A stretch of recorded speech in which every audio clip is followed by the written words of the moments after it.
Welcome to Storytime Haven. In this gripping tale, Tragedy at Ravensthorpe, we find ourselves drawn into a mysterious and chilling murder that takes place in the isolated country estate of Ravensthorpe. Detective Hugh Chisholm is called to unravel the web of secrets, lies, and suspicious deaths surrounding this haunting crime. With each twist and turn, the case becomes more intricate as the detective delves deep into the lives of the estate's residents, each one hiding a dark secret. Join us as we embark on this thrilling investigation filled with suspense and unexpected revelations. Chapter 1. The Fairy Houses. "Got fixed up in your new house yet, Sir Clinton?" asked Cecil Chasewater as they sauntered together up one of the paths in the Ravensthorpe grounds. It must be a bit of a change from South Africa, settling down in this backwater. Sir Clinton Driffield, the new Chief Constable of the county, nodded affirmatively in reply to the question. "One manages to be fairly comfortable, and it's certainly been less trouble to fit up than it would have been if I'd taken a bigger place. Not that I don't envy you people at Ravensthorpe," he added, glancing round at the long front of the house behind him. "You've plenty of elbow room in that castle of yours." Cecil made no reply, and they paced on for a minute or more before Sir Clinton again spoke. "It's a curious thing, Cecil, that although I knew your father so well, I never happened to come down here to Ravensthorpe.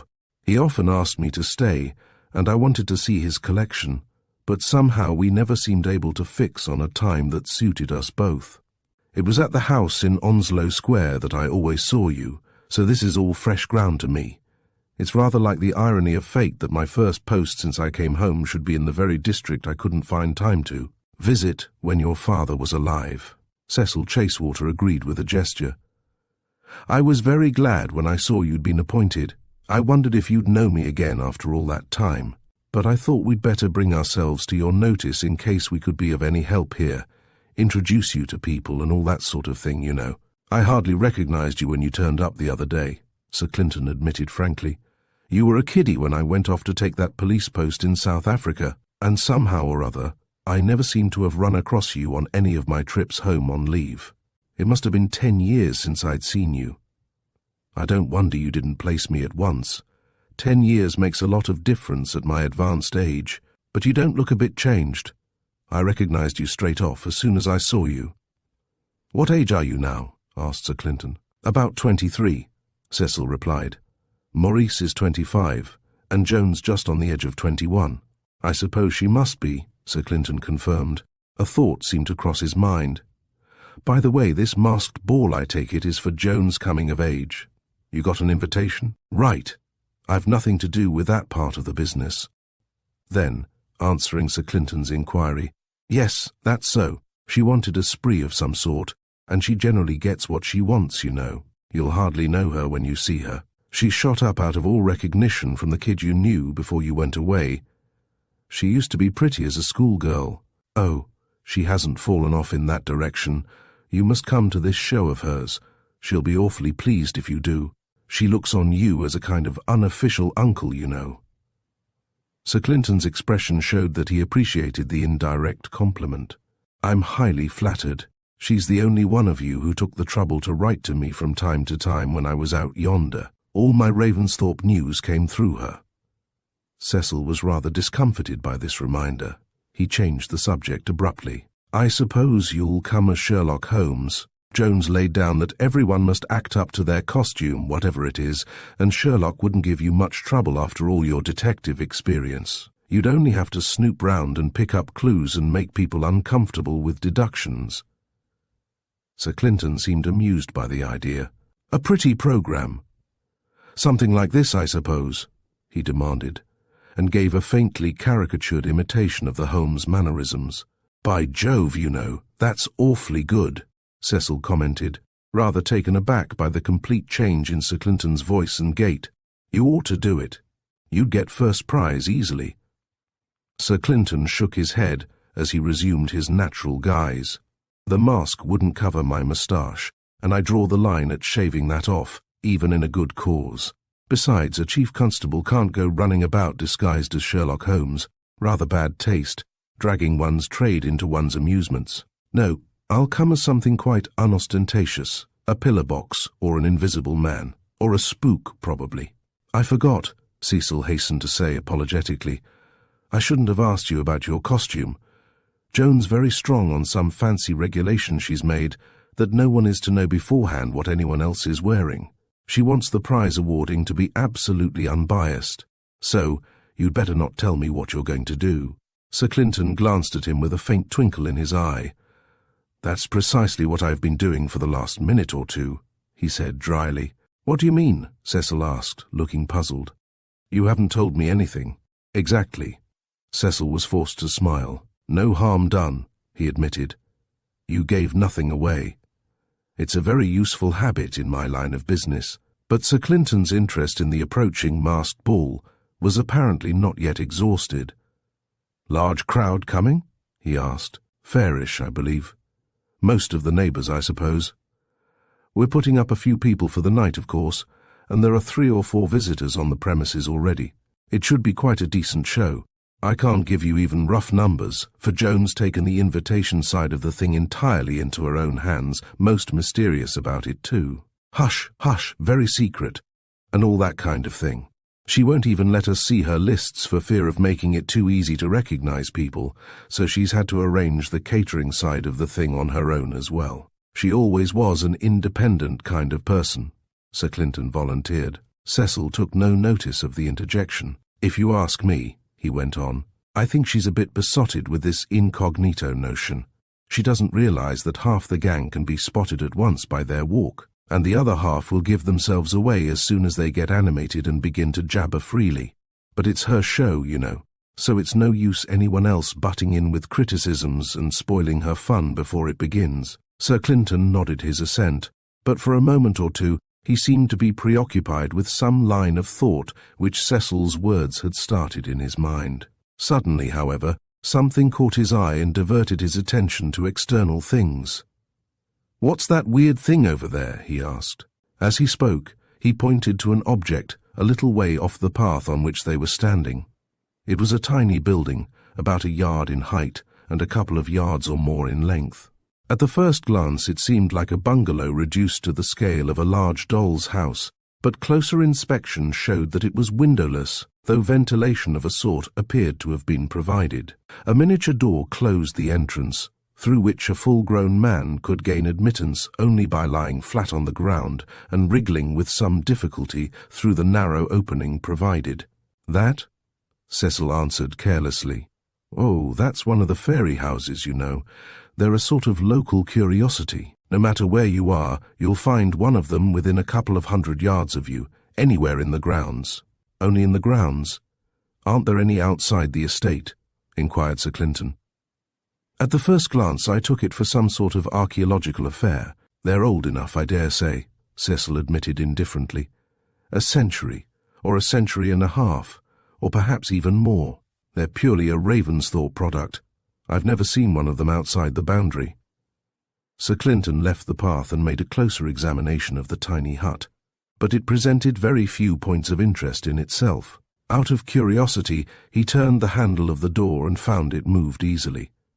"You seem to keep the locks and hinges oiled," he said, with some surprise. Pushing the door open, he stooped down and glanced inside. "Very spick and span. You keep them in good repair, evidently." "Oh, one of the gardeners has the job of looking after them," Cecil explained, without showing much interest. "I've never seen anything of the sort before. They might be Picts' dwellings, or something of that kind, but why keep them in repair? And of course, they're not prehistoric at all. They're comparatively modern, from the way they're put together. What are they?"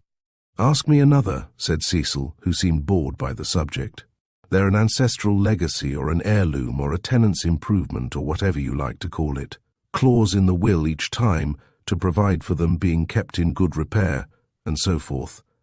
Sir Clinton seemed to prick up his ears when he heard of this provision, though his tone showed only languid interest when he put his next inquiry. "Anything at the back of it all? It seems a rum sort of business."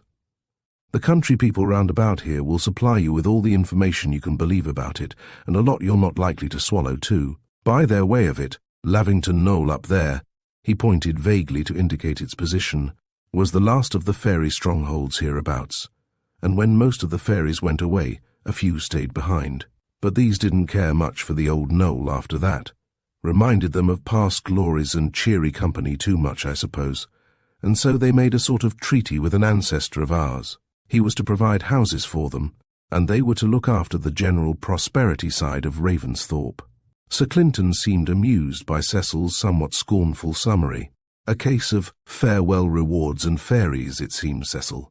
Then, half to himself, he hummed a few lines of Courbet's song.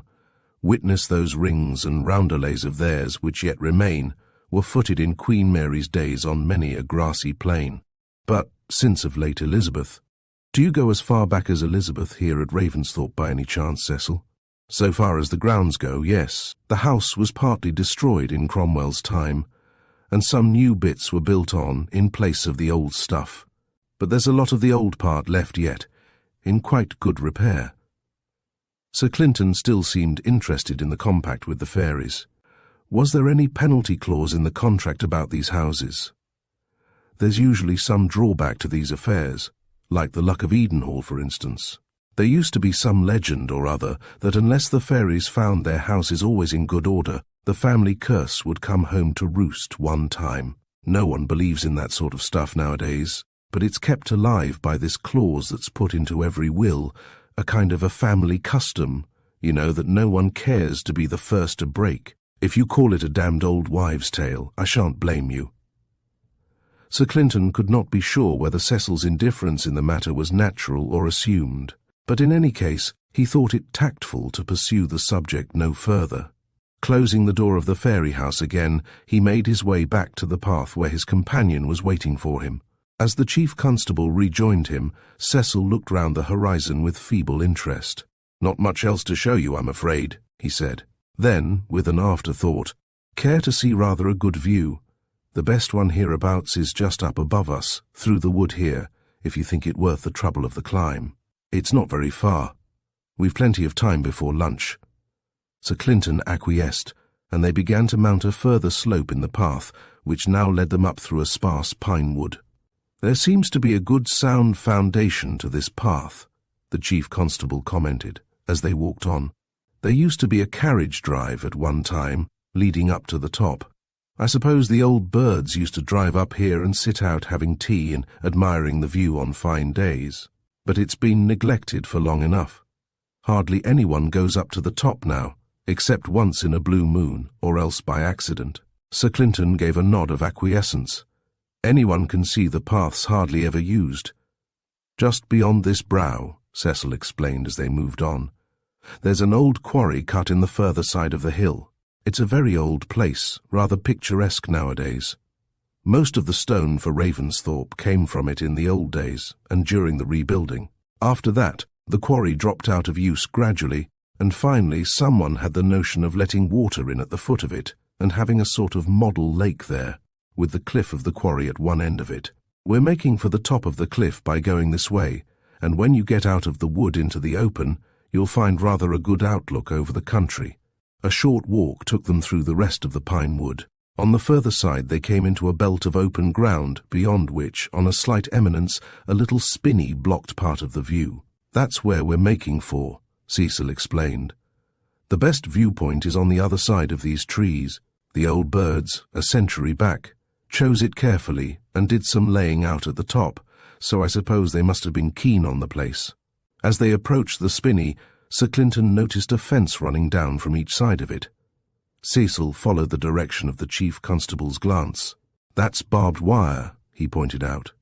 "The spinney's at the top of the quarry, but there's a bad drop down towards the hollow on either side, a dangerous bit, practically precipitous, and so the wire was put up to prevent anyone wandering near the edge and tripping over. Cutting through the fringe of trees, they emerged at the top of the cliff.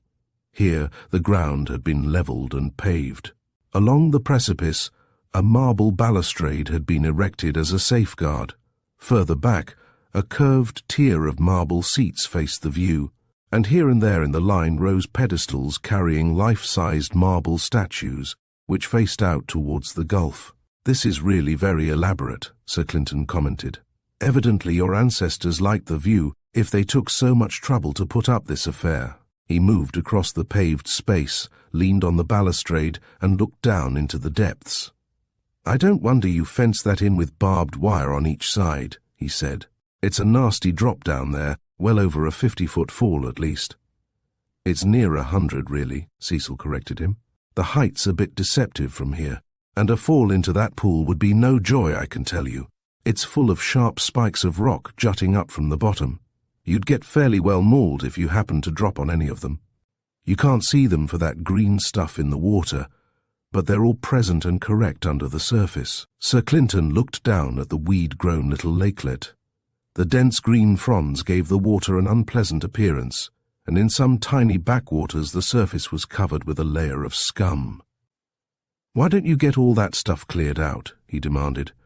"It looks rather beastly. Once you got rid of it, you could stock the pool with trout or perch easily enough. I see there's some flow of water through it from a spring at the east end." Cecil seemed to have no interest in the suggestion. "If you want some fishing," he said, "we've got quite a decent stream that runs through another part of the grounds. This place used to be kept in good order, but since the war and all that, you know, the fine edge has been rather off things hereabouts. It's in a bad state, right enough, just a frog pond." "Is the water deep?" Sir Clinton inquired. "Oh, 10 to 15 feet in parts. Quite deep, just in front of the cave at the bottom of the cliff below here. We used to have great times playing robbers and so forth when we were kids. There's our old raft at the far end. It was well tarred, and I see it's still afloat. It was the only way of getting at the cave mouth, you see." He dismissed the subject. "Suppose we sit down for a while." Sir Clinton followed him to one of the marble benches. Before them, the view of the Ravensthorpe grounds stretched out, closed on the horizon by a line of woodland. In the foreground, beyond a fence at the end of the lake, sheep were grazing on some meadowland. "One of your ancestors?" inquired Sir Clinton, nodding towards the nearest statue, or merely Phoebus Apollo. Cecil turned to glance at the statue. "I think I'd back your second choice," he said. "If it was an ancestor, it must have been one of the ancient Britons. It's a bit short of clothes for anything later than that, and even for an ancient Briton it seems a trifle undressed. No woad, you know." He took out his cigarette case, offered it to Sir Clinton, and then began to smoke. Sir Clinton seemed to be admiring the view in front of him for a few minutes, but when he spoke again, it was evident that something more than scenery had been in his mind. "I'm not altogether easy in my mind over this masked ball of Jones. Speaking as a chief constable responsible for the good behaviour of the district, Cecil, it seems to me that you're running some risks over it. A dance is all very well. You know all your guests by headmark, and no one can get in on false pretences. But once you start masks, it's a different state of affairs altogether." Cecil made no comment, and Sir Clinton smoked in silence for a time before continuing. "It's this craze of Jones for anonymity that seems to me to open the door to all sorts of things. I take it that there'll be no announcing of individual guests because of this incognito stunt of hers, but unfortunately, that means you'll have to admit anyone who chooses to present himself as Winnie the Pooh, or Felix the Cat, or Father Christmas. You don't know who he is. You can't inquire at the start. Anybody might get in. Considering the amount of good portable stuff there is in the collection at Ravensthorpe, do you think it's quite desirable to have no check whatever on your guests?" Cecil seemed struck by this view of the case. "I never thought of that," he said.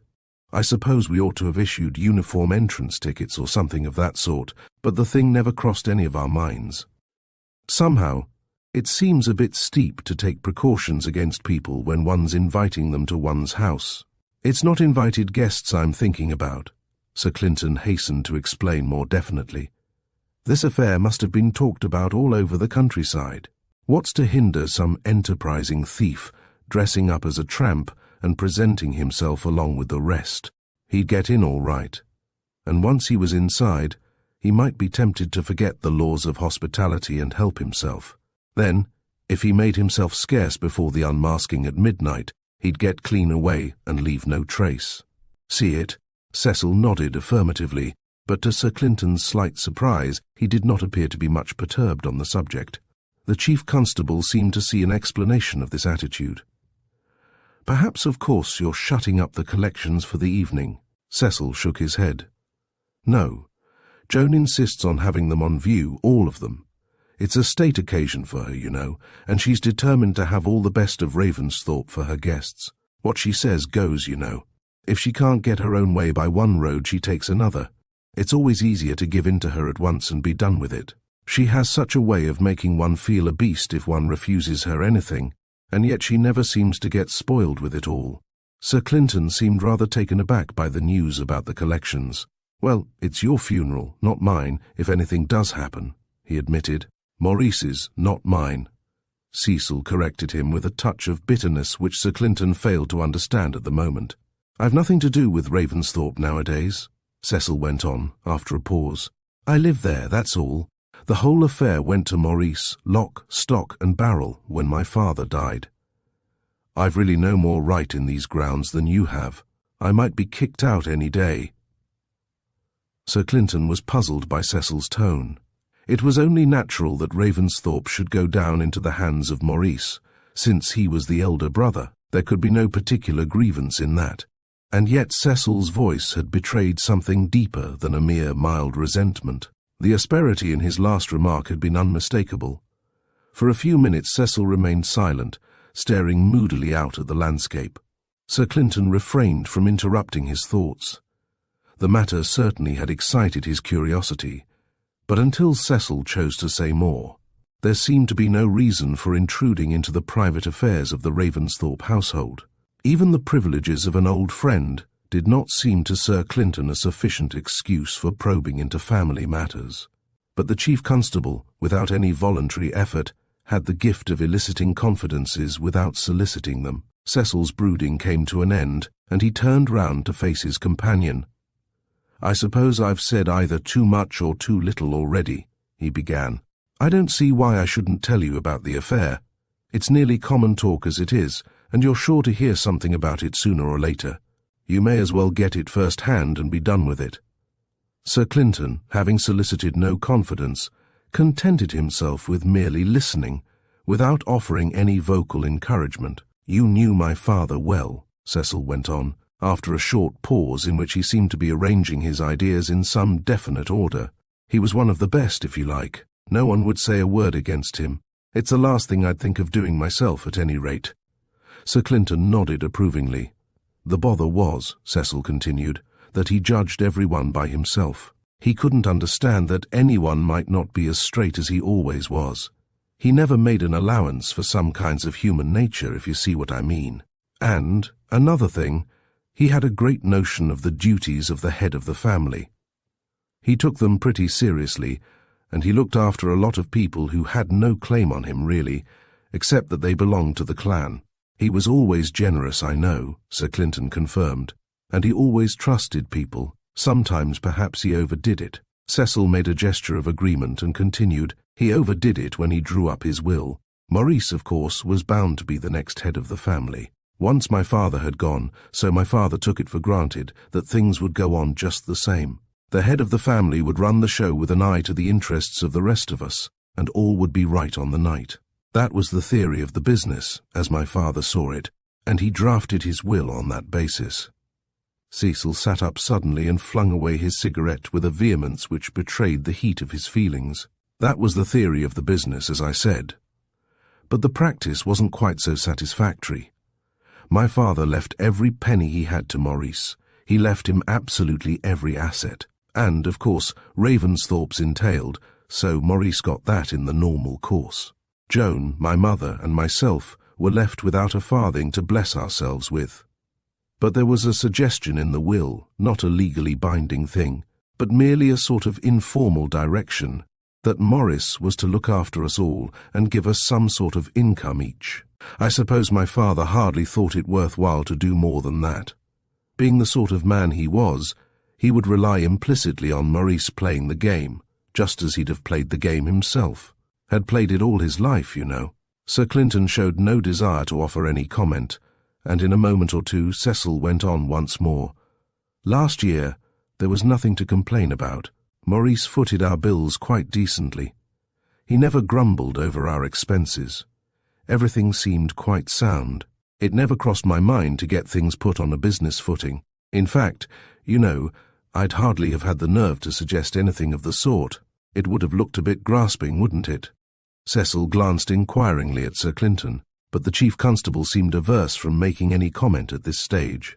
Cecil took his case from his pocket and lit a fresh cigarette before continuing his story.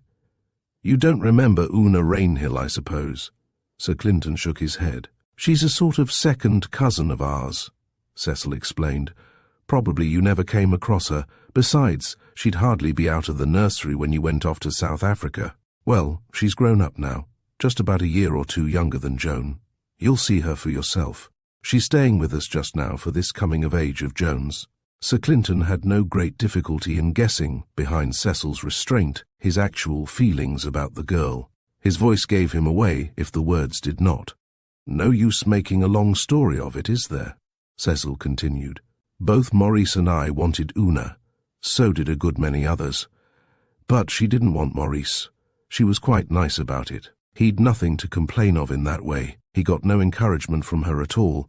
But he wouldn't take no for an answer. He was really extra keen, and I think he overdid it instead of making the best of a bad business. And finally he realized that it was me that he was up against. Una and I aren't officially engaged or anything like that. You'll see why in a moment. But it's a case of two's company and three's none. And Maurice knows he's number 3. There was more than a tinge of rancor in Cecil's voice when he came to this last sentence. Sir Clinton raised his eyebrows slightly. He did not quite admire this malevolence on the part of the successful lover against his defeated rival. Cecil apparently noticed the slight change in the Chief Constable's expression. "Wait a minute," he said. "You haven't heard it all yet. Before I go on, just bear in mind that there was plenty of money for all of us in the family. My father always took it for granted that I'd have enough to keep me. He'd never thought of my going into business. I've got some sort of turn for writing, and I think he hoped that I'd make some kind of name as an author. And, of course, with what I supposed was an assured income behind me, I haven't hurried much in the way of publishing my stuff. I could afford to let it lie, or so I thought." A slight gesture of Sir Clinton showed his approval of this outlook on authorship.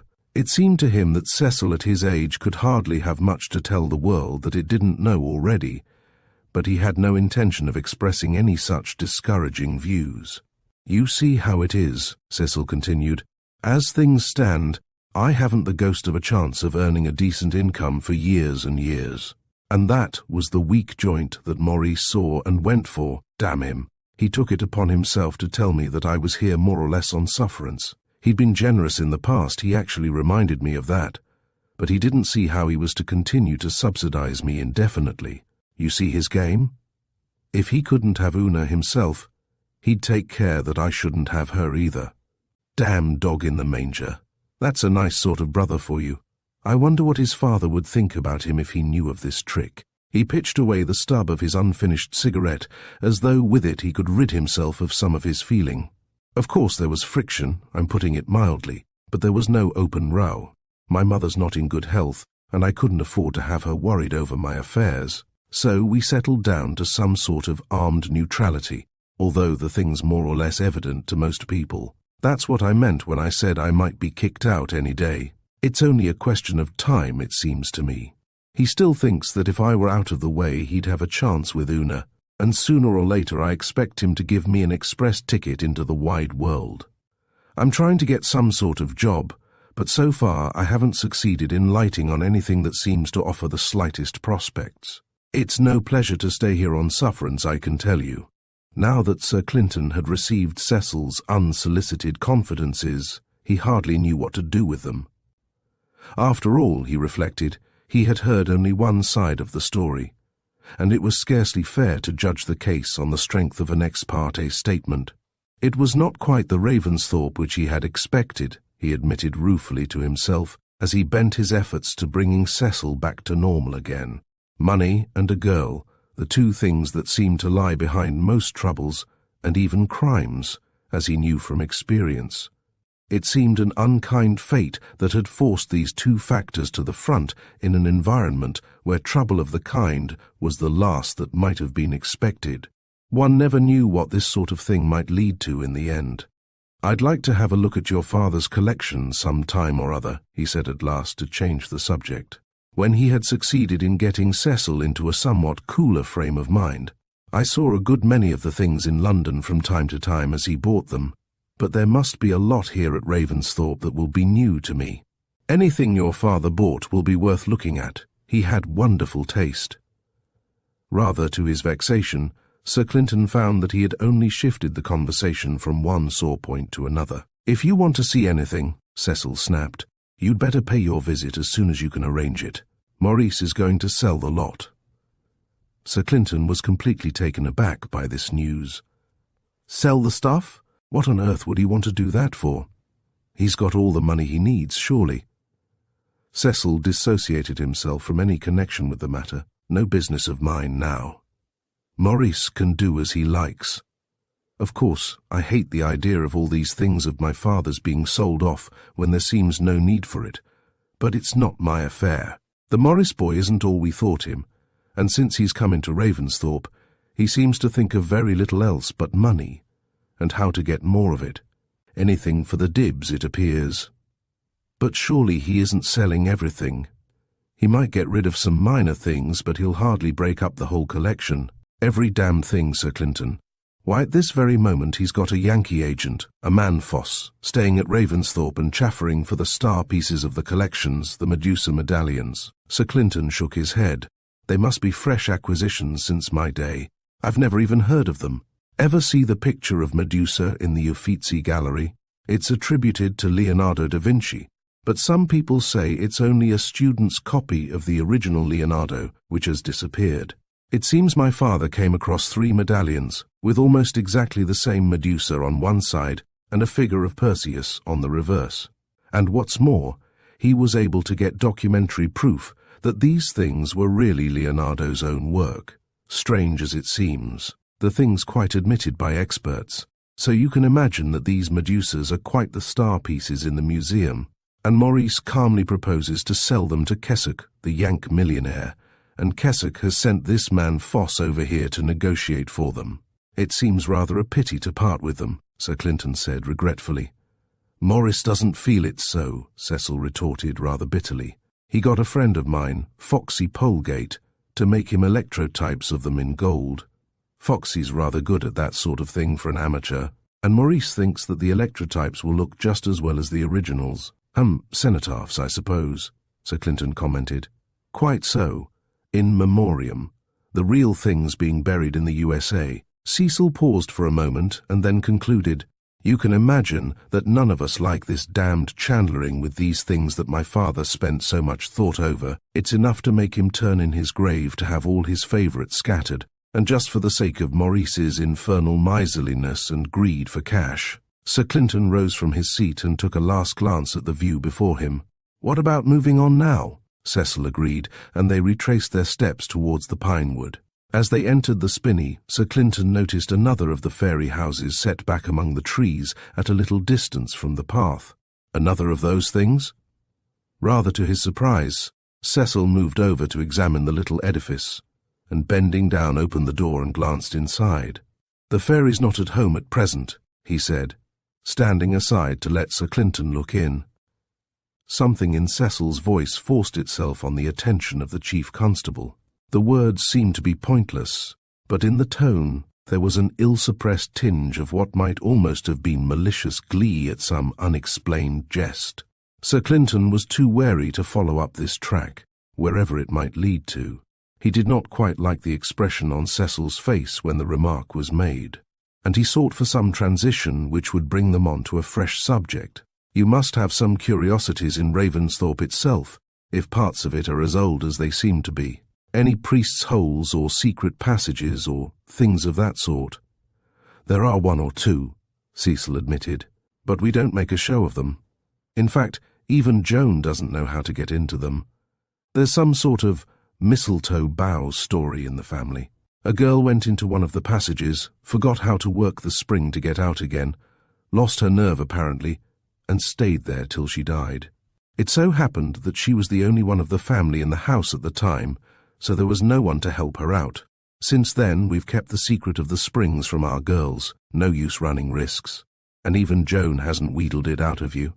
No, not even Joan. Maurice and I are the only ones who can get into these places. Sir Clinton evidently approved of this.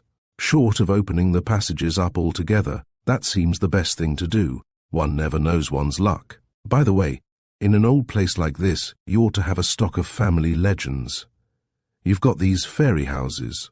Is there anything else of general interest?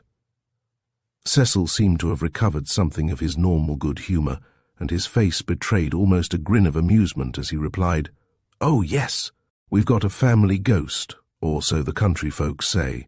I've never come across it myself, but it's common talk that the family spectre is a white man who walks in the woods just before the head of the family dies. All rot, you know. Nobody believes in it really, but it's quite an old established tradition round about here." Sir Clinton laughed. "You certainly don't seem to take him very seriously. What about family curses? Are you well supplied? You'd better apply to Morris if you're keen on family curses. He seems to have specialized in that branch, if you ask me." Chapter 2. Mr. Polegate's Sense of Humour. "How time flies," said Joan Chasewater in mock despondency. "Tonight I'm in my prime. Tomorrow I shall be 21, with all my bright youth behind me. 5 years after that, I shall quite possibly be married to Michael here, if I'm still alive and he hasn't died in the meantime. Then I shall sit o' nights darning his socks in horn-rimmed spectacles and sadly recalling those glad days when I was young and still happy. It's dreadful. I feel I want to cry over it. Give me something to cry into, Michael. I seem to have mislaid my bag." Michael Clifton obligingly held out a handkerchief. Joan looked at it disparagingly. "Haven't you anything smaller than that? It discourages me. I'm not going to cry on a manufacturing scale. It wouldn't be becoming." Una Rainhill laid her cigarette down on the ashtray beside her. "If you're going to be as particular as that, Joan, I think I'd be content with a gulp or two of emotion or perhaps a lump in the throat. Cheer up. You've one more night before the shadows fall." "Ah, there it is," said Joan tragically. "You're young, Una, and you never had any foresight anyway. But I can see it all coming. I can see the fat ankles." She glanced down at her own slim ones. "And the artificial silk stockings at 3 and 11 the pair, because Michael's business will always be mismanaged, with him at the head of it. And I'll have that red nose that comes from indigestion because after Michael ends up in bankruptcy, we won't be able to keep a maid, and I never could cook anything whatever. And then Michael will grow fat and short of breath and bald." "That'll be quite enough for the present," interrupted the outraged Michael. "I'm not so sure about letting you marry me at all, after that pleasant little sketch. If you can't drop those domineering ways of yours, Michael, I shall withdraw," Joan warned him coldly. "You can boss other people as much as you choose. I rather like to see you doing it. But it doesn't go with me, remember. If you show these distressing signs of wanting your own way, I shall simply have to score you off my list of possibles. And that would no doubt be painful to both of us, to you at any rate." "Oh, to both of us, I'm sure.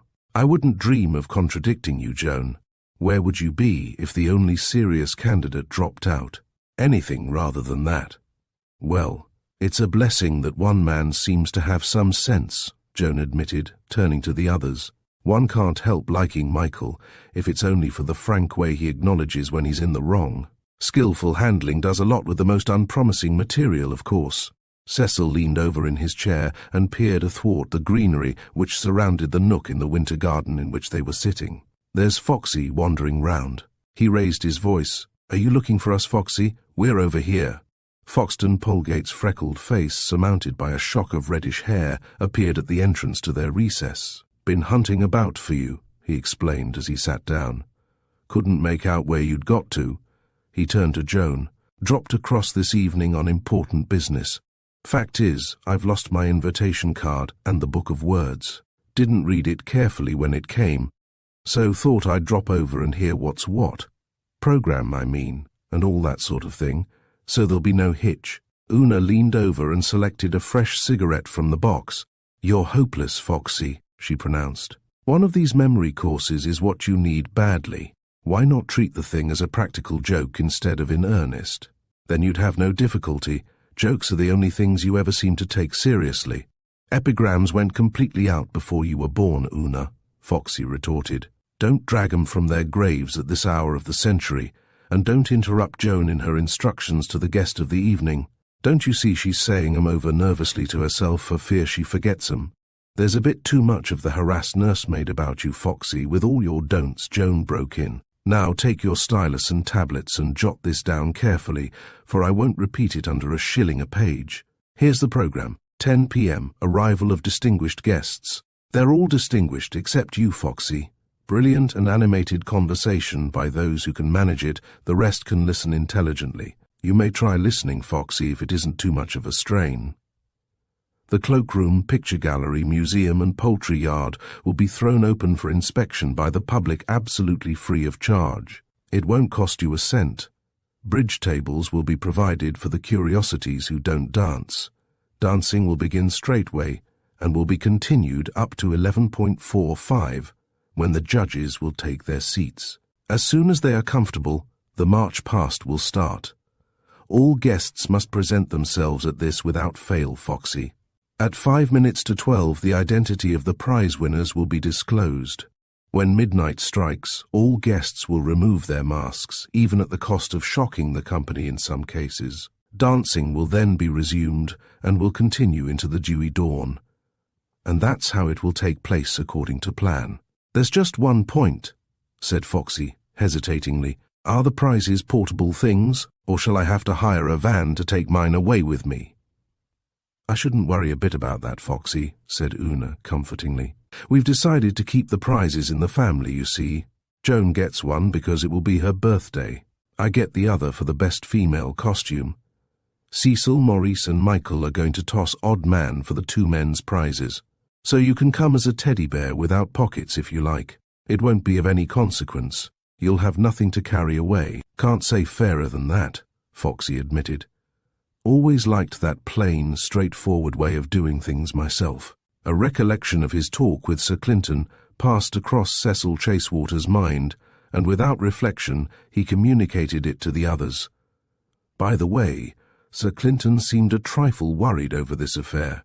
He pointed out to me that some scallywag might creep in amongst the guests and play old Harry in the museum if he got the chance. Just at this moment, Maurice Chasewater passed along the alley in the winter garden from which the nook opened. "Maurice," Joan called to her brother. "Come here for a moment, please." Maurice turned back and entered the recess. He seemed tired, and there was a certain hesitancy in his manner, as though he were not quite sure of himself. His sister made a gesture inviting him to sit down, but he appeared disinclined to stay. "What's the trouble?" he asked with a weary air. "Cecil's been suggesting that it's hardly safe to leave the collections open tomorrow night, in case a stranger got in with a mask on. Hadn't we better have someone to stay in the museum and look after them?" "Cecil needn't worry his head," Maurice returned, ignoring his brother. "I'm putting one of the keepers on to watch the museum." He turned on his heel and went off along the corridor. Foxy gazed after him with a peculiar expression on his face. "Maurice looks a bit done up, doesn't he?" he finally said, turning back towards the group about him. "He hasn't been quite all right for a while. Seems almost as if he expected a thunderbolt to strike him any minute, doesn't he? A bit white about the gills and holding himself in all the time." Before anyone could reply to this, Joan rose and beckoned to Michael. "Come along, Michael. I'll play you 100 up if you like. There'll be no one in the billiard room." Michael Clifton rose eagerly from his chair and followed her out. Foxy looked after them, as an old friend of the family, merely wanting to know, are those two engaged or not? They go on as if they were, and as if they weren't. It's most confusing to plain fellows like me. "I doubt if they know themselves," said Una, "so I'd advise you not to waste too much brain matter over it, Foxy. What do boys of your age know about such things?" Not much, I admit. Cupid seems to pass me by on his rounds.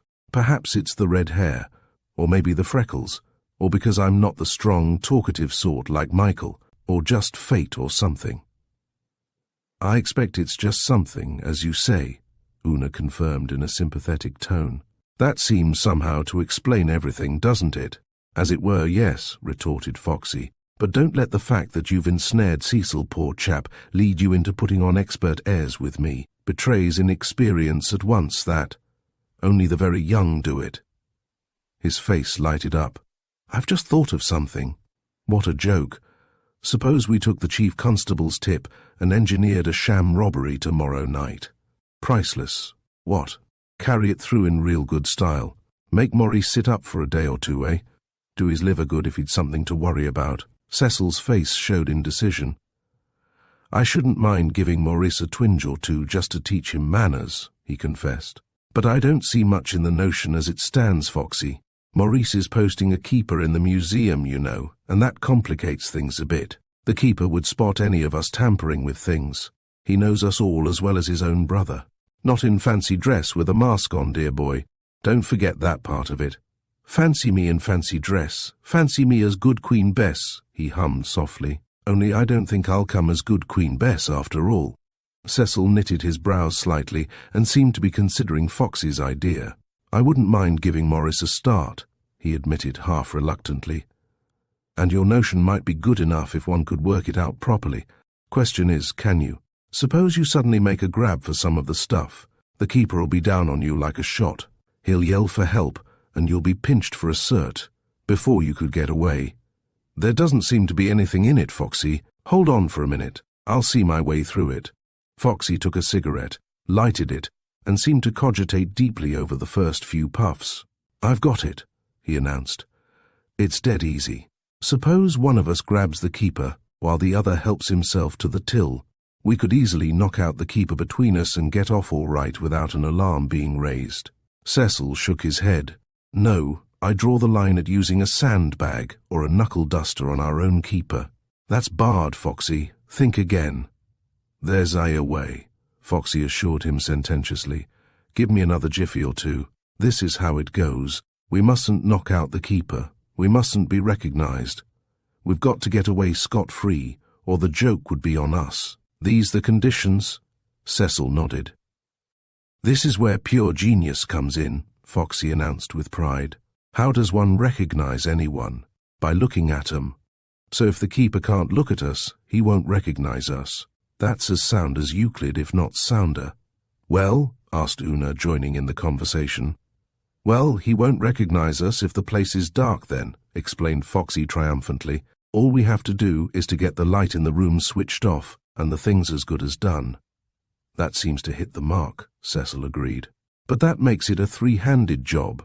You know, one to grab the keeper, one to snaffle the stuff, and one to pull out the fuse of the museum light from the fuse box. Where's our third man?" Una leaned forward eagerly. "I'll do that part for you. I'd like to make Maurice sit up. He hasn't been very nice to me lately, and I want to pay him out just a little." "Nonsense, Una," Cecil interrupted. "You can't be mixed up in a joke of this sort. There's almost bound to be a row after it. It doesn't matter in my case. Maurice has his knife into me anyway, you know. But there's no need for you to be getting your fingers nipped." Una brushed the suggestion aside. "What can Maurice do to me even if he does find out? I've nothing to do with him. And besides, how is he going to find out anything about it? I suppose you'll just keep the things for a day or two and then return them by some way that he can't trace. He'll never know who did it, unless we let it out ourselves. And we mustn't let it out, of course." Foxy nodded his agreement. Cecil was longer in his consideration, but at last he seemed to fall in with the arrangement. "Well, so long as Una's name isn't mixed up in it, Foxy, I'm your man. It's a silly caper, but I'm not above going into it for the sport of vexing my good brother." "Right," said Foxy with relief. "Now the next article, what's the best thing to go for? It must be portable, of course." Cecil pondered for a moment. Then, as a thought struck him, he laughed. "Here's the game. It may be news to you, Foxy, but my good brother is taking steps to sell off our collections." Foxy was quite plainly staggered by this news. "All the stuff your father got together? Surely not." "Well, that's the limit." "Quite," confirmed Cecil. "I'd prevent it if I could. But he's got the whip hand, and that's all there is to it." Foxy seemed still slightly incredulous. "Why, your governor loved that stuff as it were a child, and Maurice doesn't need the money he'll get for it. It's shameful. My word. If I were in your shoes, Cecil, I believe I'd really steal the stuff instead of only pretending to grab it." "I'm sorely tempted," said Cecil half grimly. Now here's the point. It seems Maurice has got into touch with Keswick, the Yank millionaire. Keswick wants to buy the Medusa medallions, the very thing my father set most store by in the whole lot. Keswick sent over an agent of his, this fellow Foss who's staying here just now, to settle up the business, see to the genuineness of the things and so forth. I've nothing against Foss. He's only doing his job, and he seems all right. I don't like some of his American manners, but that's neither here nor there. The point is, the deal's just going to be closed. Now if we lift these medallions, won't Maurice look an extra-sized ass? Absoluto, said Foxy. I see what you're after. We lift 'em. Foss wants 'em at once. He can't get 'em. Perhaps the deal's off for the time at least. And Maurice looks a prize ape. Yes, Cecil snapped angrily. That'll perhaps teach him a lesson. Una Rainhill had been thinking while this last part of the conversation had been going on. There's one thing you haven't provided against, Foxy, she pointed out. Suppose you manage everything as you've arranged. Even if you get clear away from the museum, there's almost certain to be someone in the passage outside who'll see you rush out, and then the game would be up. It's not enough to douse the light in the museum. You'll need to put all the house lights out as well. That's sound, Foxy agreed at once. That means that you'll need to pull out the main switch instead of just the fuse of the museum. It's an even easier job, with no chance of a mistake in it. And what a spree it'll be. The whole shop will be buzzing like an overturned hive. It'll be great sport. And of course, there'll be such a wild confusion before they get the lights on again, that we'll come out of it absolutely okay. All we have to do is to saunter quietly out of the museum and help to restore order among the rabble in the dark. By the time the lights go on again, we'll be anywhere it suits us to be. That's a master stroke of yours, Una. Couldn't be bettered. Cecil glanced at his wristwatch. Time's getting on, Foxy. We've sketched the general idea, but we must get this thing down to dots now. Everything will depend on synchronizing things exactly. We can't afford to leave affairs to the last moment, for we mustn't be seen together, tomorrow night. Foxy nodded assent and pulled out a notebook. Here it is then, he declared. I'll make 3 copies, one for each of us, and we can burn 'em once we've memorized 'em later on. Now, first of all, we can't start our game too early. That'd be a mistake. Let 'em all get well mixed up in dancing and so forth before we begin operations. Cecil and Una assented to this at once. Midnight's the limit at the other end, Foxy pointed out. Can't afford to wait for the unmasking.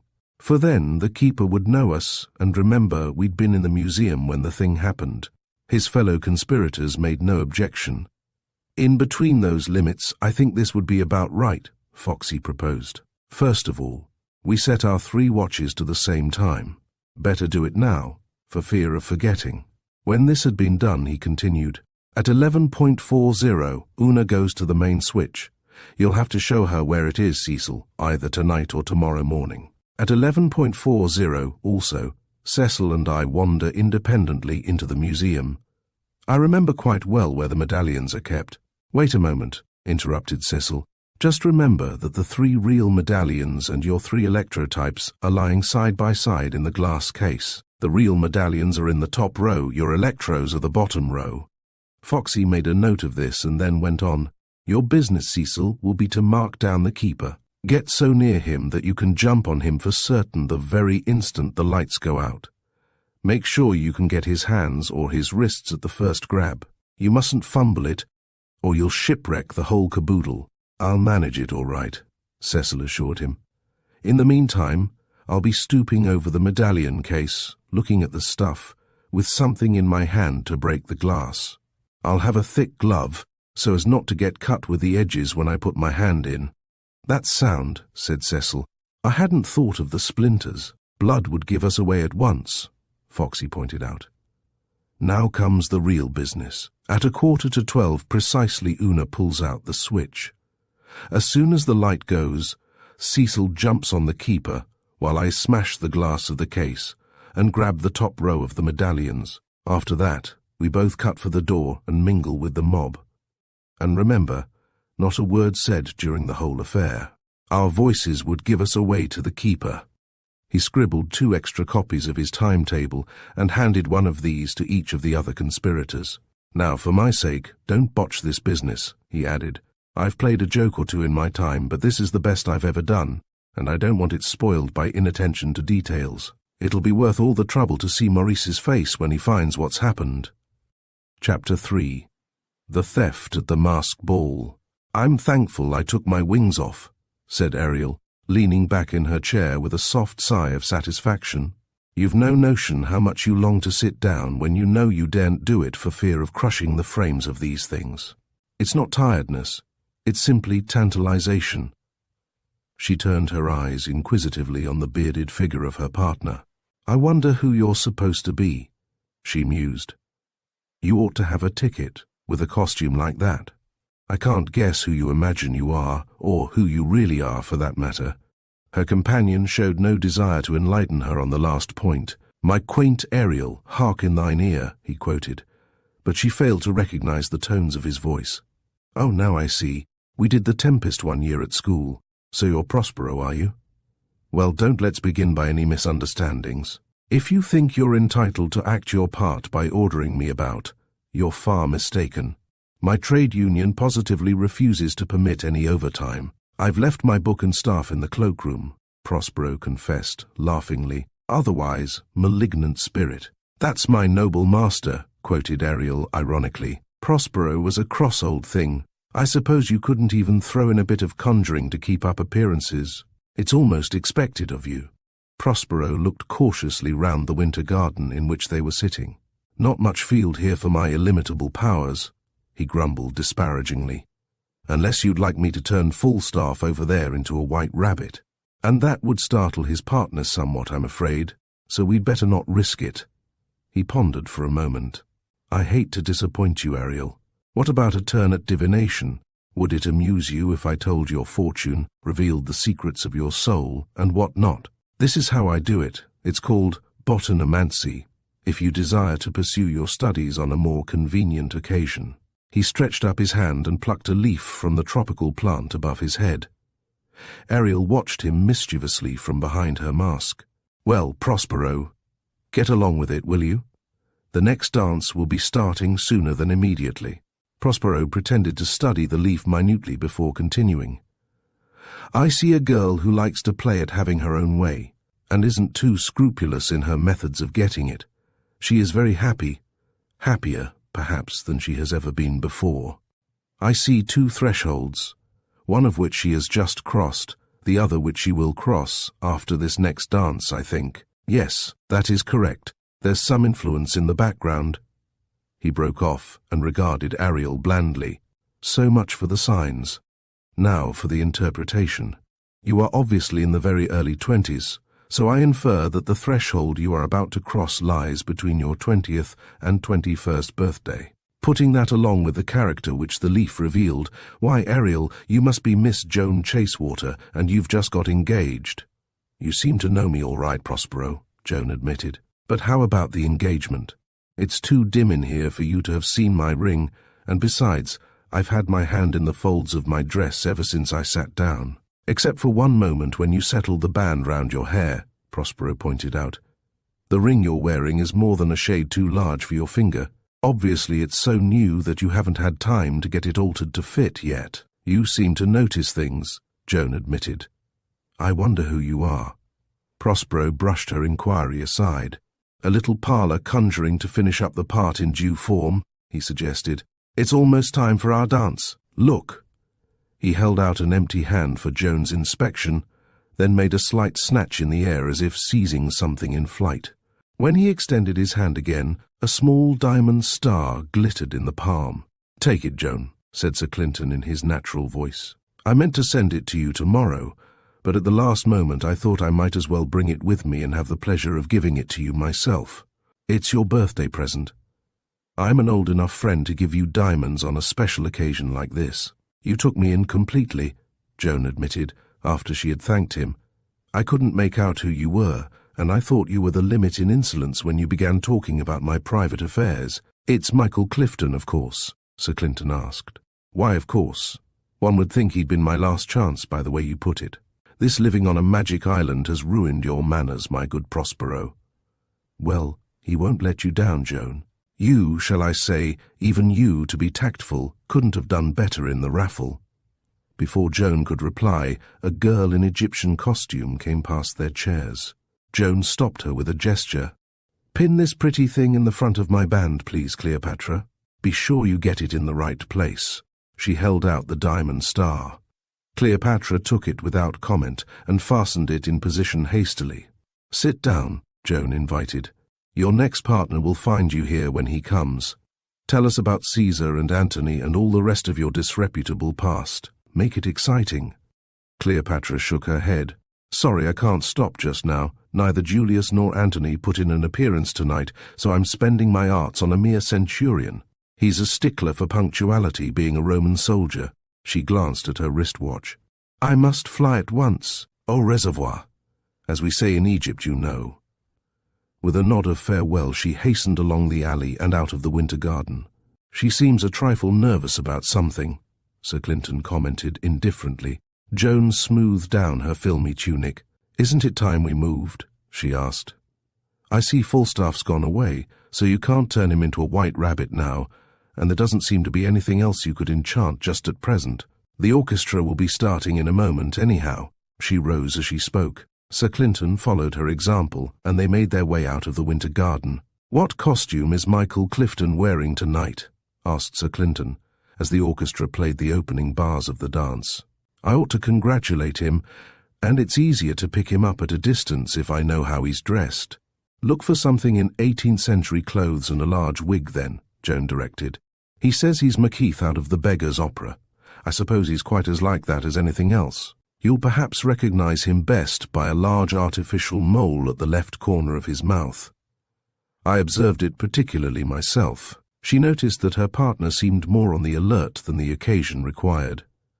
"What are you worried about?" she demanded. "You seem to be listening for something, and you can't hear anything, you know, even if you tried, because of the orchestra." Sir Clinton shook off his air of preoccupation. "The fact is, Joan, I've been worried all evening. I'm really afraid of something happening tonight. I don't much like this mask business with all that stuff in the collections. I've a feeling in my bones that there might be trouble." Joan laughed at his gloomy premonitions.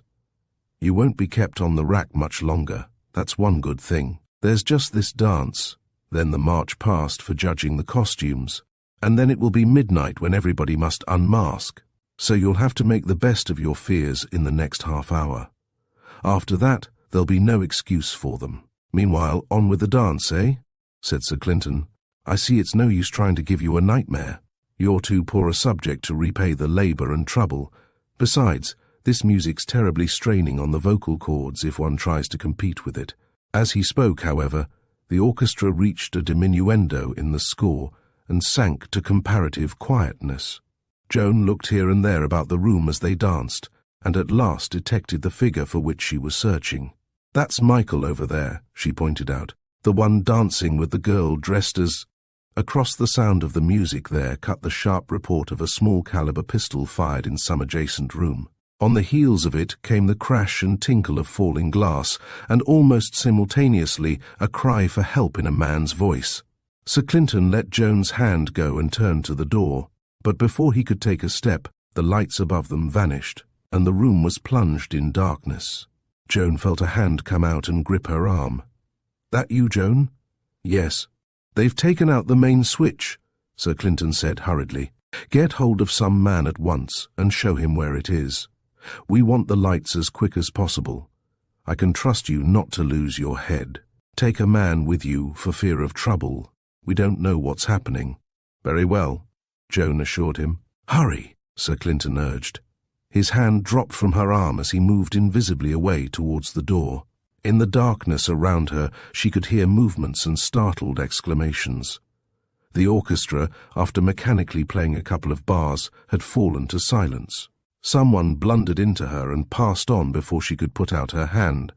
"Well, at least I know where the door is," she assured herself, and she began to move towards it. Meanwhile, the cries for help continued to come from the museum. Then, abruptly, they were hushed, and she shuddered as she thought of what that cessation might mean. She moved forward and came to what seemed an unobstructed space on the floor, over which she was able to advance freely. Her whole senses were concentrated on reaching the exit, but her mind appeared to work independently of her own volition and to conjure up the possibilities behind this series of events. Sir Clinton had evidently expected some criminal attempt that night, and he had assumed that the museum would be the objective. But suppose he were wrong. Perhaps the affair in the museum was only a blind to draw towards it all the men outside the ballroom. Then, when they were disposed of, there might come an incursion here. Most of the women had taken advantage of their fancy dress to deck themselves out with jewelry, and a few armed men could easily reap a small fortune in a minute or two. Despite the soundness of her nerves, she began to feel anxious and to conjure up still more appalling pictures. Suddenly her eyes were dazzled by a flash of light as a man beside her struck a match. Almost at the same moment, she felt a hand on her shoulder, and she was pulled backwards so brusquely that she almost lost her balance. And slipped. "Put out that match, you fool," said Michael's voice. "Do you want to have these girls' dresses in a blaze?" The flare of the match had revealed a circle of startled faces. The room was filled with excited voices and a sound of confused movements. Over at the orchestra, a music stand fell with a clash of metal. Then, close beside her in the darkness, Joan heard a girl's voice repeating monotonously in tones of acute fear. "What does it mean? Oh, what does it mean? Much good that does anyone," Joan muttered contemptuously. Then aloud she called, "Michael!" Before he could reply, there came a sharp exclamation in a man's voice. "Stand back there! My partner's fainted." The possibilities involved in a panic suddenly became all too clear in Joan's mind. If half a dozen people lost their heads, the girl might be badly hurt. Michael's voice was lifted again, in a tone that would have carried through a storm at sea. "Everybody stand fast! You'll be trampling the girl underfoot if you don't take care. Stand still, confound you! Pull the blinds up and throw back the curtains. It's a moonlight night."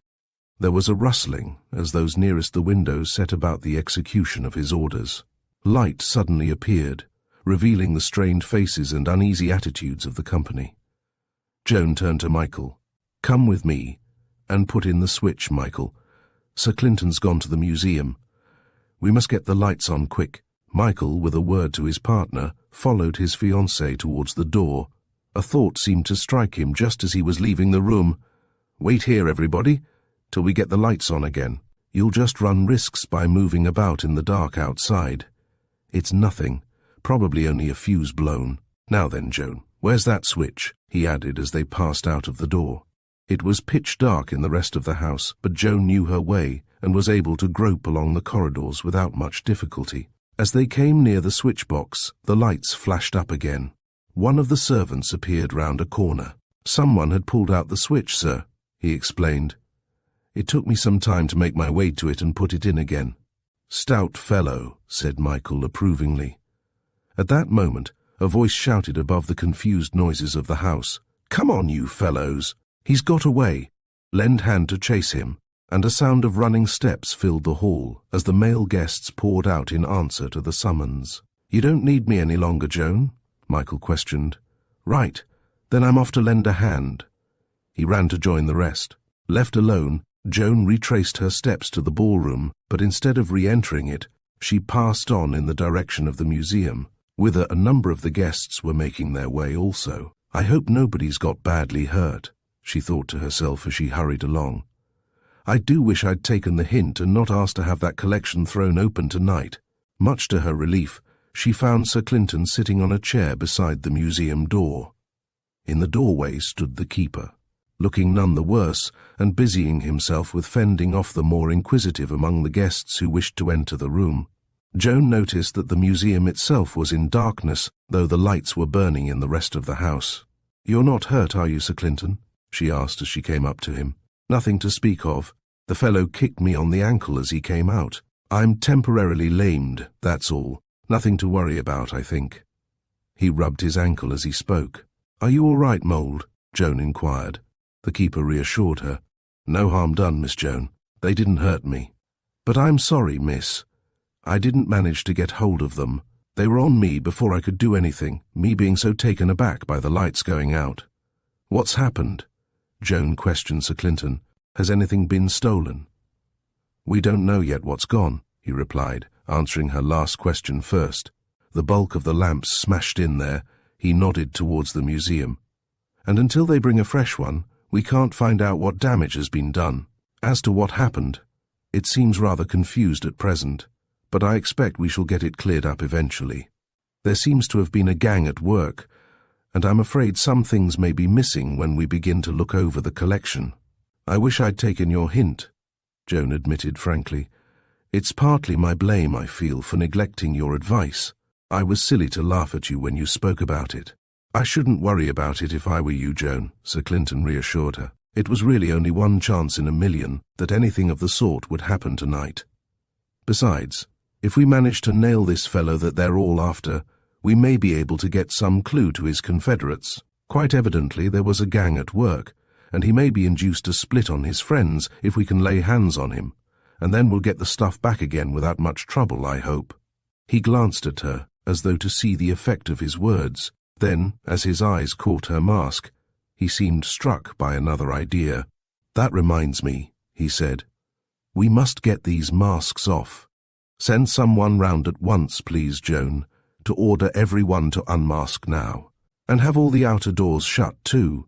It's a futile precaution, I'm afraid, because anyone could slip out during the confusion when there was no light, but we may as well do what we can even at this stage." He removed his own mask as he spoke, and pulled away the false beard which he had worn as Prospero. Joan loosened her mask and went off to give the necessary orders. In a few moments she returned. "Now tell me what did happen," she demanded. "There's no one killed, or even hurt," Sir Clinton assured her. "This ankle of mine's the only casualty so far as I know, and I expect I'll be able to limp about quite comfortably by tomorrow." "I'm thankful it's no worse," said Joan with relief. "All I know about the business comes from Mould here," Sir Clinton went on. "It seems he was patrolling the museum at the time the thing happened, under your brother's orders. Perhaps half a dozen people, under a dozen, he says, at any rate, were in the place then. Some of them were examining the cases in the bays. Some of them were looking at the things in the big centre case. Mould doesn't remember what costumes they were wearing. I don't blame him. People had been passing in and out all through the evening, and there was no reason why he should take particular note of the guests at that special moment." Sir Clinton glanced up at the keeper, who was looking rather ashamed at his inability to furnish better information. "Don't you worry, Mould. I doubt if I'd have had any more to tell myself if I'd been there. One can't be expected to remember everything." He turned back to Joan. "The next thing that happened was a pistol shot, and the light went out.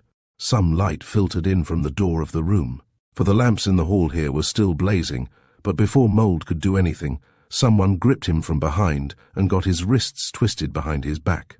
In the struggle, Mould was swung round, so that he couldn't see the central case even in what light there was. Then the lights outside were switched off, and he heard a smashing of glass. There was a bit of a struggle, apparently, and then all at once he felt himself let loose. As soon as he got free, he lit a match and posted himself at the door to prevent anyone getting away, and he stayed there until the lights went on again. Then he made all his prisoners unmask, and those whom he didn't recognize himself he kept there until someone he knew came to identify them. They're all people you know quite well, Joan. More than half of them were girls, who seem rather unlikely people to go in for robbery with violence, to put it mildly. Mould made a list of them, if we happen to need it. But I don't think we're likely to find the criminal amongst them. This affair was too well planned for that. The real gang have got clean away, I'm pretty sure." "And what about your ankle?" demanded Joan. "Oh, that. I happened to arrive at the door fairly quickly after the lights went out. Just as I got to it, a fellow came dashing out, and I made a grab at him as well as I could in the dark. But one can't see what one's doing, and I didn't get a decent grip on him as he charged out on top of me. He landed me a fairly effective kick, right on the ankle bone, by bad luck, and then, before I could get my hands on him properly, he tore himself clear and was off down the hall towards the front door. I hobbled after him as best I could, and there he was, a fellow dressed in Pierrot costume, running quite leisurely over the gravel sweep and making for the woods. I couldn't go after him, but he was quite clear in the moonlight, and he'd a long way to go before getting into cover, so I raised a hue and cry at once. and quite a crowd of stout fellows are after him. He'll have to run a bit faster than he was doing if he expects to get off. These pine woods have no undergrowth to speak of, and he'll find it difficult to conceal himself in a hurry. As Sir Clinton ended his narrative, a servant came hurrying up the hall, bringing a tall pair of steps with him. "Is that the new lamp?" Sir Clinton demanded. "All right. Light a match or two, Mould, to let him see where to put the steps. And don't tramp about too much while you're fixing them up, please. I want to see things undisturbed as far as possible." Chapter 4. The Chase in the Woods. In earlier days, Michael Clifton had been reckoned among the more creditable runners in the school mile, and he had never allowed himself to fall out of training. Thus, as he joined the throng of would-be pursuers emerging from the house, he felt a certain confidence that the fugitive would at any rate have to put his best foot foremost if he was to avoid being run down. Before he had covered 20 yards, however, Michael found himself handicapped by his costume. The full-bottomed wig dropped off almost immediately, and the shoes were not so troublesome as he had feared, but the sleeves of his coat interfered with his movements, and the long skirts hampered his legs. "I wonder if these coves in the 18th century ever ran a step," he grumbled. "If they did it in this kit, they must have been wonders. I must get rid of the truck." He pulled up and stripped off the full-skirted coat. Then, as an afterthought, he removed the long waistcoat as well. While doing this, he glanced ahead to see how the chase was progressing. The light of the full moon, now at its highest in the cloudless heavens, lit up the whole landscape before him almost as clearly as daylight.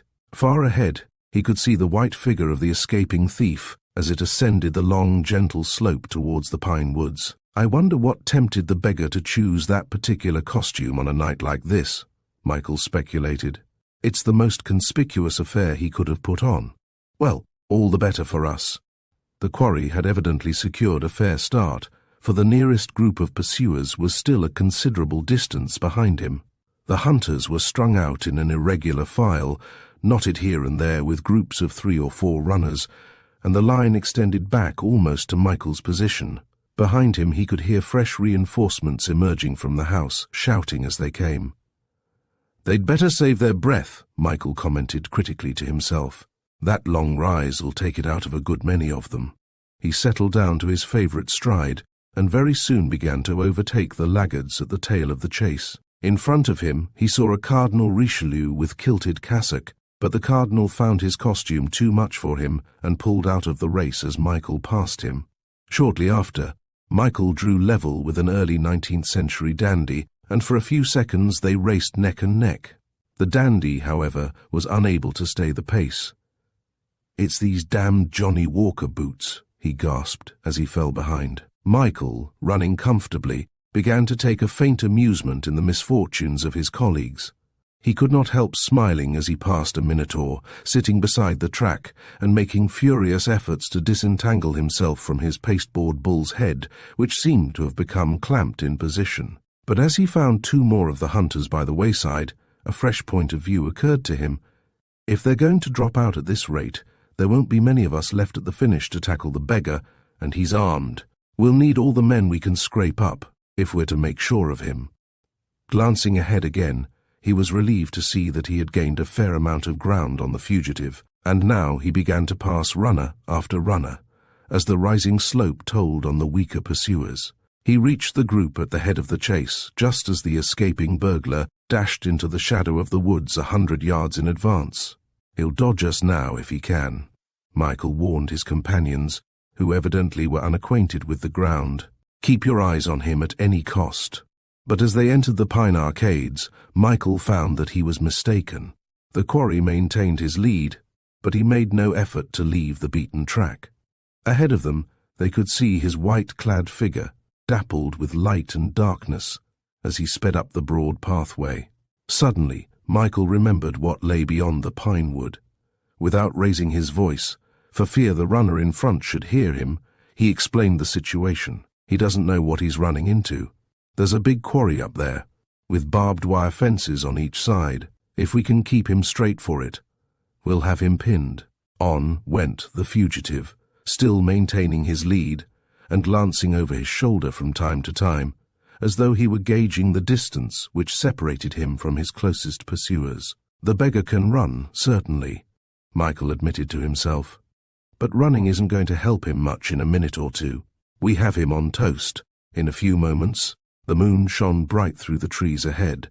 As they reached the edge of the wood, the white figure in front of them showed up clearly as it sprinted across the strip of open ground, straight for the spinney which bounded the quarry cliff. With a gesture, Michael called his motley group to a halt. "Wait a minute," he ordered. "You, Mephistopheles, get off to the left there, outside the spinney. Go on until you strike barbed wire. Take this prehistoric man." "Oh, it's you, is it, Frankie? Well, both of you get down there and act as stoppers so that he can't sneak off along the fence. Oliver Cromwell and you in the funny coat. You're to do the same over yonder on the right. Put some hurry into it now, and don't move in towards him till you get the word. The rest of you, extend a bit along the near edge of the spinney. Not too close. Give yourselves a chance of spotting him if he breaks cover, and don't yell unless you actually see him. We've got him shut in now, and we can afford to wait for reinforcements. Here they come." 2 panting runners breasted the hill as he spoke. At this moment, there came from beyond the spinney the sound of a splash. Michael was taken aback. "The beggar can't have dived over, surely. It's full of rocks down below. We'll have to hurry up. He might get away after all if he's extra lucky." A fresh group of pursuers gave him the reinforcements he needed, and he fed them into his cordon at its weak points. "Pass the word for the whole line to close in." The cordon began to contract around the spinney, the wide gaps in it closing up as it advanced. "The beggar's probably got a pistol. Look out for yourselves among the trees," Michael cautioned them as they reached the boundary of the plantation. "Don't hurry, and keep in touch whatever you do." He himself was at the center of the line, and was the first to enter the tiny wood.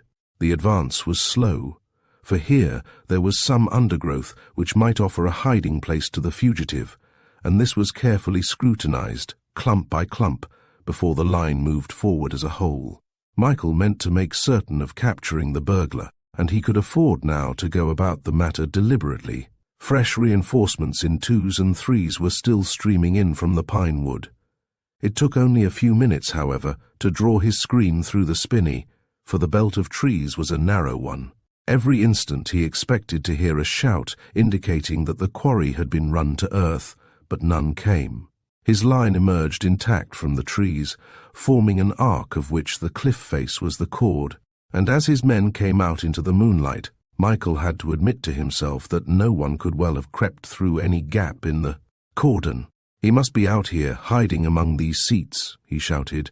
"Don't break your line any more than you can help. Advance to that balustrade in front. Rush him if he shows up." Now that he was sure of his quarry, Michael at last had leisure to note the tincture of the bizarre in the scene before him. The high-riding moon whitened the terrace, and touched with glamour the motley costumes of the hunters preparing for their final swoop.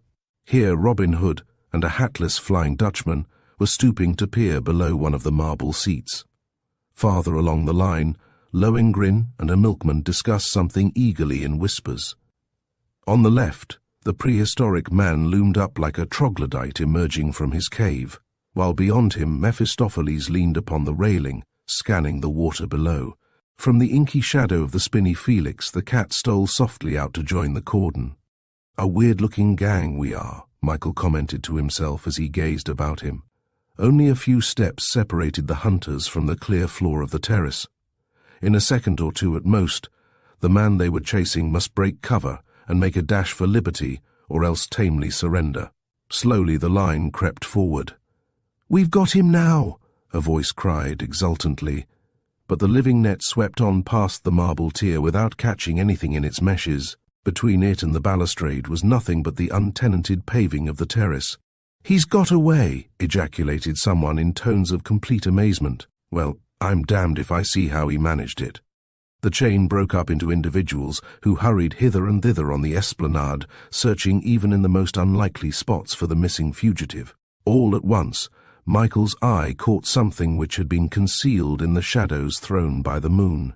"Here's a rope, you fellows. He's gone down the face of the cliff. Swum the lake, probably." Mephistopheles dissented in a languid drawl. Not he, Clifton. I've had my eye on the water ever since I got up to the barbed wire. You could spot the faintest ripple in this moonshine. He didn't get off that way. Sure of that? Demanded Michael. Dead sure. I watched specially. Michael hesitated for a moment or two, considering the situation. Then his face cleared. I see it. I remember there's a cave right below here, in the cliff face. He's gone to ground there. Half of you get through the barbed wire on the right, the rest take the left side. Line up on the banks when you get down to the water.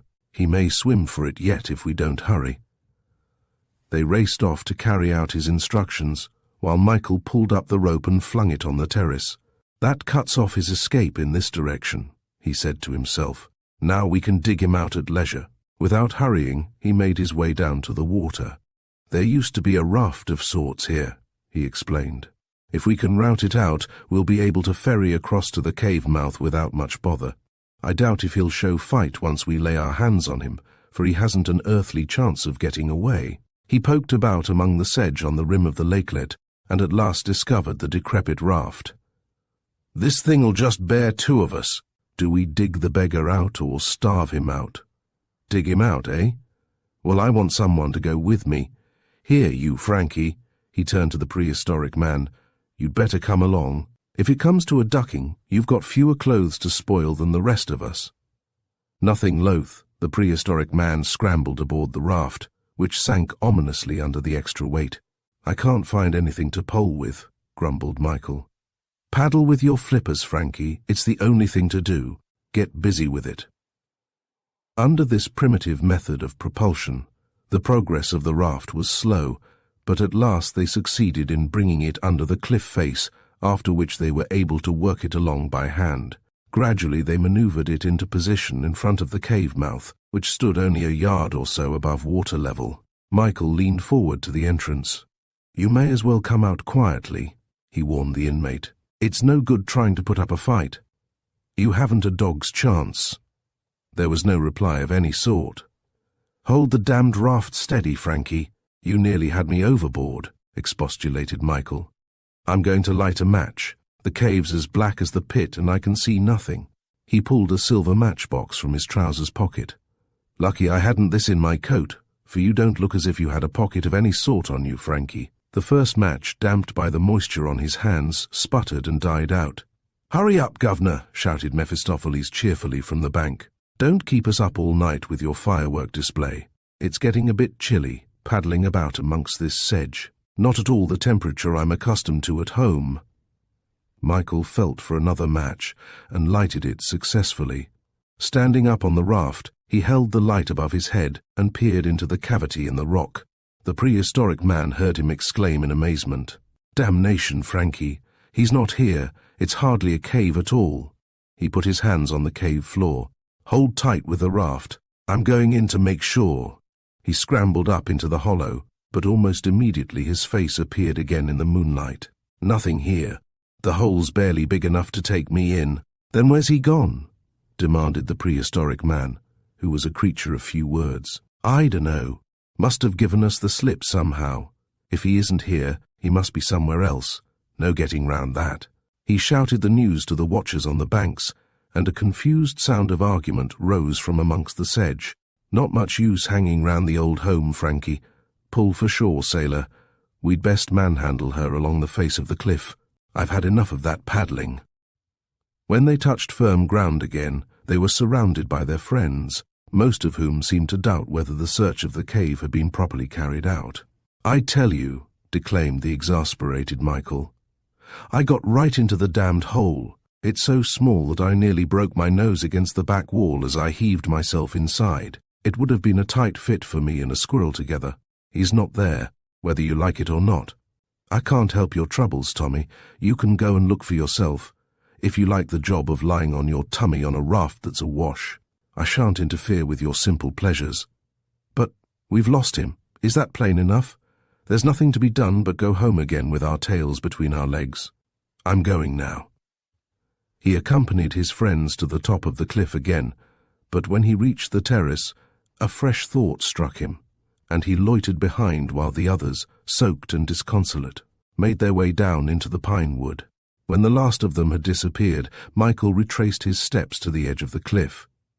He reached here all right, he assured himself, and he didn't break back through the cordon. He stooped down, picked up the rope, and refastened it round one of the pillars of the balustrade. Everyone knows there are secret passages about Ravensthorpe, he mused. Perhaps this beggar has got on to one of them, and quite possibly the end of the passage is in that cave down there. That would explain the rope.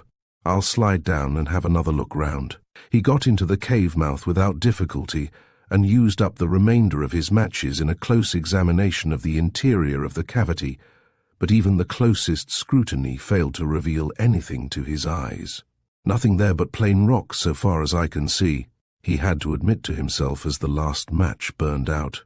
That's a blank end in more senses than one. Without much difficulty he swarmed up the rope again, untied it from the balustrade, and coiled it over his arm. A nice little clue for Sir Clinton Driffield to puzzle over, he assured himself. Sherlock Holmes would have been onto it at once, found where it was sold in no time, discovered who bought it before 5 minutes had passed, and paralysed Watson with the whole story that same evening over a pipeful of shag. We shall see. He threw a last glance round the empty terrace and then moved off into the spinney. As he passed into the shadow of the trees he saw, a few yards to one side, the outline of the fairy house dappled in the moonshine which filtered through the leaves overhead. Half unconsciously, Michael halted and looked at the little building. They could never have overlooked that in the hunt, surely. Well, no harm in having a peep to make certain. He dropped his coil of rope, stepped across to the house, and stooping down, flung open the door.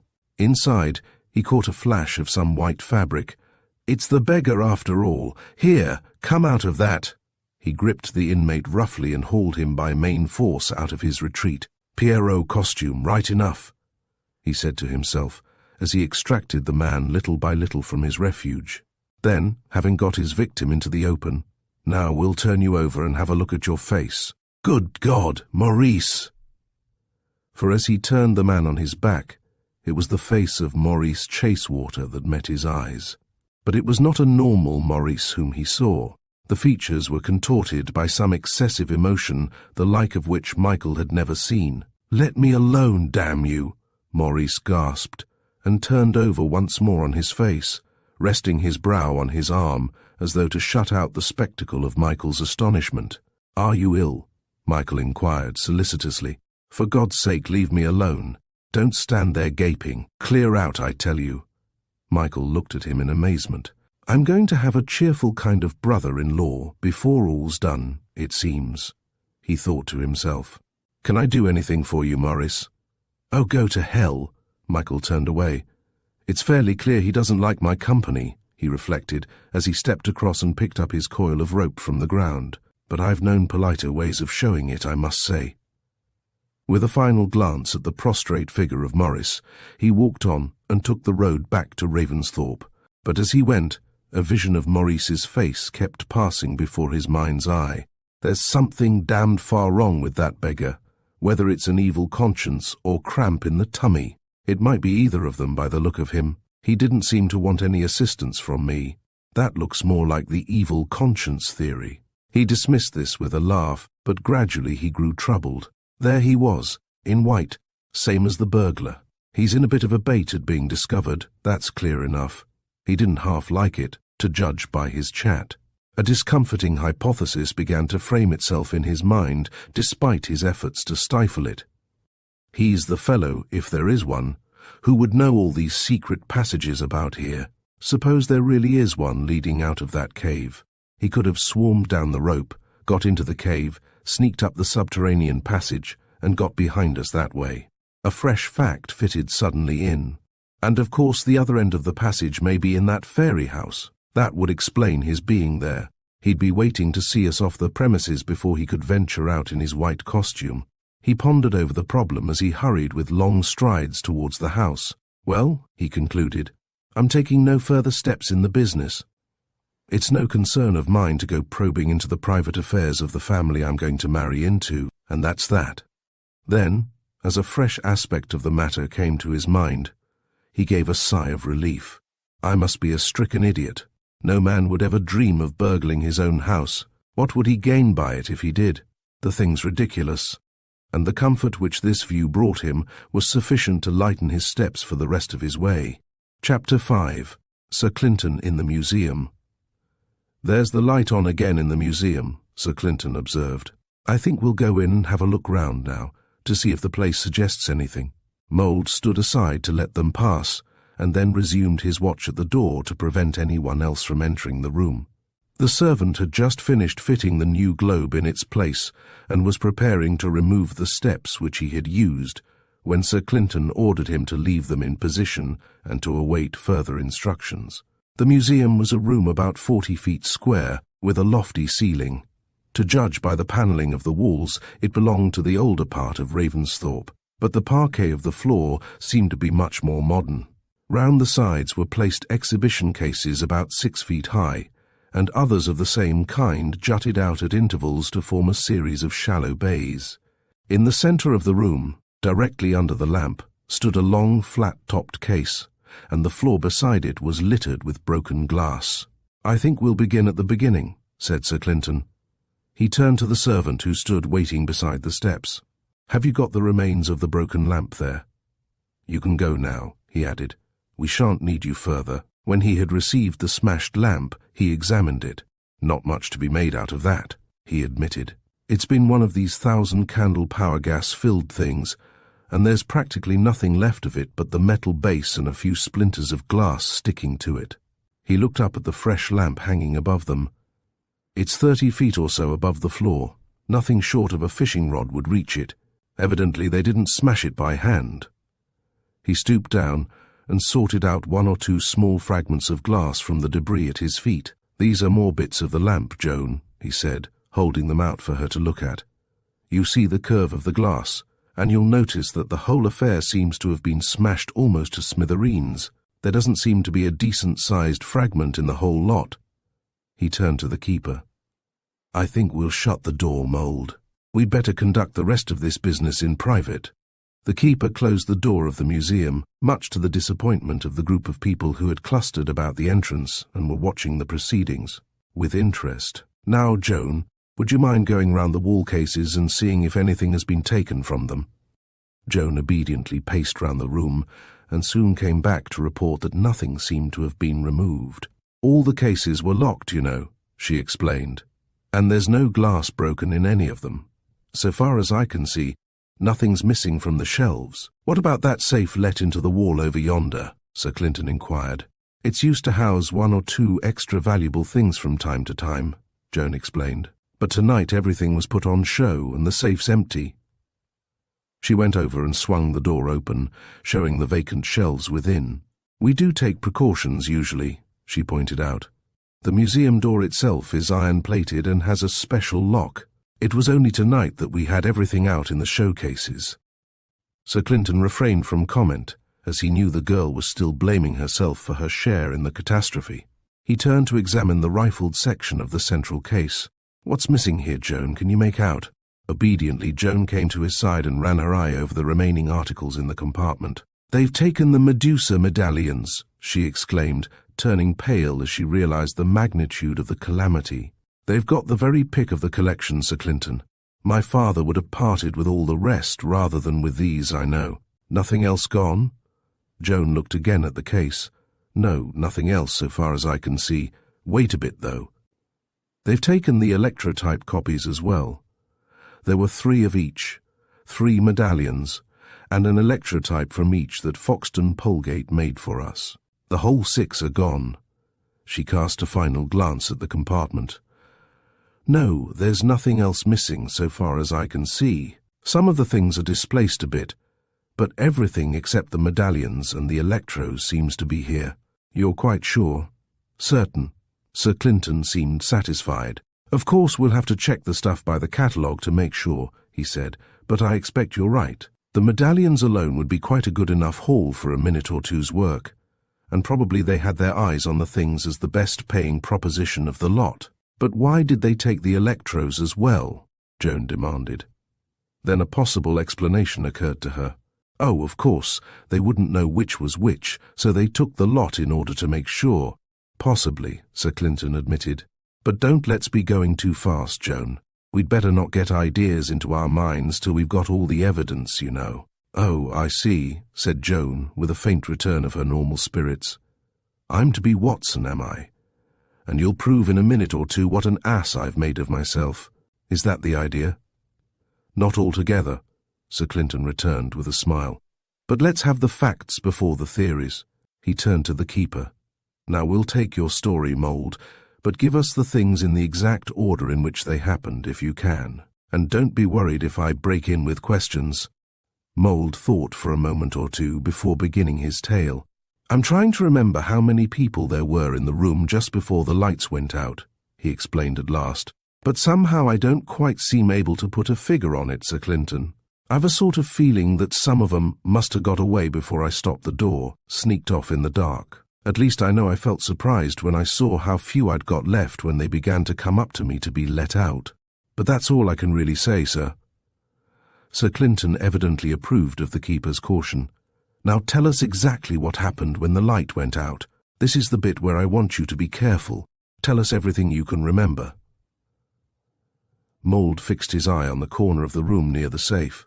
I was patrolling round the room, sir, most of the night. I didn't stand in one place all the time. Now just when the light was about to go out, I was walking away from this case here. He nodded towards the rifled central case. And as near as may be, I'd got to the entrance to that second-last bay, just before you come to the safe. I just turned round to come back when I heard a pistol going off. That was the first thing that attracted your attention, questioned Sir Clinton. It's an important point, Mould. That was the first thing out of the common that happened, Mould asserted.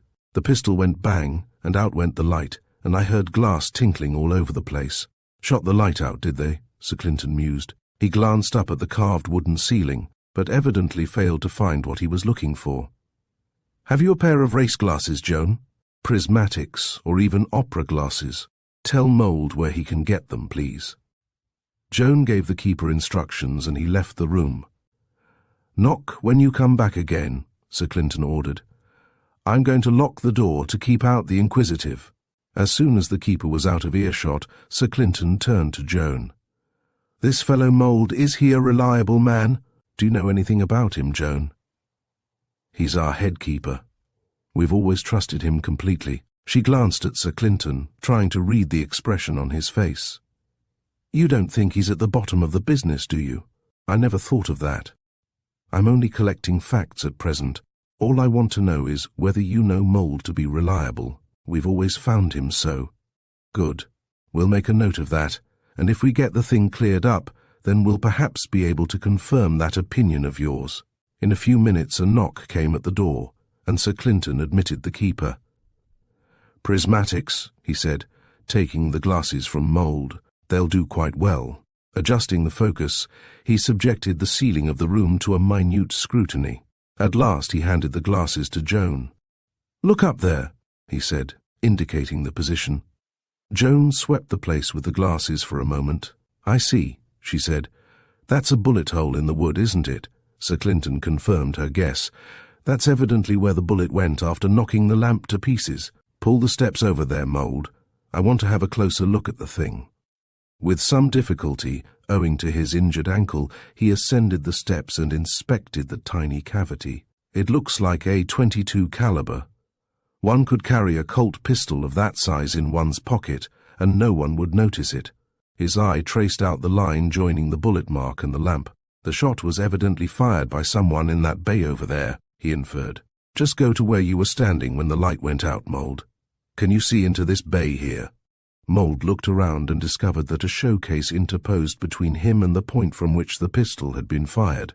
They evidently thought of everything, Sir Clinton said, when he heard Mould's report.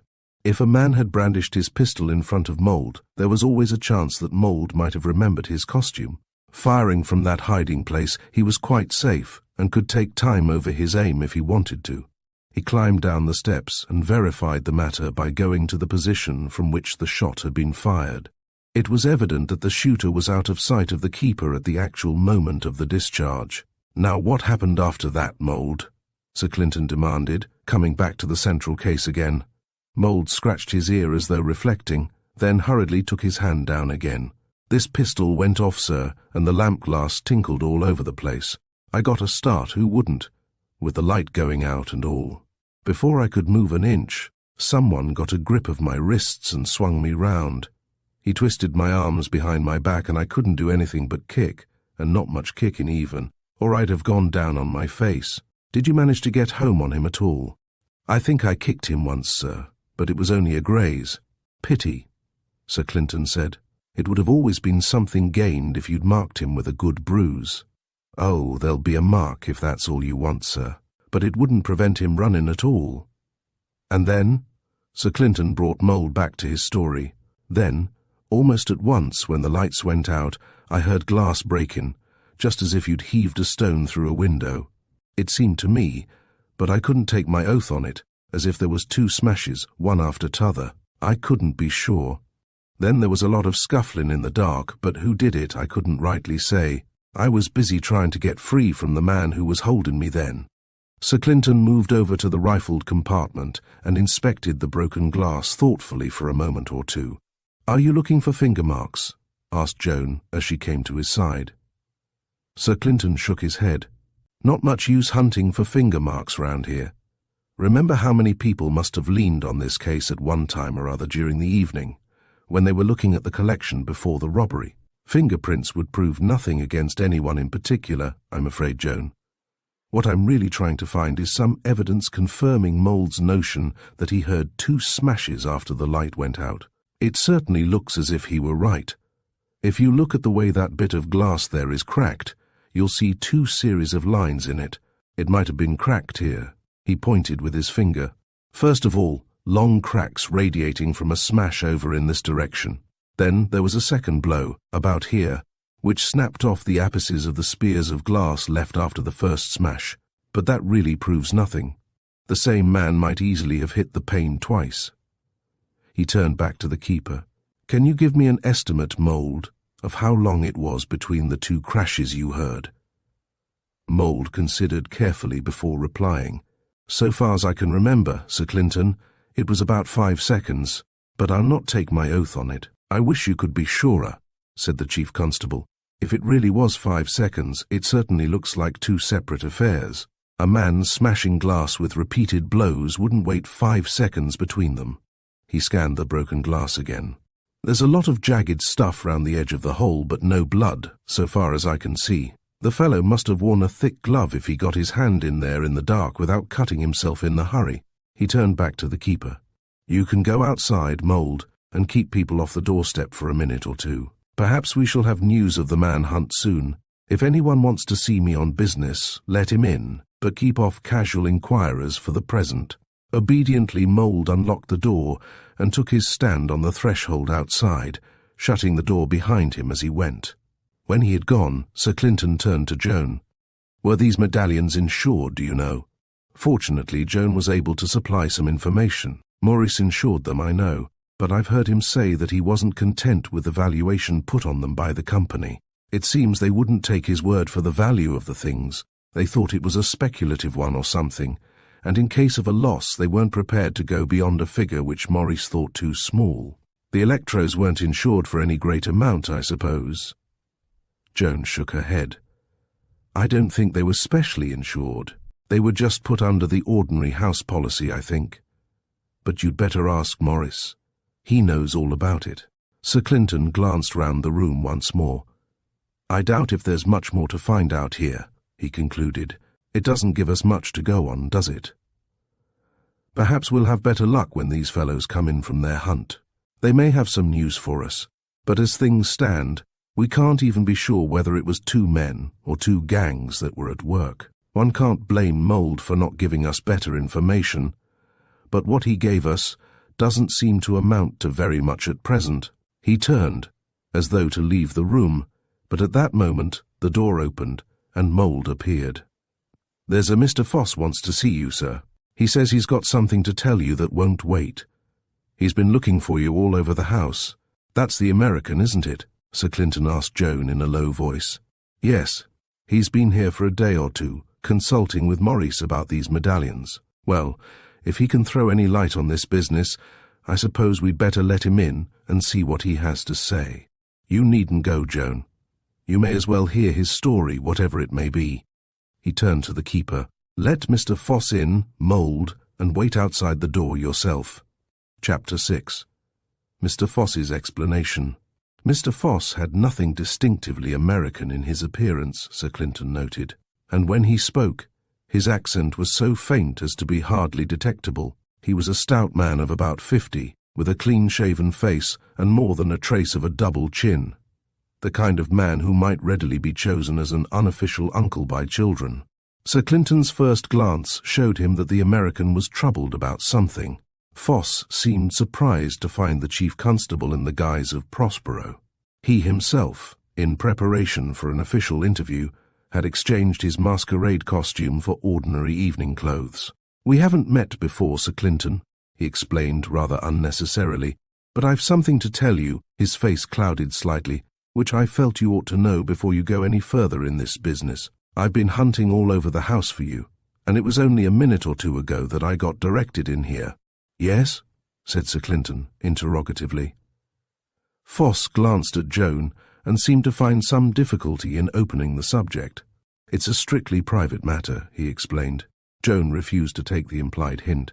"If it has any connection with this burglary, Mr. Foss, I see no reason why I should not hear what you have to say. It's a matter that concerns me as one of the family, you know." Foss seemed taken aback, and quite evidently he would have preferred to make his confidence to Sir Clinton alone. "It's rather a difficult matter," he said, with a feeble endeavour to deflect Joan from her purpose. Joan, however, took no notice of his diffidence. "Come, Mr. Foss," she said. "If it's really important, the sooner Sir Clinton hears of it, the better. Begin." Foss glanced appealingly at Sir Clinton, but apparently the chief constable took Joan's view of the matter. "I'm rather busy at present, Mr. Foss," he said dryly. "Perhaps you'll give us your information as concisely as possible." Having failed in his attempt, Foss made the best of it, though it was with obvious reluctance that he launched into his subject. "Last night after dinner," he began, "I went into the winter garden to smoke a cigar. I had some business affairs which I wanted to put straight in my mind, and I thought I could stow myself away in a corner there and be free from interruption. So I sat down at one side of the winter garden behind a large clump of palms where no one was likely to see me, and I began to think over the points I had in mind." "Yes?" prompted Sir Clinton, who seemed anxious to cut Foss's narrative down to essentials. "While I was sitting there," the American continued, "some of the young people came into the winter garden and sat down in a recess on the side opposite to where I was. At first they didn't disturb me. I thought they'd be almost out of earshot, on the other side of the dome. I think you were one of them, Miss Chasewater, you and your brother, and Miss Rainhill, and someone else whom I didn't recognize." "I was there," Joan confirmed, looking rather puzzled as to what might come next. "You may not know, Miss Chasewater," Foss continued, "that your winter garden is a sort of whispering gallery. Although I was quite a long way off from your party, your voices came quite clearly across to where I was sitting. They didn't disturb me at all. I've got the knack of concentration when I'm thinking about business affairs. But although I wasn't listening intentionally, the whole conversation was getting in at my ear while I was thinking about other things. I suppose I ought to have gone away or let you know I was there, but the fact is, I just got to a point where I was seeing my way through a rather knotty tangle, and I didn't want to break my chain of thought. I wasn't eavesdropping, you understand?" "Yes?" repeated Sir Clinton, with a slight acidity in his tone. "And then?" But the American failed to take the hint. Evidently he laid great stress on explaining exactly how things had fallen out. After a while, he went on, with an evident effort to be accurate. "Miss Chasewater and someone else left the party." "Quite true," Joan confirmed. "We went to play billiards." The American nodded. "When you had gone," he continued, "someone else joined the party, a red-haired young man whom they called Foxy." Sir Clinton glanced at Joan. "That's Foxton Polegate," Joan explained. "He's a neighbour of ours. He made these electrotypes of the medallions for us." Foss waited patiently till she had finished her interjection. Then he resumed his narrative. Shortly after that, my ear caught the sound of my own name. Naturally, my attention was attracted, quite without any intention on my part. It's only natural to prick up your ears when you hear your own name mentioned. He looked apologetically at them both, as if asking them to condone his conduct. The next thing I heard, without listening intentionally, you understand, was Medusa medallions. Now, as you know, I've been sent over here by Mr. Keswick to see if I can arrange to buy these medallions from Mr. Chasewater. It's my duty to my employer to get to know all I can about them. I wouldn't be earning my money if I spared any trouble in the work which has been put into my hands. So when I heard the name of the medallions mentioned, frankly, I listened with both ears. It seemed to me my duty to Mr. Keswick to do so. He looked appealingly at their faces, as though to plead for a favourable verdict on his conduct. "Go on, please," Sir Clinton requested. "I hardly expected you'd look on it as I do," Foss confessed rather shamefacedly. "Of course, it was just plain eavesdropping on my part by that time, but I felt Mr. Keswick would have expected me to find out all I could about these medallions. To be candid, I'd do the same again, though I didn't like doing it." Sir Clinton seemed to feel that he had been rather discouraging. "I shouldn't make too much of it, Mr. Foss. What happened next?" Foss's face showed that he was at last coming to a matter of real difficulty. "It's rather unfortunate that I came to be mixed up in the thing at all," he said, with obvious chagrin. "I can assure you, Miss Chasewater, that I don't like doing it. I only made up my mind to tell you about it because it seems to me to give a chance of hushing this supposed burglary up quietly before there's any talk goes round." "Supposed burglary?" exclaimed Joan. "What's your idea of a real burglary, if this sort of thing is only a supposed one?" She indicated the shattered showcase and the litter of glass on the floor. Foss evidently decided to take the rest of his narrative in a rush. "I'll tell you," he said. "The next thing I overheard was a complete plan for a fake burglary, a practical joke, to be carried out tonight. The light in here was to be put out, the house lights were to be extinguished, and in the darkness, your brother and this Mr. Foxy, how do you call him, were to get away with the medallions." "Ah, Mr. Foss, now you become interesting," Sir Clinton acknowledged. "I heard all the details," Foss went on. "How Miss Rainhill was to see to extinguishing the lights, how Mr. Chasewater was to secure the keeper, and how meanwhile his friend was to put on a thick glove and take the medallions out of the case there. And it seems to me that it was a matter that interested me directly," he added, dropping his air of apology, "for I gather that the whole affair was planned with some idea of making this sale to Mr. Keswick fall through at the last moment." "Indeed." Sir Clinton's face showed that at last he saw something more clearly than before. "That was the motive," Foss continued. "Now the whole thing put me in a most awkward position." "I think I see your difficulty," Sir Clinton assured him, with more geniality than he had hitherto shown. "It was very hard to make up my mind what to do," Foss went on. "I'm a guest here. This was a family joke, apparently, one brother taking a rise out of another. It was hardly for me to step in and perhaps cause bad feelings between them. I thought the whole thing was perhaps just talk, not meant seriously in the end, a kind of how would we do it if we set about it discussion, you understand." Sir Clinton nodded understandingly. "Difficult to know what to do, in your shoes undoubtedly."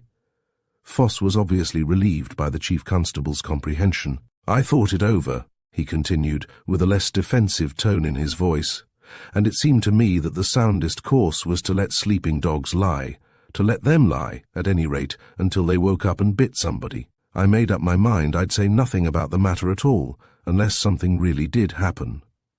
"Very judicious," Sir Clinton acquiesced. "Then came tonight," Foss resumed. "Their plan went through. I don't know what success they had. The house is full of all sorts of rumours. But I heard that the Chief Constable was on the spot and was taking up the case himself, and as soon as I heard that, I felt I ought to tell what I knew. So I hunted you out, so as to avoid your taking any steps before you knew just how the land lay. It's only a practical joke, and not a crime at all. I don't know anything about your English laws, and I was afraid you might be taking some steps, doing something or other that would make it impossible to stop short of the whole affair coming out in public. I'm sure the family wouldn't like that." He glanced at Joan's face, but evidently found nothing very encouraging in her expression. "It's been a most unfortunate position for me," he complained. Sir Clinton took pity on him. "It was very good of you to give me these facts," he said with more cordiality than he had hitherto shown. "You've cleared up the thing and saved us from putting our foot in it badly, perhaps. Thanks very much for your trouble, Mr. Foss. You've been of great assistance." His tone showed that the interview was at an end, but, tactfully, as though to spare the obviously ruffled feelings of the American, he accompanied him to the door. When Foss had left the room, Sir Clinton turned back to Joan. "Well, Joan, what about it?" "Oh, it sounds accurate enough," Joan admitted, though there was an undercurrent of resentment in her tone. "Foss couldn't have known what sort of person Foxy is, and it's as clear as daylight that Foxy was at the bottom of this. He's a silly ass who's always playing practical jokes." She paused for a moment. Then relief showed itself in her voice as she added, "It's rather a blessing to know the whole affair has been just spoof, isn't it? You can hush it up easily enough, can't you? Nobody need know exactly what happened, and then we'll be all right. If this story comes out, all our little family bickerings will be common talk, and one doesn't want that. I'm not exactly proud of the way Maurice has been treating Cecil." Sir Clinton's face showed that he understood her position, but rather to her surprise, he gave no verbal assurance. "It is all right," she demanded. "I think we'll interview your friend Foxy first of all," Sir Clinton proposed, taking no notice of her inquiry. Going to the door, he gave some orders to the keeper. "You were rather stiff with our good Mr. Foss," he said, turning to Joan as he closed the door again. "What would you have done yourself if you'd been in his position?" Joan had her answer ready. "I suppose he couldn't help overhearing things, but when this affair came to light, I think if I'd been in his shoes I'd have gone to Cecil instead of coming to us with the tale. Once Cecil found the game was up, he'd have been able to return the medallions in some way or other, without raising any dust. That was one way, certainly." "What I object to is Foss coming to you," Joan explained. "He didn't know you're an old friend of ours. All he knew was that you were the chief constable. So off he hies to you post-haste to give the whole show away, when he might quite well have come to me or gone to Cecil. I don't like this way of doing things, no tact at all. I can't conceive how Cecil came to take up a silly prank like this," said Sir Clinton. "It's a schoolboy's trick." "You don't know everything," said Joan in defence of her brother. "I know a good deal, Joan," Sir Clinton retorted in a decisive tone. "Perhaps I know more than you think about this business." In a few minutes the keeper knocked at the door. "Well?" demanded Sir Clinton, opening it. "I can't find Mr. Polgate anywhere, sir," Mould reported. "No one's seen him, and he's not in the house." "He was here tonight," Joan declared. "I recognized him when I was dancing with him. You can't mistake that shock of hair, and of course his voice gave him away when he spoke." Sir Clinton did not seem perturbed. "Bring Mr. Cecil, Mould," he ordered, and locked the door again as the keeper went off on his fresh errand. This task Mould completed in a very short time. Sir Clinton opened at his knock, and Cecil Chasewater came into the museum. He was dressed as a Swiss admiral, and behind him came Una Rainhill in the costume of Cleopatra. Sir Clinton wasted no time in preliminaries. "I've sent for you, Cecil, because I want to know exactly what part you played in this business tonight." Cecil Chasewater opened his eyes in astonishment. "You seem to be a bit of a super sleuth. How did you spot us so quickly?" Quite obviously Cecil was not greatly perturbed at being found out, as Sir Clinton noted with a certain relief. So far as he was concerned, the thing had been only a prank. "Tell me exactly what happened after you came in here before the lights went out," the chief constable demanded in a curt tone. Cecil glanced at Una. Sir Clinton caught the look. "We know all about Miss Rainhill's part in the affair," he explained bluntly. "Oh, in that case," said Cecil, "there's no particular reason why I should keep back anything. Una, Foxy and I planned it between us. I take full responsibility for that. I wanted to upset this sale if I could. I'm not ashamed of that. I know all about that," Sir Clinton pointed out coldly. "What I wish to know is exactly what happened after you came in here to steal these medallions." Cecil seemed impressed by the chief constable's tone. "I'll tell you then, we've nothing to conceal. I came in here at about 20 to 12 and sauntered about the room, pretending to look at the cases as if I'd never seen them before. My part was to mark down Mould and prevent him interfering. Sir Clinton nodded to show that he knew all this. Rather before I expected it, the light went out. Oh, there was a shot fired just then. I didn't understand that part of it, but I supposed that Foxy had brought a pistol with him and fired a blank cartridge just to add a touch of interest to the affair. It wasn't on the bill of fare, so I imagine it must have been one of these last-minute improvements. Anyhow, I did my part of the business, jumped on Mould and held him while Foxy got away with the stuff. Then, when he'd had time to get away, I let Mould go and made a beeline for the door myself. I could swear no one spotted me in the dark, and I was well mixed up in the mob before the lights went on again. Did you pay particular attention to what Polegate was doing while you were busy with the keeper? No. Mould gave me all I wanted in the way of trouble. You're sure it was Mould you got hold of? You didn't make any mistake? Cecil reflected for a moment. I don't see how I could have gripped the wrong man. I'd marked him down while the light was on. Can you remember anything about sounds of breaking glass? Cecil pondered before replying. It seemed to me that there was a lot of glass breaking, more than I'd expected. The light was hardly out before there was a smash and tinkle all over the place. Foxy must have got to work quicker than I'd allowed for, and I remember hearing quite a lot of hammering and smashing going on after that, as if he'd found it difficult to make a big enough hole in the glass of the case. I thought he'd bungled the business, and it was all I could do to keep my grip on Mould long enough to get the thing safely through. Sir Clinton dismissed that part of the subject. He turned to Una. Now, Miss Rainhill, I believe your part in the affair was to pull out the main switch of the house. Yes, Una admitted, looking rather surprised at the extent of his knowledge. Did you carry out your part of the arrangement punctually, or were you late in getting the current off? I pulled out the switch to the very second. I had my hand on it and my eye on my wristwatch, and when it came to 11.45, I jerked it out and the lights went off. I was absolutely right to a second, I'm sure. And you thought Miss Rainhill had been a shade before her time, Cecil? So it seemed to me. I hadn't a chance of looking at my watch, and of course, after the lights went off, I couldn't spare time to look. At this moment, another knock came to the door, and Foxy Polegate burst into the museum. Sir Clinton noticed that he was masquerading as a harlequin. Heard you'd been asking for me, Sir Clinton, he broke out as he came into the room. Seems the keeper had been inquiring for me, so I came along as soon as I heard about it. He glanced inquisitively at Cecil and Una, as though wondering what they were doing there. Sir Clinton wasted no words. The medallions, Mr. Polegate, please. Foxy made a very good pretence of astonishment at the demand, but Cecil cut him short. You may as well hand them over, Foxy. They seem to know all about the joke. Oh, they do they? Foxy exclaimed. They seem to have been mighty swift about it.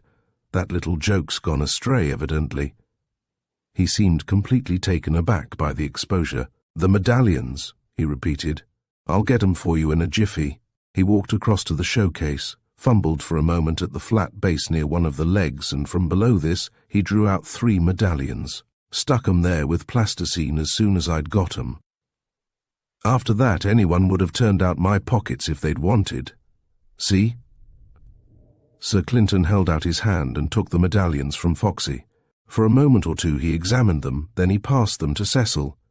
Have you any way of telling easily whether these are the real things or the replicas? Cecil inspected them one by one with minute care. These are the real things, he announced. What else could they be? You've no doubt about it? Questioned Sir Clinton. Not a bit, Cecil assured him. When Foxy made the replicas, my father had a tiny hole, just a dot, drilled in the edge of each electrotype so as to distinguish the real things from the sham. There are no holes here, so these are the real Leonardos. Sir Clinton swung round suddenly on Foxy. Now, Mr. Polegate, he said sternly, you've given a lot of trouble with this silly joke of yours. I'm not concerned with your taste in humour, or I might say a few things you wouldn't care to hear, but you can repair the damage to some extent if you give me a frank account of your doings in here tonight. I want the whole story, please. Foxy was evidently completely taken aback by Sir Clinton's tone. Come, we're waiting. There's no time to lose, Sir Clinton said curtly, as Foxy seemed to hesitate. Joan and the others showed by their faces that they could not quite understand the reason for the Chief Constable's asperity. We planned that... "I know all about that," said Sir Clinton brusquely. "Begin at the point where you came in here at 20 to 12 or so." Foxy pulled himself together. The Chief Constable's manner was not encouraging. "I came in here as arranged and worked my way over to the central case there, slowly, so as not to attract the keeper's attention. 1 or 2 other people were hanging round it then, too. I remember noticing a chap in a white Pierrot costume alongside me. Suddenly there was a pistol shot, and the light went out according to plan." "How do you account for the pistol shot?" demanded Sir Clinton. "Try next door," said Foxy. "I thought it was a fancy tip that Cecil had thrown in at the last moment. It wasn't in the book of words." "You were ready to get to work when the light went out?" inquired Sir Clinton. Foxy considered for a moment. "It took me rather by surprise," he admitted. "I'd counted on having at least another minute according to the timetable. What happened next? Be careful now. As soon as the light went out, I pulled on a thick pair of gloves and got a bit of lead pipe out of my slapstick. But there was a bit of a scuffle in the dark round the showcase, and someone must have put their elbow through the glass. I heard it go crash in the dark. I shoved along till I was opposite the medallion section of the case. Luckily someone made way for me just then, and I got to work with my lead pipe. The glass smashed easily. It must have been cracked before, so I put my hand in and groped about. I could find only 3 medallions instead of 6, but I hooked them out, slabbed on some plasticine, stuck them under the case for future reference, and cut my stick for the door. Someone was ahead of me there, and I heard some sort of mix-up in the dark. Then I wandered out into the garden by the east door as soon as I could find it in the dark. And I've been out there having a smoke till now. When I came in again, I heard you'd been asking for me, so I came along." Sir Clinton considered for a moment. "I want to be quite clear on one point," he said with no relaxation of his manner. "You say that you heard the glass crack before you began your work. Are you certain of that?" "Quite," said Foxy. "And when you got your hand into the case, you could find only 3 medallions." "That was all. I was groping for the top row of the 6, and naturally it surprised me when I felt only 3 altogether. I'm quite certain about it." "So you were evidently the second thief at the case tonight," Sir Clinton concluded. Foxy flushed at the word thief, but a glance at the face of the Chief Constable evidently persuaded him that it would be best not to argue on philology at that moment. He contented himself with nodding sullenly in response to Sir Clinton's remark. Joan relieved the tension. "Anyhow, we've got the medallions safe, and that's all that really matters," she pointed out. "Let's have a look at them, Cecil." She took them from his hand and scrutinized them carefully. "Yes, these are the real Leonardos," she affirmed, without hesitation. "That's all right." "Quite all right," admitted Sir Clinton, with a wry smile. "Except for one point, why were the replicas stolen and the real things left untouched?" "That certainly seems to need explaining," Una admitted. "Can you throw any light on it, Foxy? You're the only one of us who was near the case." There was no hint of accusation in her tone, but Foxy seemed to read an insinuation into her remark. "I haven't got the replicas, if that's what you mean, Una," he protested angrily. "I just took what was left, and it turns out to be the real things. Whoever was ahead of me took the duds." Cecil considered the point, and then appealed to Sir Clinton. "Doesn't that seem to show that an outsider's been at work? Someone who knew a certain amount about the collection, but not quite enough. An outsider wouldn't know we had the replicas in the case alongside the real things. He'd just grab 3 medallions and think he'd got away with it." Sir Clinton shook his head. "Your hypothetical outsider, Cecil, must have had a preliminary look at the case before the lights went out, just to make sure of getting to the right spot in the dark. Therefore, he must have seen the 6 medallions there, and he'd have taken the lot instead of only 3 when he had his chance." "That upsets your apple cart, Cecil," said Joan. "It's obvious Sir Clinton's right. Unless a fresh idea seemed to strike her, unless the thief knew of the replicas and had wrong information, so that he imagined he was taking the Leonardos when he really was grabbing the replicas. I mean, he may have thought that the replicas were in the top row instead of the lower one." She glanced at Sir Clinton's face to see what he thought of her suggestion, but he betrayed nothing. "Wouldn't you have taken the whole 6, Joan, if you had been in his shoes?" Joan had to admit that she would have made certain by snatching the complete set. "There's more in it than that," was all that Sir Clinton could be induced to say. Before any more could be said, The door opened again. This time it was Michael Clifton who entered the museum. "You've got him, Michael," cried Joan. "Who was he?" Michael shook his head. "He got away from us. It's a damned mysterious business how he managed it. But he slipped through our fingers, Joan." "Well, tell us what happened, quick," Joan ordered. "I didn't think you'd botch it, Michael." Michael obeyed her at once and launched into an account of the moonlight chase of the fugitive. Sir Clinton listened attentively, but interposed no questions until Michael had finished his story. "Let's have this quite clear," the chief constable said, when the tale had been completed. "You had him hemmed in at the cliff top, you heard a splash, but there was no sign of anyone swimming in the lake. You discovered a rope tied to the balustrade and lying down the cliff face to the cave mouth. He wasn't in the cave when you looked for him there. Is that correct? That's how it happened. You're sure he didn't break back through your cordon?" "Certain." "And you found Maurice in one of the fairy houses in the spinney?" "Yes. He seemed in a queer state." Sir Clinton, glancing at Cecil's face, was surprised to see on it the same expression of almost malicious glee which he had surprised on the day when they examined that very fairy house during their walk. Quite obviously Cecil knew something more than the chief constable did. "Does that suggest anything to you, Cecil?" he demanded point blank. At the query, Cecil's face came back to normal suddenly. "To me? No, why should it?" "I merely wondered," said Sir Clinton, without seeming to notice anything. It was clear that whatever Cecil knew, it was something which he was not prepared to tell. Foxy had listened intently to Michael's narrative, and as the chief constable seemed to have come to the end of his interrogations, Foxy put a question of his own. "You say Maurice was wearing a white Pierrot costume. So was the fellow you were chasing. So was the man next me at the case when the lights went out. I suppose you're suggesting that Maurice is at the bottom of the business, Foxy," Michael replied at once. "I'll swallow that if you'll answer one question. Why should a man burgle his own house?" "Lord alone knows," Foxy admitted humbly. "I've no brainwave on the subject." "It seems rather improbable," observed Sir Clinton. "I think you'll have to produce a motive before that idea could be accepted." He glanced round at the door as he spoke and added, "Here's Maurice himself."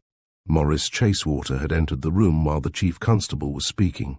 He had discarded his fancy costume and wore ordinary evening dress, against the black of which his face looked white and drawn. He came up to the group and leaned on the showcase as if for support. "So you've muddled it, Michael," he commented after a pause. "You didn't get your hands on the fellow after all." Dismissing Michael with almost open contempt, he turned to Sir Clinton. "What's the damage? Did the fellow get away with anything of value?" "Nothing much, only your 3 replicas of the Leonardo medallion so far as we can see." As he spoke, his glance telegraphed a warning to the rest of the group. It seemed unnecessary that Maurice should know all the ins and outs of the night's doings, but Foxy evidently failed to grasp the meaning of the chief constable's look. "We saved the real medallions for you, Maurice. Vote of thanks to us, eh?"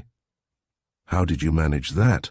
Maurice demanded, with no sign of gratitude in his voice. Quite oblivious of the warning looks thrown at him by the rest of the group, Foxy launched at once into a detailed account of the whole practical joke and its sequel. Maurice listened frowningly to the story. When it was completed, he made no direct comment. "Who's got the medallions? You, Joan? I'll take them." When she had handed them over, he scrutinized them carefully. "These seem to be the Leonardo ones," he confirmed. Sir Clinton interposed a question. "Were the medallions and the replicas in their usual places tonight, Maurice? I mean, were the real things in the top row and the electros down below?" Maurice gave a curt nod of assent. He weighed the 3 medallions unconsciously in his hand for a moment, then moved over to the safe in the wall of the museum. "These things will be safer under lock and key now," he said. He opened the safe, inserted the medallions, closed the safe door with a clang, and busied himself with the combination of the lock. Before saying anything further, Sir Clinton waited until Maurice had returned to the group. "There's one thing," he said. "I shall have to look into this affair officially now. It's essential that things shall be left as they are, especially the place where that fellow gave you the slip, Clifton. Nobody must be wandering about there, up at the spinney, until I've done with the ground. There may be clues left, for all one can tell, and we can't run the risk of their being destroyed." Maurice looked up gloomily. "Very well. I'll give orders to the keepers to patrol the wood and turn everyone back. That do? So long as no one sets foot on anything beyond the wood, I'll be quite satisfied. But it's important, Maurice. Impress that on your keepers, please." Maurice indicated his comprehension with a nod. "I'll begin dragging the lakelet up there tomorrow morning," Sir Clinton added. "Something must have gone into the water to make the splash that was heard, and perhaps we shall find it. I don't mind anyone going down by the lakeside. It's the top of the cliff that I want kept intact." He looked at his watch. "You're on the phone here. I must ring up the police in Hinchelden now and make arrangements for tomorrow. Show me your phone, please, Joan. And as I must get some sleep tonight, I'll say goodbye to the rest of you now. Come along, Ariel. Lead the way." Chapter 7. What was in the lake? "I was afraid of it," Sir Clinton observed, as he lifted the dripping pole with which he had been sounding the water of the lakelet. "The net will be no good, Inspector. With these spikes of rock jutting up from the bottom all over the place, you couldn't get a clean sweep, and if there's anything here at all, it's pretty sure to have lodged in one of the cavities between the spikes." It was the morning after the masked ball at Ravensthorpe. The chief constable had made all his arrangements overnight, so that when he reached the shore of the artificial lake, everything was in readiness. The decrepit raft had been strengthened, a large net had been brought for the purpose of dragging the pool, and several grapnels had been procured, in case the net turned out to be useless. Sir Clinton had gone out on the raft to sound the water and discover whether the net could be utilized, but the results had not been encouraging. Inspector Armadale listened to the verdict with a rather gloomy face. "It's a pity," he commented regretfully. "Dragging with the grapnel is a kind of hit-or-miss job, Sir Clinton, and it'll take far longer than working with the net." Sir Clinton acquiesced with a gesture. "We'd better start close in under the cliff face," he said. "If anything came down from the top, it can't have gone far before it sank. One of the people last night was watching the pool, and he saw nothing on the surface after the splash, so it ought to be somewhere near the cave mouth. You can pole over to the shore now, Constable. We've done with this part of the business." The constable obeyed the order, and soon Sir Clinton rejoined the inspector on the bank. "It's likely to be a troublesome business," the chief constable admitted, as his subordinate came up. "The bottom's very irregular, and the chances are that the grapnel will stick 2 times out of 3. However, the sooner we get to work, the better." He considered for a moment or two. "Tack a light line to the grapnel as well as the rope. Get the raft out past the cave, and let a constable pitch the grapnel in there. Then, when you've dragged, or if the grapnel sticks, he can pull the hook back again with a light line and start afresh alongside the place where he made the last cast. But it's likely to be a slow business, as you say." The inspector agreed and set his constables to work at once. Sir Clinton withdrew to a little distance, sat down on a small hillock from which he could oversee the dragging operations, and patiently awaited the start of the search. His eyes, wandering with apparent incuriosity over the group at the water's edge, noted with approval that Armadale was wasting no time. Having made his instructions clear, the inspector came over to where the chief constable was posted. "Sit down, Inspector," Sir Clinton invited. "This may take all day, you know, and it's as cheap sitting as standing." When the inspector had seated himself, the chief constable turned to him with a question. "You've seen to it that no one has gone up onto the terrace?" Inspector Armadale nodded affirmatively. "No one's been up on top," he explained. "I'd like to go and have a look round myself, but since you were so clear about it, I haven't gone." "Don't go," Sir Clinton reiterated his order. "I've a sound reason for letting no one up there." He glanced for a moment at the group of constables. "Another thing, Inspector," he continued. "There's no secrecy about that matter. In fact, it might be useful if you'd let it leak out to the public that no one has been up above there and that no one will be allowed to go, until I give the word. Spread it round, you understand?" Slightly mystified, apparently, the inspector acquiesced. "Do you see your way through the case, Sir Clinton?" he demanded. "You've given me the facts, but we'll need a good deal more, it seems to me." Sir Clinton pulled out his cigarette case and thoughtfully began to smoke before answering the question. When he spoke again, his reply was an indirect one. "There's an old jurist's saying that I always keep in mind," he said. "It helps to clarify one's ideas in a case. Quis, quid, ubi, quibus auxiliis, cur, quomodo, quando? That puts our whole business into a nutshell. He glanced at the inspector's face. Your Latin's as feeble as my own, perhaps. There's an English equivalent. What was the crime? Who did it? When was it done? And where? How done? And with what motive? Who in the deed did share? How many of these questions can you answer now, offhand, Inspector? The rest of them will tell you what you've still got to ferret out. Inspector Armadale pulled out a notebook and pencil. Would you mind repeating it, Sir Clinton? I'd see through it better if I had it down in black and white. The chief constable repeated the doggerel, and Armadale jotted it down under his dictation. That seems fairly searching, he admitted, rereading it as he spoke. Quite enough for present purposes. Now, Inspector, how much do you really know? I mean, how many answers can you give? There are only 7 questions in all. Take them one by one, and let's hear your answers. It's a pretty stiff catechism, said the inspector, looking again at his notebook. I'll have a try, though, if you give me time to think over it. Sir Clinton smiled at the qualification. Think it over then, Inspector, he said. I'll just go and set them to work with the dragging. They seem to be ready to make a start. He rose and walked down to the group at the edge of the pool. You know what's wanted? He asked. Well, suppose we make a start. Get the raft out to about 10 yards or so beyond the cave mouth, and begin by flinging the grapnel in as near the cliff edge as you can. Then work gradually outwards. If it sticks, try again very slightly off the line of the last cast. He watched 1 or 2 attempts which gave no result, and then turned back to the hillock again. Well, Inspector, he demanded, as he sat down and turned his eyes on the group engaged with the dragging operations. What do you make of it? Inspector Armadale looked up from his notebook. That's a sound little rhyme, he admitted. It lets you see what you don't know and what you do know. Sir Clinton suppressed a smile successfully.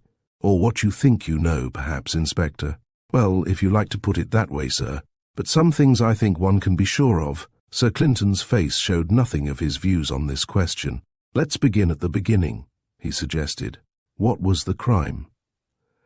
That's clear enough, the inspector affirmed without hesitation. These 3 electrotypes have been stolen. That's the crime. Sir Clinton seemed to be engrossed in the dragging which was going on methodically below them. You think so? He said at length. I'm not so sure. Inspector Armadale corrected himself. I meant that I'd charged the man with stealing the replicas. You couldn't charge him with anything else, since nothing else is missing. At least, that's what you told me. He wanted the real medallions, but he didn't pull that off. Sir Clinton refused to be drawn. He resorted to one of his indirect replies. What was the crime? He repeated. Now, I'll put a case to you, Inspector. Suppose that you saw 2 men in the distance, and that you could make out that one of them was struggling, and the second man was beating him on the head. What crime would you call that? Assault and battery. I suppose so, Armadale admitted.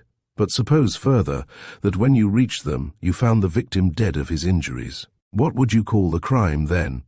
Murder, I suppose. So your view of the crime would depend upon the stage at which you witnessed it, eh? That's just my position in this Ravensthorpe affair. You've been looking at it from yesterday's standpoint, and you call it a theft of 3 replicas. But I wonder what you'll call it when we know the whole of the facts. The inspector declined to follow his chief to this extent. All the evidence we've got so far points to theft, sir. I've no fresh data that would let me put a new name to it. Then you regard it as a completed crime which has partly failed in its object. The inspector gave his acquiescence with a nod. You think it's something else, Sir Clinton? He inquired. The chief constable refused to be explicit. You've got all the evidence, Inspector.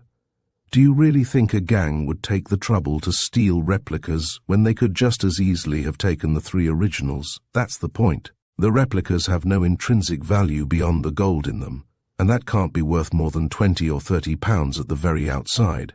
A mediocre haul for a smart gang, isn't it? Hardly trade union wages, I should think. It seems queer at first sight, sir, he admitted, but I think I can account for that all right when you come to the rest of your rhyme. Sir Clinton showed his interest. Then let's go on, he suggested. The next question is who did it? What's your answer to that, Inspector? To my mind, there seems to be only one possible thief. Sir Clinton pricked up his ears. You mean it was a single-handed job? Who was the man, then? Foxton Polegate, asserted the inspector. He watched Sir Clinton's face narrowly as he brought out the name, but the chief constable might have been wearing a mask for all the change there was in his features as he listened to the inspector's suggestion. As if he felt that he had overstepped the bounds of prudence, Armadale added hastily, I said possible thief, sir. I don't claim to be able to bring it home to him yet. But you think it might even be probable, instead of only possible, Inspector? Let's hear the evidence, please. Inspector Armadale turned over the leaves of his notebook until he reached some entries which he had previously made.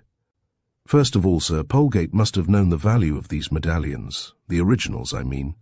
Second, he learned that they would be on show last night, and he knew where they'd be placed in the museum. Third, it was after Polegate came by this knowledge that the practical joke was planned. Fourth, who suggested the sham burglary? Polegate.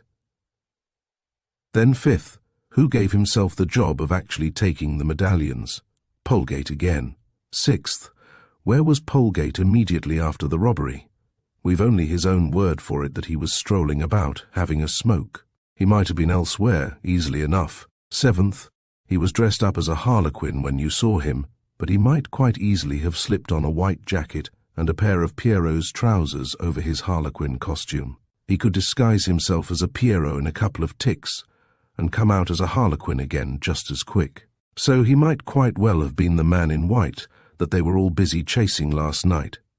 Eighth, he knows the ground thoroughly and could give strangers the slip easily enough at the end of the chase.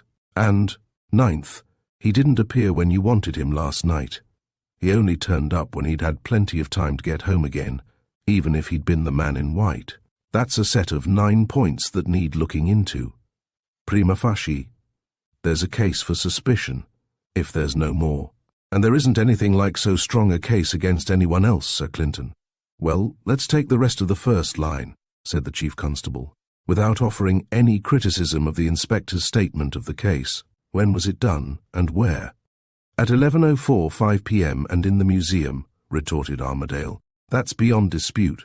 It's the clearest thing in the whole evidence.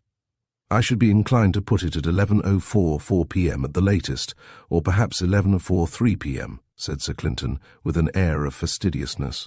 The inspector looked at him suspiciously, evidently feeling that he was being laughed at for his display of accuracy. I go by Miss Rainhill's evidence, he declared. She was the only one who had her eye on her watch, and she said she pulled out the switch at 11:045 precisely. I go by the evidence of Polegate and young Chasewater, said Sir Clinton, with a faint parody of the inspector's manner. They were taken by surprise when the light went out, although they expected it to be extinguished at 11:045 p.m. Oh, have it your own way, sir, if you lay any stress on the point, conceded the inspector. Make it 11.44 or 11.45, it's all the same so far as I'm concerned. Armadale seemed slightly ruffled by his chief's method of approaching the subject. Sir Clinton turned to another side of the matter. I suppose you say the crime has been committed in the museum, he inquired. The inspector looked at him suspiciously. You're trying to pull my leg, sir. Of course it was committed in the museum. Sir Clinton's tone became apologetic. I keep forgetting that we're not talking about the same thing, perhaps. Of course, the theft of the replicas was committed in the museum. We're quite in agreement there. He threw away his cigarette, selected a fresh one, and lighted it before continuing. And on that basis, I suppose there's no mystery about the next query in the rhyme, how done? None whatever in my mind, the inspector affirmed.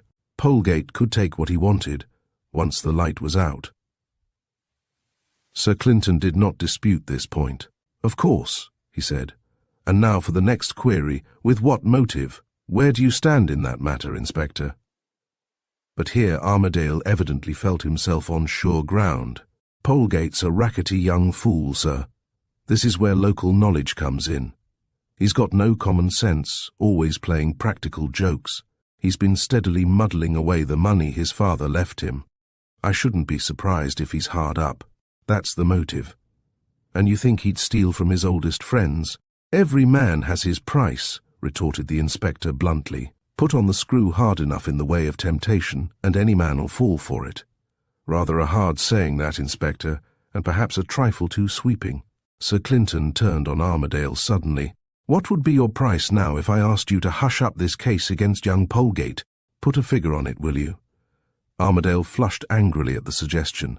Then, seeing that he had been trapped, he laughed awkwardly. Nobody knows even their own price till it's put on the table, Sir Clinton, he countered, with a certain acuteness. The chief constable turned away from the subject.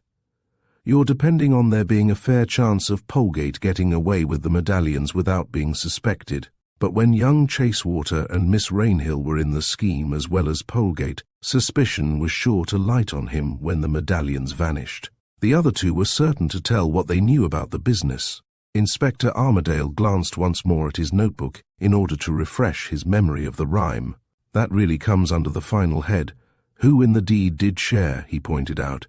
Pass along to the next caravan then if you wish, Sir Clinton suggested. What animals have you in the final cage? The inspector seemed to deprecate his flippancy. It's been very cleverly done, he said seriously. You objected that suspicion was bound to fall on young Polegate, and so it would have done, if he hadn't covered his tracks so neatly. He set everyone on the hunt for a gang at work, or at least for an outside criminal. Now I believe it was a one-man show from the start, worked from the inside. Polegate planned the practical joke. That gave him his chance. Then he forced himself forward, as the fellow who was to do the actual stealing, and that let him get his hands on the medallions, while young Chasewater held the keeper up for him. Without the hold-up of the keeper, the thing was a washout. The joke helped young Polegate to enlist innocent assistance, but still suspicion would attach to him. Sir Clinton objected. Yes, except for a false trail, the inspector agreed. But he laid a false trail. Instead of waiting for the switch to be pulled out, he fired his shot from the bay, extinguished the light, and then rushed out of the bay and went for the medallions. Well, said Sir Clinton in an encouraging tone. When he'd smashed the glass of the case, he took out the whole 6 medallions, and not merely 3 of them as he told you he'd done. And then? He pocketed the replicas and stuck the real things under the case with plasticine. Then he continued the false trail by bolting out of the house. He was the man in white. When he got clear of the people who were chasing him, he came back to the house again, ready to play his part as an innocent practical joker. And he had his tale ready of how someone was beside him at the case, wearing a Pierrot costume. That stamped the notion of an outside gang on everybody's mind. Both sets of medallions had gone. He, the innocent practical joker, could have produced the replicas from his pocket and sworn they were all that the gang had left in the case by the time he got to it. And then, a few days later, he'd have managed to get into the museum on some excuse. He's a friend of the family. And he'd have had no difficulty in taking the real medallions from under the case where he'd left them. He'd have to take the chance that they'd been overlooked. The false trail would help in that. He'd hardly expect a close search of the museum after the man in white had got clear away, and by running the business on these lines, he'd avoid any chance of being caught with the stuff actually in his pocket at any time. But in that case, why did he hand over the real things to me like a lamb as soon as I challenged him? The inspector was ready for this, because as soon as he came into the museum last night, he found that you apparently knew everything, or a good deal more than he'd counted on. Anyhow, he didn't know how much you knew, and he felt he'd got into a tight corner. He just let the whole thing slide and made up his mind to get out before things got too hot. So he pretended that so far as he was concerned, the practical joke was the thing, and he gave up the real medallions and kept the replicas in his pocket. Why? He might as well have given up the lot. No, the inspector contradicted. He'd got to keep the false trail going, for otherwise there would have been awkward questions as to why he diverged from the prearranged program. I mean the shooting out of the light, the lies about the man in white, and so forth. So he stuck to the replicas and made out that there was an outsider mixed up in the affair. But thanks to the practical joke, the outsider had missed the real stuff, and Polegate was really the savior of the Leonardo set. Sir Clinton seemed to be pondering over Armadale's version of the affair. At last he gave his own view. A jury wouldn't look at that evidence, he pointed out. I don't suppose they would, Armadale admitted. But there may be more to come yet. I expect so, Sir Clinton agreed. He rose as he spoke, and followed by the inspector, went down to the edge of the lakelet. No luck yet? He inquired. None, sir. It's a very difficult bottom to work a grapnel over. It sticks 3 times out of 4. Sir Clinton watched the line of the drag which they were making. It'll take a while to cover the ground at this rate, he commented, noting the smallness of the area they had searched up to that moment. As he turned away from the waterside, he noticed Cecil Chasewater approaching round the edge of the lakelet, and leaving the inspector to superintend the dragging, he walked over to meet the newcomer. As he came near, he could see that Cecil's face was sullen and downcast. "Morning, Sir Clinton.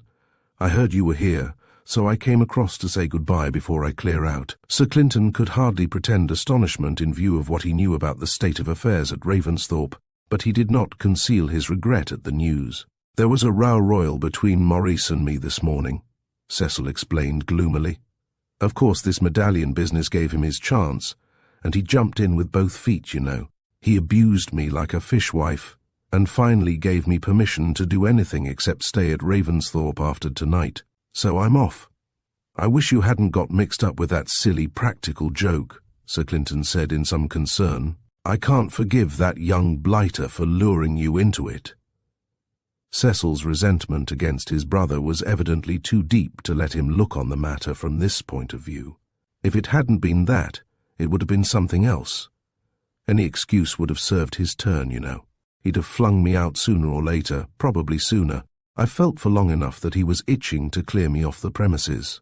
Foxy's little show only precipitated things. The root of the trouble was there long before. Well, it's a sad business. Sir Clinton saw that it was useless to dwell on the subject. "You're going up to town? Any address you can give me?" "I'll probably put up with a man for a day or 2. He's been inviting me to his place once or twice lately, but I've never been able to fit it in, so I may as well take him at his word now. I've got to look round for something to do, you know." "If you want someone to speak for you, Cecil, refer them to me when you apply for anything. And, by the way, if you happen to run short, you know my address. A letter will always find me." Cecil thanked him rather awkwardly. "I hope it won't come to that," he wound up. "Something may turn up sooner than one hopes." Sir Clinton thought it well to change the subject again. "By the way, Cecil," he asked, "do you know anything about this man Foss? What sort of person is he?" It seemed an unfortunate topic. Cecil's manner was anything but gracious as he replied, "Foss? Oh, you know what sort of a fellow he is already. A damned eavesdropper on his hosts, and a beggar with a tongue hinged in the middle, so that he can talk with both ends at once. I'd like to wring his neck for him. What do they call the breed that runs off and splits to the police? Coppers narks, isn't it?" "It wasn't exactly that side of him that I wanted to hear about, Cecil. I'm quite fully acquainted with his informative temperament already. What I want to know is the sort of man he is socially and so forth." Cecil curbed his vexation with an effort. "Oh, he seems to have decent enough manners. A bit Yankee, perhaps, in some things. He must do well enough out of this agent business of his, acting for Keswick and the like, you know. He arrived here with a big car, a chauffeur, and a man. Except for his infernal tale-bearing, I can't say he's anything out of the ordinary." Sir Clinton, apparently feeling that he had struck the wrong vein in the conversational strata, contented himself with a nod of comprehension, and let Cecil choose his own subject for the next stage in their talk. He was somewhat surprised when it came. "Have you heard the latest from the village?" Cecil demanded. Sir Clinton shook his head. "I've had very little time to collect local gossip this morning, Cecil. I've been busy getting things started for this bit of work in the lake, you see. If you'd been down in Hinchelden village, you could hardly have missed it. I went down this morning to get some tobacco, and I found the whole place buzzing with it. That was before I'd seen Maurice, luckily. Suppose you tell me what it is," Sir Clinton suggested dryly. "Do you remember my telling you about the family spectre, the white man?" Cecil asked. "Well, it seems that the village drunkard, old Groby, was taking a short cut through our woods last night, or rather this morning, for he's a bit of a late-going-to rooster, and he got the shock of his life in one of the glades. He swears he saw the white man stealing about from tree to tree. By his way of it, he was near enough to see the thing clearly, all white, even the face. What a lark! You certainly seem to take your family spectre a bit lightly, Cecil. What's the cream of the jest? Cecil's face took on a vindictive expression. Oh, it gave me a chance of getting home on Maurice after he'd given me the key of the street. I told him all about it and I rubbed in the old story. You know what I mean. The white man never appears except when the head of the family's on his last legs. Maurice didn't like it a bit. He looked a bit squeamish over it, and I came away leaving that sticking in his gills. Sir Clinton hardly concealed his distaste for this kind of thing. You flatter yourself, I expect. Maurice is hardly likely to waste any thought over superstitions of that sort. Cecil's expression still showed a tinge of malice. You'd wonder, he said. It's all very well for you to sneer at these affairs, but it looks a bit different when you yourself happen to be the object of them, I guess. It's easy to say superstition in a high-minded way, but if there's 1% chance that the superstition's going to hit you personally, then, you know, it rankles a bit. Anything to give pain is my motto where Maurice is concerned. Quite oblivious of Sir Clinton's rather disgusted expression, he laughed softly to himself for a moment or two. And the funniest thing in the whole affair, he went on, is that I know all about this white man. Can't you guess what it was? Sir Clinton shook his head. Why, don't you see? Cecil demanded, still laughing. What old Groby came across must obviously have been Maurice himself in his white Pierrot dress, coming back from the burglar hunt. That's what makes it so damned funny. Fancy Maurice getting the creeps on account of himself. It's as good a joke as I've heard for a while. He laughed harshly. You don't seem to see it. Well, well, perhaps you're right, and now I must be getting back to the house. I've a lot of stuff to collect before I go off.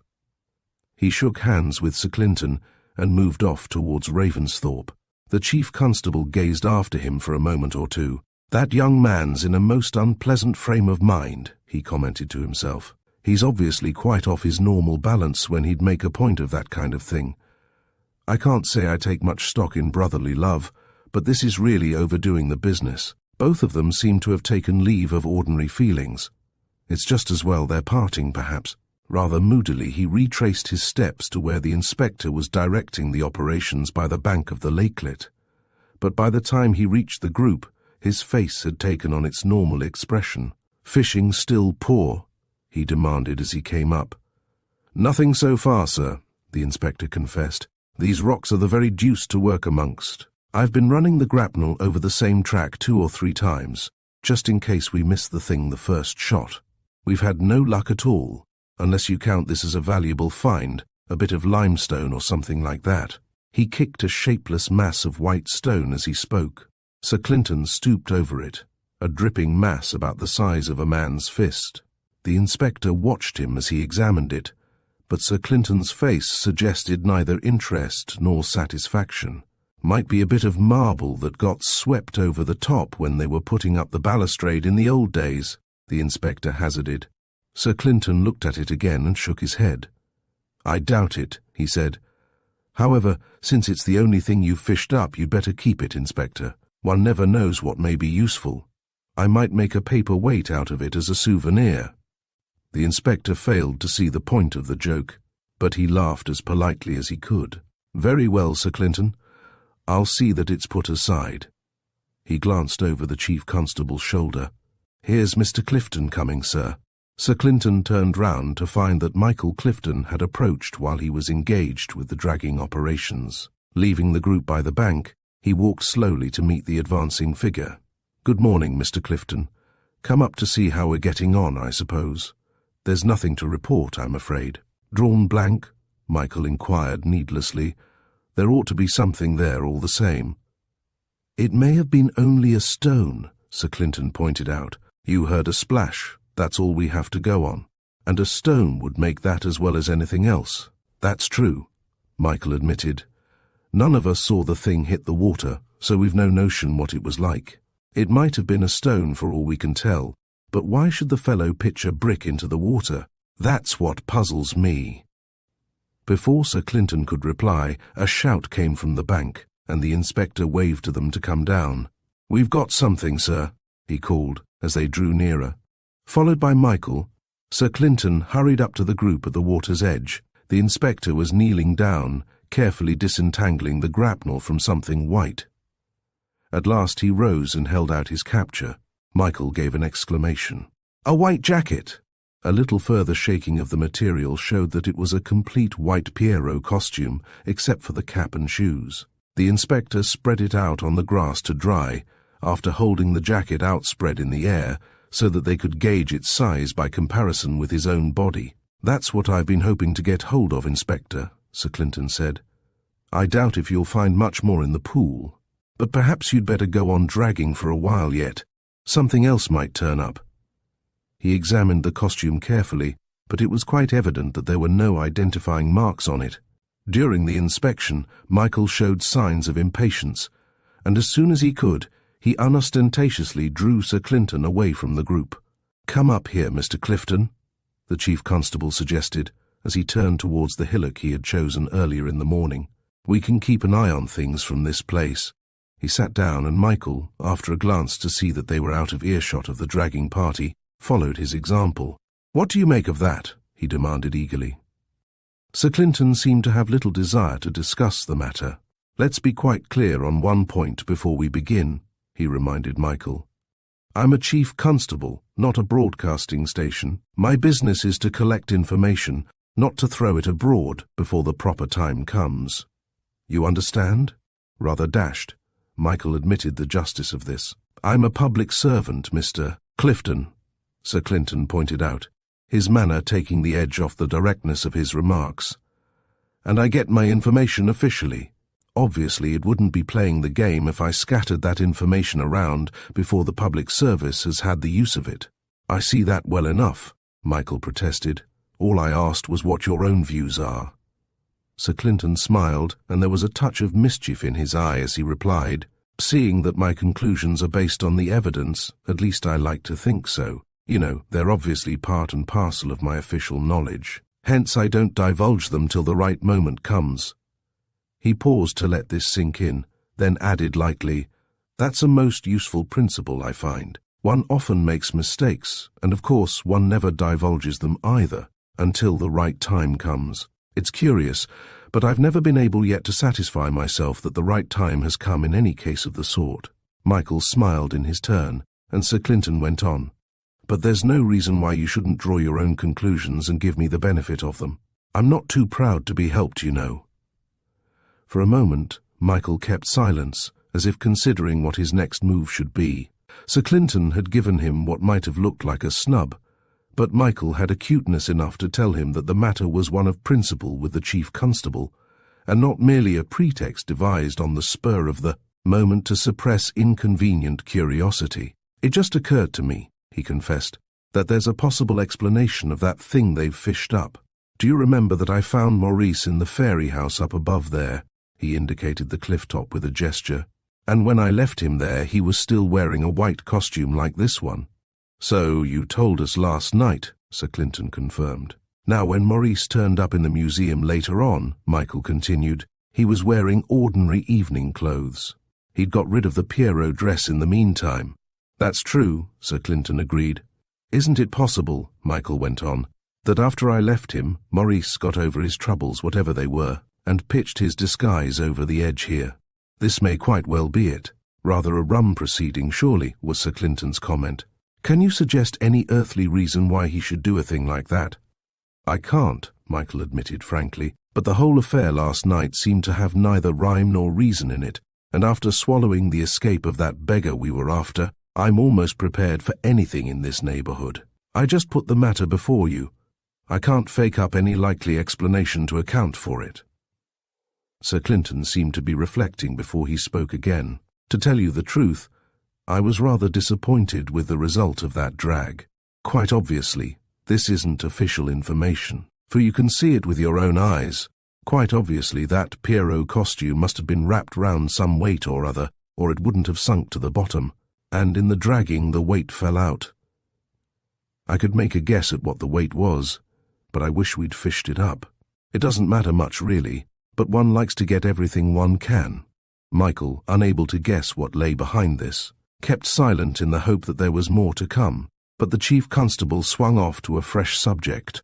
"Did you take a careful note of the costumes of the gang who helped you in the attempt to round the beggar up? Could you make a list of them if it became necessary?" Michael considered for the best part of a minute before answering. "Some of them I could remember easily enough, but not all, I'm sure. It was a bit confused, you know, and some of the crew turned up pretty late, when all my attention was focused on the final roundup. I really couldn't guarantee to give you an accurate list." Sir Clinton's nod indicated approval. "That's what I like," he said. "I'd rather have a definite no than a faked-up list that might mean nothing at all. But there's one point that's really important. Did you notice among your assistants anybody in white like the man you were hunting?" Michael apparently had no need to pause before replying. "No," he said definitely. "I saw nobody of that sort. I suppose you mean Maurice. He certainly wasn't in the cordon when it went into the spinney or when it came out on the terrace. I'm absolutely sure of my ground there. But of course he may have been one of the late-comers. Almost as soon as we got to the terrace we had to sprint off down to the lakeside. You see, and he might quite well have been a bit slow in the chase and have reached the top only after we'd come down here. That's all I wanted to know," said Sir Clinton, with a finality which prevented any angling for further information. Michael evidently had no desire to outstay his welcome, for in a few minutes he rose to his feet. "I think I'll go over to Ravensthorpe now," he said. "I suppose you're not going to leave here for a while?" The words recalled to Sir Clinton the fact that he had not yet congratulated Michael on his engagement. He hastened to repair the oversight. "I was looking for you at the dance last night," he explained, after Michael had thanked him. "But before I got hold of you, this burglary business cropped up, and I've had hardly a minute to spare since then. By the way, if you're going over to the house, you might tell Joan that I shall probably have to pay them a visit shortly, but I'll ring up and let them know when I'm coming." Michael nodded and turned away, skirting the lakelet on his way to Ravensthorpe. Sir Clinton sauntered over to the waterside and watched the dragging operations which were still going on. When he made his way back to the hillock again, Inspector Armadale followed him. "There's another point that occurred to me, sir," he explained. "I think you told me that Polegate was wearing a harlequin's costume last night." "That's correct," Sir Clinton confirmed. "And what then?" "One difficulty I've had," the inspector went on, "was to explain how the fellow in white got away from them all so neatly. I think I see now how it was done." Sir Clinton made no effort to conceal his interest. "Yes, Inspector? Armadale obviously took this as complimentary. This is how I figure it out, sir. Polegate had a white jacket and Pierrot trousers on over his harlequin costume. At the end of the chase, he bolted into the spinney and out onto the terrace above here. That gave him a breathing space. It took Mr. Clifton a minute or two to organize his cordon, and during that time the thief was hidden from them by the trees." "That's obviously true," Sir Clinton admitted. "If he did change his costume, it must have been at that moment. I expect he had a weight of some sort ready on the terrace," the inspector continued. "When he'd stripped off his jacket and trousers, he wrapped them round the weight and pitched them over into the pool. That would make the splash they all heard. And after that?" The inspector was evidently delighted with his idea. "That leaves us with Polegate in harlequin dress on the terrace, with a minute or two to spare before the cordon was ready to move forward into the spinney." Admitted. "Do you remember the camouflaged ships in the war, Sir Clinton?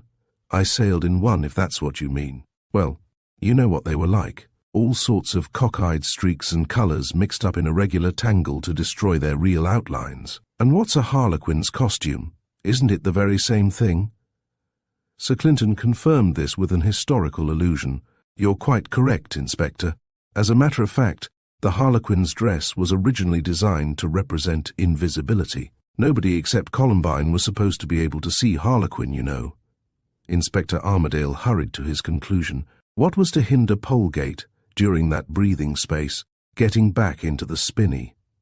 It was a moonlight night. You know what the spinney would be like under a full moon. It would be all dappled with spots of moonlight coming through the trees. And against a setting of that sort, the harlequin costume would be next door to invisible. He'd only have to stand still in some checkered spot, and no one would detect him. They were all hunting for a man dressed in white. None of them noticed him. None of them saw him, I guess. Much to the inspector's surprise, Sir Clinton shook his head. "I'd be prepared to bet pretty heavily that someone saw him," he affirmed. The inspector looked at his chief for a moment, obviously taken aback. "You think someone saw him?" Then a flood of light from a fresh angle in his mind seemed to illuminate the question. "You mean he had a confederate in the cordon? Someone who let him through and kept it dark? I never thought of that." "You had me beaten there, Sir Clinton. And of course, now I see it, that's the simplest solution of the whole affair. If we can get a list of the people in the cordon, we'll be able to pick out the confederate before long." Sir Clinton damped his enthusiasm slightly. "It won't be so easy to get that list, Inspector. Remember the confusion of the whole business, the hurry, the effect of moonlight, the masks, the costumes, and all the rest of it. You may be able to put a list together, but you'll have some difficulty yourself in believing that you've tracked down every possible person who was in the line. And if you miss one—" "He may be the man, you mean? Well, there's no harm in trying. I'll turn a sergeant on to gather all the news he can get. It'll be a good test of his capacity then, even if nothing else comes out of it," Sir Clinton certified carelessly. Chapter 8. The Murder in the Museum. Sir Clinton cut short the shrill ringing of his desk telephone by picking up the receiver. "The Chief Constable speaking," he informed his inquirer. Michael Clifton's voice sounded over the wire. "Can you come up to Ravensthorpe at once, Sir Clinton, or send Inspector Armadale? There's a bad business here. Mr. Foss has been murdered. I've taken care that no one has got off the premises, and I've seen to it that his body has been left as it was found." Sir Clinton glanced at his wristwatch. "I'll drive across as soon as possible. See that things are left undisturbed, please. And collect all the people who can give any evidence, so that we needn't waste time hunting for them. Goodbye." He shifted the switch of his telephone and spoke again. "Is Inspector Armadale here just now?" he asked the constable who answered his call. "Tell him I wish to see him in my room immediately." While waiting for Armadale, Sir Clinton had a few moments in which to consider the information he had just received. "This looks like part 2 of the Ravensthorpe affair," he reflected. Foss's only connection with Ravensthorpe was the business of these Medusa medallions. First one has the theft of the replicas. Now comes the murder of this American agent. It's highly improbable that two things like that could be completely independent. His cogitation was interrupted by the entry of Armadale, and in a few words Sir Clinton gave him the fresh information which had come to hand. "We'll go up there at once in my car, Inspector. Get the necessary things together, please. Don't forget the big camera. We may need it. And the constable who does photography for us had better come along also." Inspector Armadale wasted no time. In a very few minutes they were on the road. As he drove, Sir Clinton was silent, and Armadale's attempt to extract further information from him was a complete failure. "You know as much as I do, Inspector," the Chief Constable pointed out. "Let's keep clear of any preconceived ideas until we see how the land lies up yonder." When they reached Ravensthorpe, they found Michael Clifton waiting for them at the door. "There are only two people who seem to know anything definite about things," he replied to the Chief Constable's first inquiry. "Joan's one of them, but she really knows nothing to speak of. The other witness is Foss's man. Marden's his name. Will you have a look at the body first of all, and then see Joan and this fellow?" Sir Clinton nodded his acquiescence, and the party followed Michael to the museum. Mould, the keeper, was again on guard at the door of the room, and Sir Clinton made a gesture of recognition as he passed in, followed by Armadale. A cursory glance showed Foss's body lying in one of the bays formed by the showcases round the wall. The inspector went forward, knelt down, and held a pocket mirror to the dead man's lips. "Quite dead, sir," he reported after a short time. "The police surgeon will be here shortly," Sir Clinton intimated. "If he's dead, we can postpone the examination of the body for a short time. Everything's to be left as it is until we come back. Turn the constable on to photograph the body's position in case we need it, though I don't think we shall. Now where's Miss Chasewater? We'd better get her version of the affair first. Then we can question the valet." Without being acutely sensitive to atmosphere, Michael Clifton could not help noticing a fresh characteristic which had come into the Chief Constable's manner. This was not the Sir Clinton with whom he was acquainted, the old friend of the Chasewater family, with his faintly whimsical outlook on things. Instead, Michael was now confronted by the head of the police in the district. engaged in a piece of official work and carrying it through in a methodical fashion, as though nothing mattered but the end in view. Followed by the two officials, Michael led the way to the room where Joan was waiting. The chief constable wasted no time in unnecessary talk. In fact, he plunged straight into business in a manner which suggested more than a touch of callousness. Only later on did Michael realize that in this, perhaps, Sir Clinton displayed more tact than was apparent at the moment. By his manner, he suggested that a murder was merely an event like any other, rather uncommon, perhaps, but not a thing which called for any particular excitement, and this almost indifferent attitude tended to relax Joan's overstrained nerves. "You didn't see the crime actually committed, of course?" Joan shook her head. "Shall I begin at the beginning?" she asked. Sir Clinton, by a gesture, invited her to sit down. He took a chair himself and pulled out a notebook. Inspector Armadale copied him in this. Michael remained standing near Joan's chair, as though to lend her his moral support. After thinking for a moment or two, Joan began her story. "Some time after lunch, I was sitting on the terrace with Mr. Foss. I forget what we were talking about, nothing of any importance. Soon after that, Maurice came out of the house and sat down. I was surprised to see him, for he'd arranged to play golf this afternoon, but he'd sprained his right wrist badly after lunch, it seems, and had phoned to put off his match. He sat nursing his wrist, and we began to speak of one thing and another. Then, I remember, Mr. Foss somehow turned the talk on to some of the things we have. It was mostly about Japanese things that they spoke, and Mr. Foss seemed chiefly interested in some of the weapons my father had collected. I remember they talked about a Sukasada sword we have, and about the Muramasa short sword. Mr. Foss said that he would like to see them some time. He thought that Mr. Keswick would be interested to hear about them." She broke off, and seemed to be trying to remember the transitions of the conversation. Sir Clinton waited patiently, but at last she evidently found herself unable to recall any details of the next stage in the talk. "I can't remember how it came up.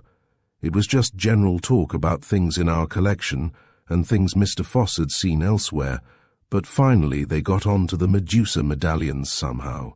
Mr. Foss was telling Maurice how tantalizing it was to buy these things and pass them on to collectors when he'd like to keep them for himself if only he could afford it.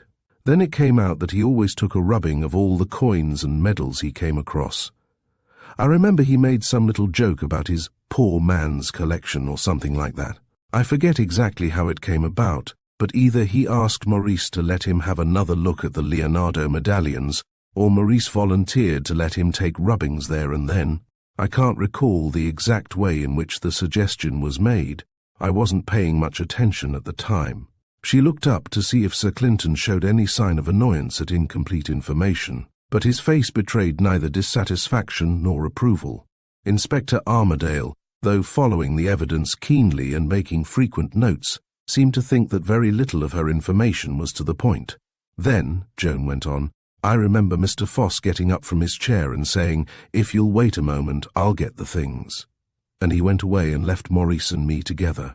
I said, 'What's he gone for?' And Maurice said, 'Some paper to take rubbings of the medallions and some stuff he uses for that, dubbin or something.' In a few minutes, Mr. Foss came back again with some sheets of paper and some black stuff in his hand. I was interested in seeing how he did his rubbing, or whatever you call it, so I went with them to the museum. And then?" Sir Clinton prompted. As they were evidently coming near the moment of the murder in Joan's narrative, it was clear that he wished to leave her no time to think of the crime itself. "We went into the museum. Since that night of the masked ball, Maurice has removed most of the smaller articles of value from the cases and put them into the safe, so in order to get the medallions, he had to open the safe. It's a combination lock, you know, and as I knew Maurice wouldn't like us to be at his elbow while he was setting the combination, I took Mr. Foss under my wing and led him over to where the Suksada sword is hung on the wall. We looked at it for a few moments. I remember taking it out of its sheath to show the blade to Mr. Foss. Then I heard Maurice slamming the door of the safe, and when we went into the bay where it is, Maurice was there with the Leonardo medallions in his hand. "One moment," Sir Clinton interrupted. "You said it was a combination lock on the safe. Do you happen to know the combination? Joan shook her head. Maurice is the only one who knows that. He never told it to any of us. Sir Clinton invited her to continue. Maurice handed Mr. Foss one of the medallions, and Mr. Foss took it over to the big central case, the one with the flat top. Then he began to take a rubbing of the medallion with his paper and black stuff. He didn't seem quite satisfied with his first attempt, so he had a second try at it. As we were watching him, he seemed to prick up his ears, and then he said, "There's someone calling for you, Miss Chasewater." I couldn't hear anything myself, but he explained that the voice was pretty far off. He had extra good hearing, I remember he said. He seemed very positive about it, so I went off to see what it was all about. Was that the last time you saw him? Yes, said Joan, but she had obviously more to tell. And then, as I was going away from the museum door, I met Mr. Foss's man, Marden. He had a small brown paper parcel in his hand. He stopped me and asked me if I knew where Mr. Foss was. Something about the parcel, I gathered, though I didn't stop to listen to him.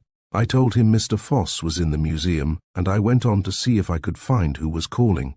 I searched about and came across Mr. Clifton, but I didn't hear anyone calling my name. Mr. Foss must have been mistaken.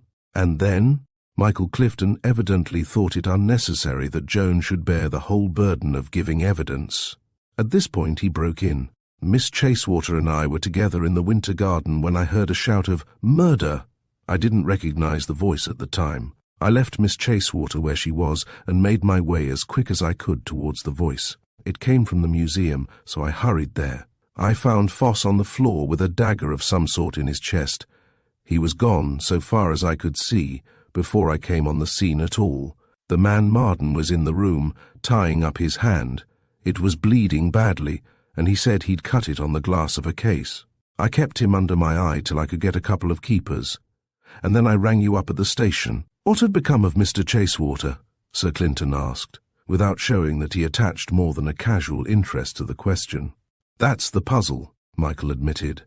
I didn't see him anywhere in the museum at the moment, and I've been hunting for him everywhere since then, but he's not turned up. He may have gone out into the grounds, of course, and left Foss alone in the museum, and possibly he had got out of earshot before the cry of "murder" was raised by the valet. I don't know. Sir Clinton saw that the inspector wished to ask a question, but he silenced him by a glance. "One more point, and we're done, I think," he said, turning to Joan. "Can you give me a rough idea of the time when the cry of murder was raised? I mean, how long was it after you had left the museum yourself?" Joan thought for a few seconds. "It took me 3 or 4 minutes before I came across Mr. Clifton, and we were together. How long would you say? Michael? Before we heard the shout?" "Not more than 5 minutes," Michael suggested. "That's about it," Joan confirmed. "That would make it about 8 or 9 minutes, roughly. Between the time I left the museum and the time we heard the shout." "About that," Michael agreed. Sir Clinton rose and closed his notebook. "That's all you have to tell us? Everything that bears on the matter, so far as you know?" Joan paused for a moment or two before replying. "That's all that I can remember," she said at last, after an evident effort to recall any fresh details. "I can't think of anything else that would be of use." "You've no idea where your brother is?" "None at all," Joan answered. Then a thought seemed to strike her. "You don't think Maurice had anything to do with this?" she demanded anxiously. "He'll turn up shortly to speak for himself, I've no doubt," Sir Clinton said, as though to reassure her. "Now that's all we need just now, so far as you're concerned. I'm going to take Mr. Clifton away for a few minutes, but he'll be back again almost immediately." With a reassuring smile, the Chief Constable excused himself and led the way to the door, followed by Michael and the inspector. As soon as he was out of the room, he turned to Michael. "You're quite sure that Mr. Chasewater wasn't in the museum when you reached it?" Michael considered carefully before replying. "I don't see how he could have been. I glanced into all the bays, and you know there isn't cover enough for a cat in the place. Was the safe door open or shut, did you notice?"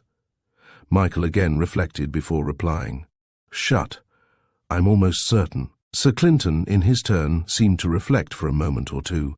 "We'll have a look at this fellow Marden now, I think, Inspector, if you'll bring him along to the museum. We'd better hear his tale on the spot. It'll save explanations about the positions of things." Inspector Armadale departed on his quest while Michael and the chief constable made their way to the scene of the crime. Suddenly, Sir Clinton turned and confronted Michael. "Have you any notion whatever as to where Morris has gone? I want the truth." Michael was manifestly taken aback by the direct demand. "I haven't a notion," he declared. "He wasn't in the museum when I got there, so far as I know. You can put me on my oath over that if you like." The chief constable scanned his face keenly, but made no comment on his statement. He led the way to the museum, and they had hardly passed through the door before Inspector Armadale returned with the valet. Marden appeared to be a man of about 30 years of age. Sir Clinton noticed that he carried himself well and did not seem to have lost his head in the excitement of the past hour. When he spoke, it was without any appreciable accent, and he seemed to take pains to be perfectly clear in his evidence. Sir Clinton, by an almost imperceptible gesture, handed over the examination of the valet to the inspector. Armadale pulled out his notebook once more. "What's your name?" he demanded. "Thomas Marden." "How long have you been in Mr. Foss's service?" "Since he arrived here from America about 3 months ago." "How did he come to engage you?" "Advertisement." "You knew nothing about him before that?" "Nothing. Where was he living then?" "At 474 Gunner's Mansions, SW. It's a service flat." "He still has that flat?" "Yes." "How did he spend his time?"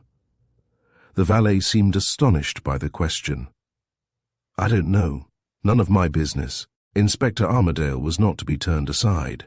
"You must have known whether he stayed in the flat or went out regularly at fixed times." Marden seemed to see what was wanted. "You mean, did he go out to an office every day?" "No, he came and went just when it suited him." "Had he much correspondence? Letters?" "Just about what one might expect." The inspector looked up gloomily. So far, he had not got much to go upon. "What do you mean by just what one might expect?" "He got some letters every day, sometimes 1 or 2, sometimes half a dozen. Just what one might expect." "Have you any idea whether they were business letters or merely private correspondence?" Marden seemed annoyed by the question. "How should I know?" he demanded stiffly. "It's not my business to pry into my employer's affairs. It's your business to read the addresses on the envelopes, to see that the postman hasn't left wrong letters. Did you notice nothing when you did that? Were the addresses mainly typewritten or written by hand?" "He got bills and advertisements with the address typewritten, like most of us, and 1 or 2 letters came addressed by hand." "Did you notice the stamps?"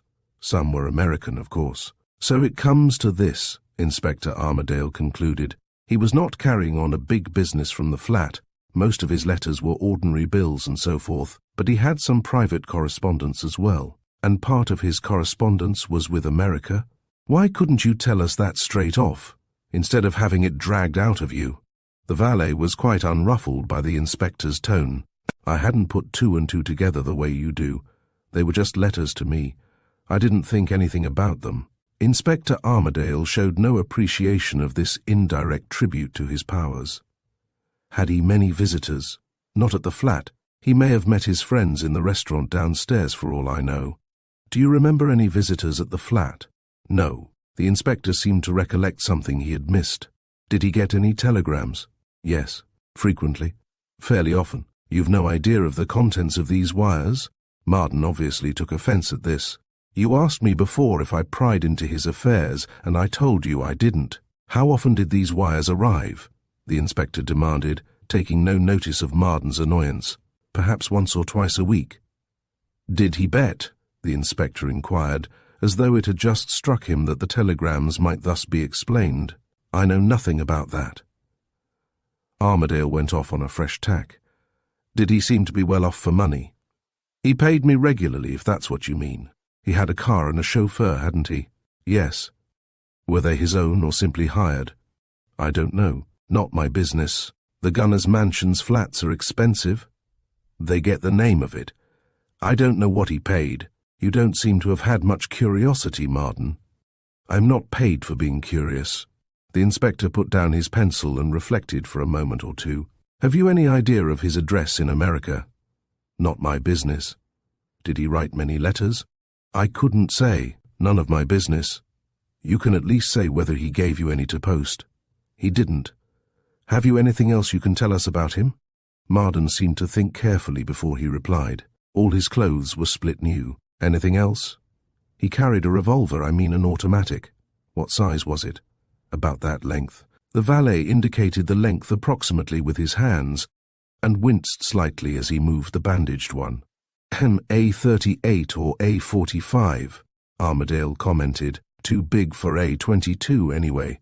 He took up his pencil again. Now come to this afternoon. Begin at lunchtime and go on. Marden reflected for a moment, as though testing his memory. I'd better begin before lunch. Mr. Foss came to me with a parcel in his hand and asked me to take it over to Hincheldene Post Office. He wanted it registered. He offered to let me take the car if I wished, but I preferred to walk over. I like the fresh air. And then? Demanded the inspector with an unconscious plagiarism of his chief. Immediately after lunch, I set out and walked through the grounds towards Hincheldene village. I didn't hurry. It was a nice afternoon for a walk. By and by I met a keeper, and he told me I couldn't go any farther in that direction. He'd orders to turn back anyone, he said. I talked to him for a minute or two and explained where I was going, and I pulled the parcel out of my pocket as a guarantee of good faith. He didn't know me, you see, and when I got the parcel out, I noticed the label quite by chance.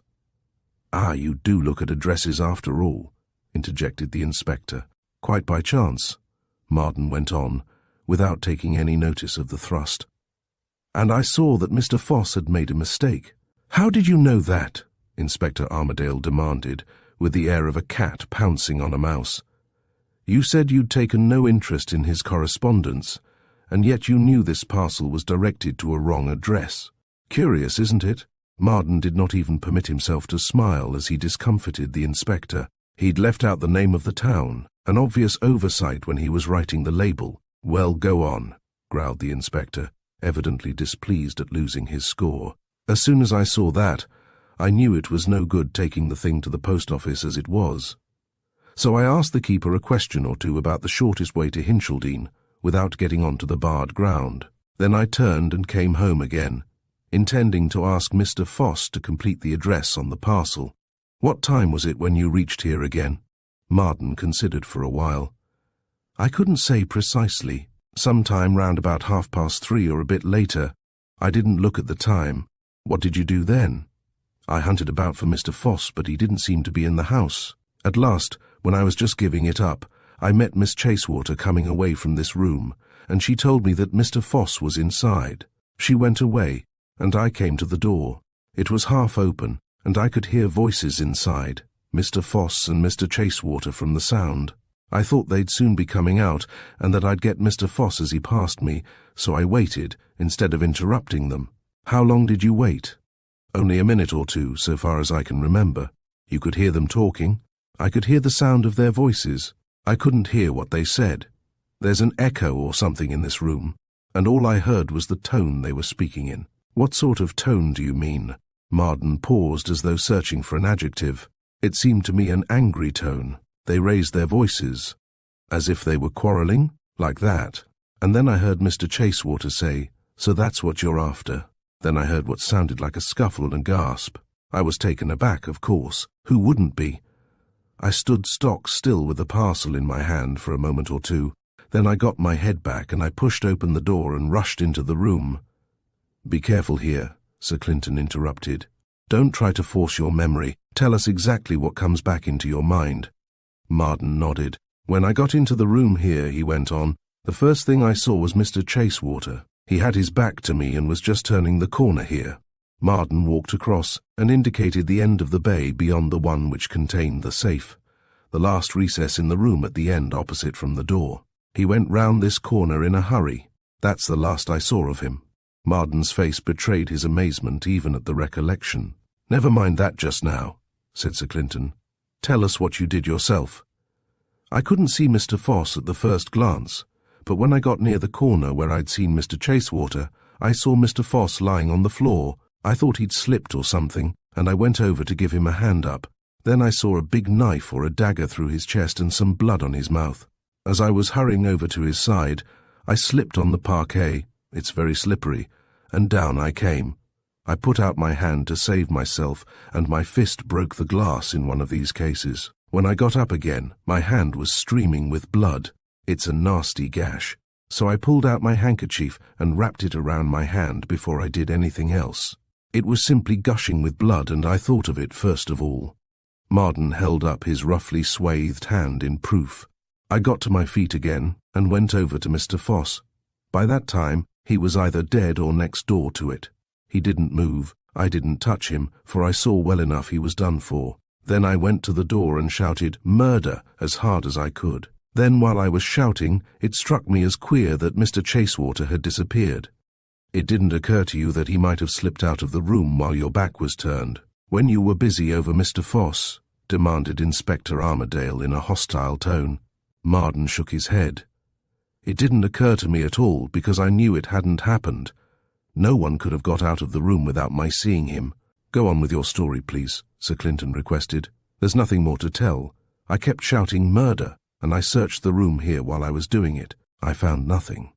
Was the safe door closed when you saw it first? Sir Clinton inquired. Yes, it was.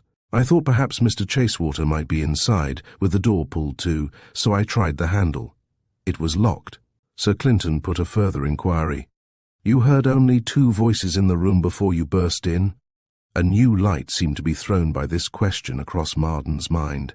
I heard only 2 people speaking, Mr. Foss and Mr. Chasewater.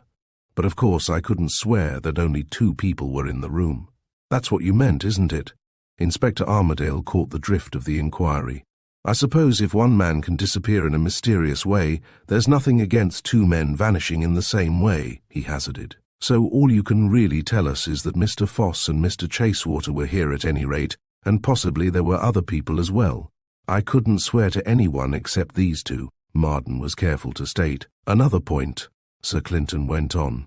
Have you any idea whether Mr. Foss came into contact with a person or persons outside the house during his stay here? I mean, people known to him before he came to Ravensthorpe. I couldn't say. None of your business, I suppose? Inspector Armadale put in, with an obvious sneer. None of my business, as you say, Marden returned equably. I wasn't engaged as a detective. Well, this question falls into your department, Sir Clinton intervened, as Armadale showed signs of losing his temper. What costume was Mr. Foss wearing on the night of the masked ball? You must know that, Marden replied without hesitation. He was got up as a cowpuncher. He hired the costume from London when he heard about the fancy dress. It was a pair of cowboy trousers, big heavy things with fringes on them, a leather belt with a pistol holster on it, a coloured shirt, a neckcloth, and a flappy cowboy hat. Rather a clumsy rig-out then. Marden seemed to find difficulty in repressing a smile. It was as much as he could do to walk at all, until he got accustomed to the things. He told me it gave him a good excuse for not dancing. He wasn't a dancing man, he said. He carried a revolver, you say. Did you ever see any sign that he was afraid of anything of this sort happening to him? I don't understand. How could I know what he was afraid of, or what he wasn't? It was none of my business. Sir Clinton's smile took the edge off Marden's reply. Oh, I think one might make a guess, he said, if one kept one's eyes open.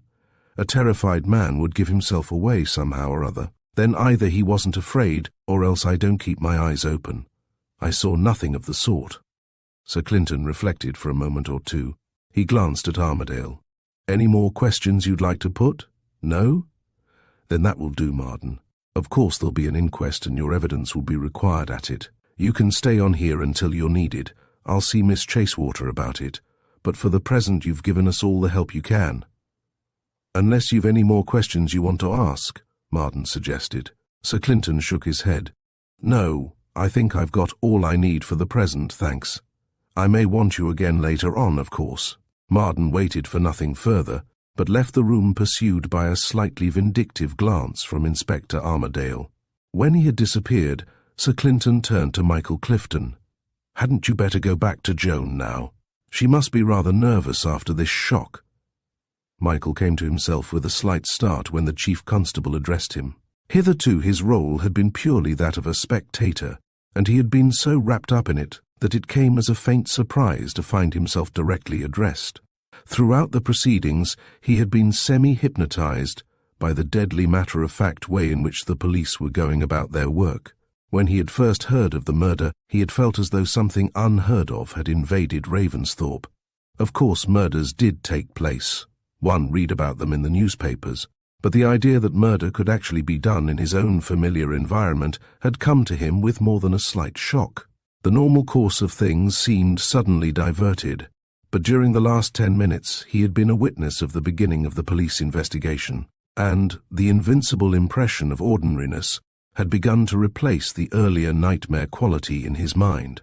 Here were a couple of men going about the business as though it were of no more tragic character than a search for a lost dog. It was part of their work to hunt out a solution of the affair. They were no more excited over it than a chess player looking for the key move in a problem. The cool, dispassionate way in which the chief constable had handled the affair seemed to strike a fresh note and to efface the suggestions of the macabre side of things which had been Michael's first impression of the matter. The dance of death retreated gradually into the background in the face of all the minute questionings about letters and visits and parcels, these commonplace things of everyday life.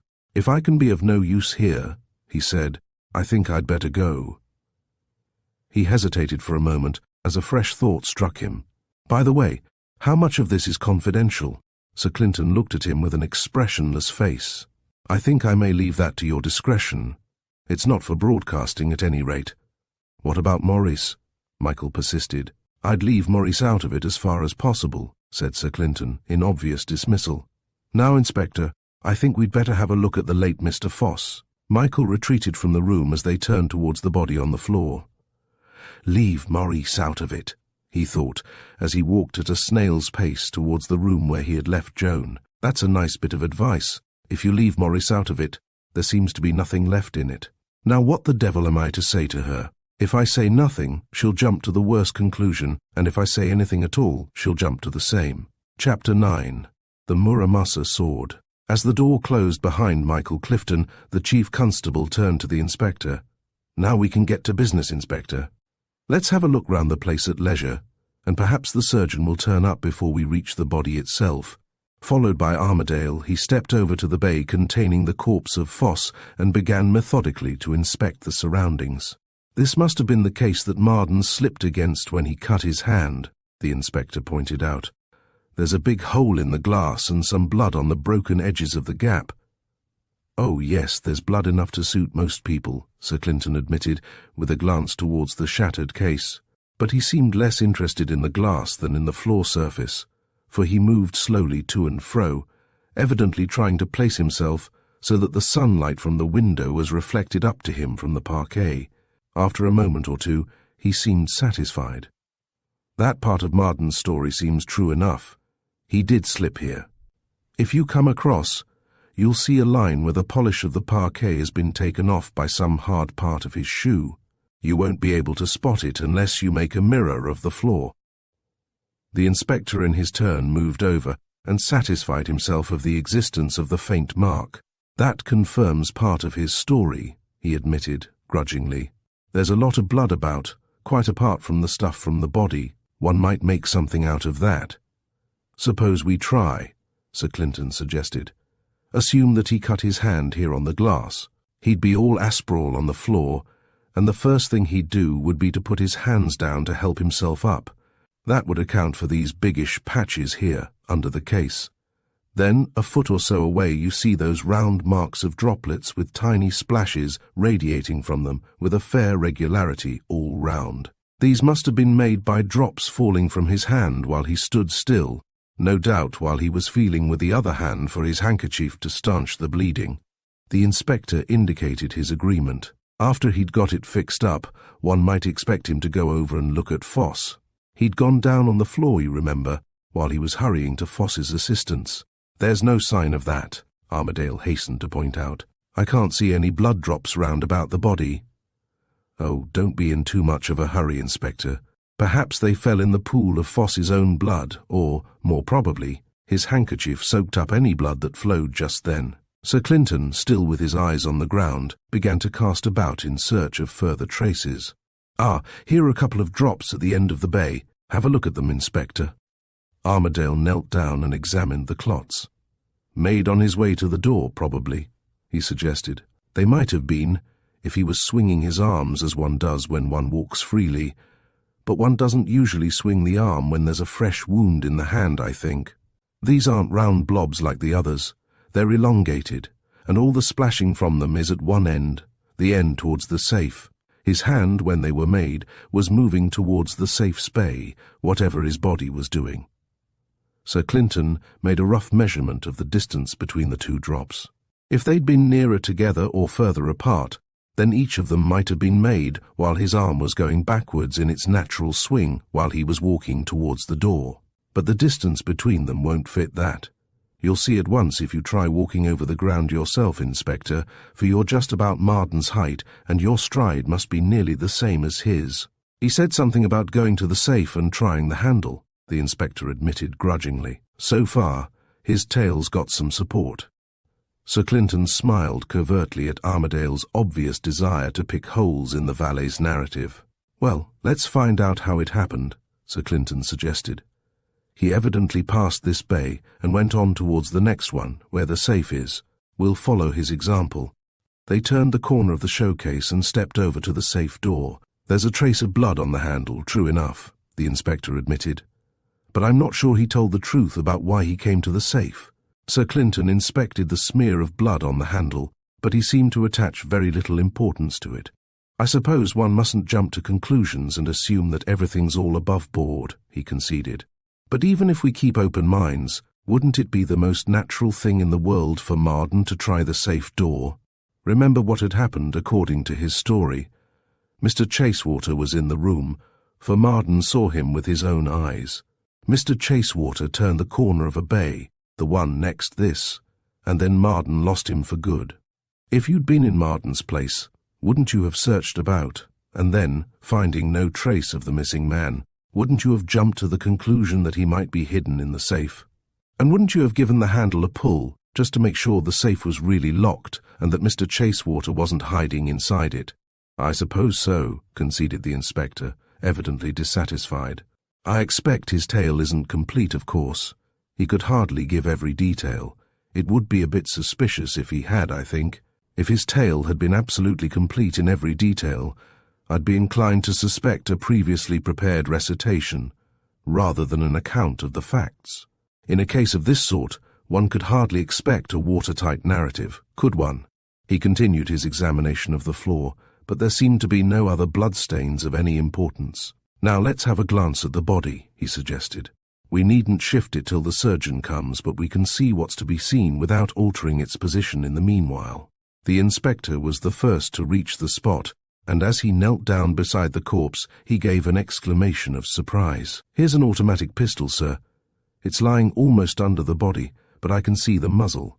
It looks like a .38 caliber. Leave it there. We'll get at it later." Sir Clinton examined the body itself. The cause of death seemed obvious enough, for the weapon still remained in the wound. A glance at it set the chief constable's eye ranging over the museum cases. He retreated from the bay and searched for a time until he found what he was looking for, an empty sheath in an unlocked case. Without touching the sheath, he scanned the Japanese inscription on its surface. "So that's the thing?" The inspector had come across to his side and stood looking at the sheath. "So the thing's one of the specimens?" he asked. "Yes. Don't touch it, Inspector. We may as well see whose fingerprints are on it. Though it's quite on the cards that it's been handled by other people lately as well as the murderer. It's rather a show specimen, you see, one of Muramasa's making. This was the sword they were discussing when they were out on the terrace. Muramasa's weapons have the name of being unlucky, and this one seems to bear out the legend." The inspector looked at the sheath with apparent care, but his thoughts seemed to be elsewhere. "Nobody could have got away from here through the windows," he observed, rather irrelevantly. "They're all barred outside, and the catches are fast on the sashes." Evidently Sir Clinton had noticed this in the course of his previous search, for he gave a tacit assent to the inspector's statement without even glancing up at the windows. "Here are the sheets of rubbing paper that Foss was using," the inspector went on, picking them up as he spoke. "They'll have his fingerprints on them, so I'll stow them away. We might need them. One never knows." We can get actual prints from the body if we need them, Sir Clinton pointed out. You don't suppose it's a suicide case, do you? The inspector was too wary to throw himself open to attack. He contented himself with putting the papers away carefully in his pocketbook. Fingerprints will be useful, though, Sir Clinton went on. At the earliest possible moment, Inspector, I want you to get prints from the fingers of everyone in the house. Start with Miss Chasewater. She'll agree to let you take hers without any trouble, and after that you can go on to Mr. Clifton and so down the scale. We've no authority for insisting, of course, but you can make a note if anyone objects. I expect you'll get the lot without difficulty. At this moment, Mould opened the door to admit the police surgeon, and Sir Clinton broke off in order to explain the state of affairs to him. Dr. Greenlaw was a business-like person who wasted no time. While Sir Clinton was speaking, he knelt down beside the corpse and made a cursory examination of it. When he rose to his feet again, he seemed satisfied. That sword appears to have entered the thorax between the 5th and 6th ribs, he pointed out. It's pierced the left lung, evidently. You notice the blood foam on his lips? And most probably it's penetrated right into the heart as well. It looks as if it had, but of course I'll need to carry out a PM before I can give you exact details. I suppose we can take out the sword before we shift the body, asked the inspector. We want to examine it before anyone else touches it. Certainly, Greenlaw replied. You can see for yourselves what happened. He was struck from the front by a right-handed man, a fairly heavy blow, I should judge from the depth to which that sword has buried itself. There's no sign of a twist in the wound, which looks as though he went down under it at once. Quite possibly the base of the skull may have been fractured on the floor by the force of his fall. We'll see when we come to the PM, but in any case, that wound alone would be quite sufficient to cause almost immediate death. It's a blade almost as broad as a bayonet, as you can see. I'll go into the whole thing carefully when I can make a thorough examination. You'll have him sent down to the mortuary, of course, as soon as we've finished our work here. Good. I'll make a note or two now, if you don't mind. Then I'll leave you to get on. As things are, there's nothing there which you couldn't see for yourselves. He took out a pocketbook and began to jot down his notes. Just a moment, Doctor, Sir Clinton interposed. I've got a patient for you here. I'd like you to have a look at his hand and bandage up some cuts before you go. Greenlaw nodded in agreement and went on with his note-taking. Now, Inspector, Sir Clinton continued, we'd better get this sword out. Be sure to take all the care you can not to rub out any fingerprints. Armadale obeyed, and after some cautious manoeuvres he succeeded in withdrawing the weapon, which he laid carefully on the top of the central showcase. Now we can have a look at him, Sir Clinton said. You don't mind our shifting the position of the body, Doctor? Greenlaw closed his notebook and prepared to assist them if necessary. Begin with the contents of his pockets, Inspector, Sir Clinton suggested. The blade's gone clean through his left breast pocket, the inspector pointed out. He felt the outside of the pocket gingerly with his fingers. Nothing there except his handkerchief, so far as I can feel. It's all soaked with his blood. I'll leave that to the last. I want to keep my hands clean while I go over the rest. He wiped his fingertips carefully on his own handkerchief and continued his search. Right hand breast pocket, a note case. He drew it out and handed it to Sir Clinton, who opened it and counted the contents. £357 in notes, he announced at length. That's a fair sum to be carrying about with one. 10 visiting cards, J.B. Foss, with no address. He crossed over to the central case and put down the note case thoughtfully. The left-hand waistcoat pockets are saturated with blood, Armadale continued. I'll leave them over for the present. Top right-hand waistcoat pocket, empty. Lower right-hand waistcoat pocket, a small penknife and a toothpick. Not much blood here. He was lying slightly on his left side, and it must have flowed in that direction, I suppose. Right-hand jacket pocket, outside, nothing. I'll take the trousers now. Right-hand pocket, keyring and a purse. He handed them to Sir Clinton, who examined them in turn before putting them on the central case. Only keys of suitcases here, the chief constable reported. We haven't come across the latchkey of his flat, if you notice. He counted the contents of the purse. 8 and 6pence and one 10-shilling note. The inspector proceeded with his examination. Here's something funny. He's got a smallish pocket over his hip, just below the trouser button. That's unusual, but it's empty, he added, after an eager search. Let me look at that, Sir Clinton demanded. He stooped down and inspected the pocket closely, then stood up and passed his hand across the corresponding spot on his own clothes. As he did so, Armadale noticed a peculiar expression pass across the Chief Constable's face, as though some new idea had dawned upon him and had cleared up a difficulty. But Sir Clinton divulged nothing of what was passing in his mind. "Make quite sure it's empty," he said. Armadale turned the little pocket inside out. "There's nothing there," he pointed out. "It wouldn't hold much. It's hardly bigger than a ticket pocket."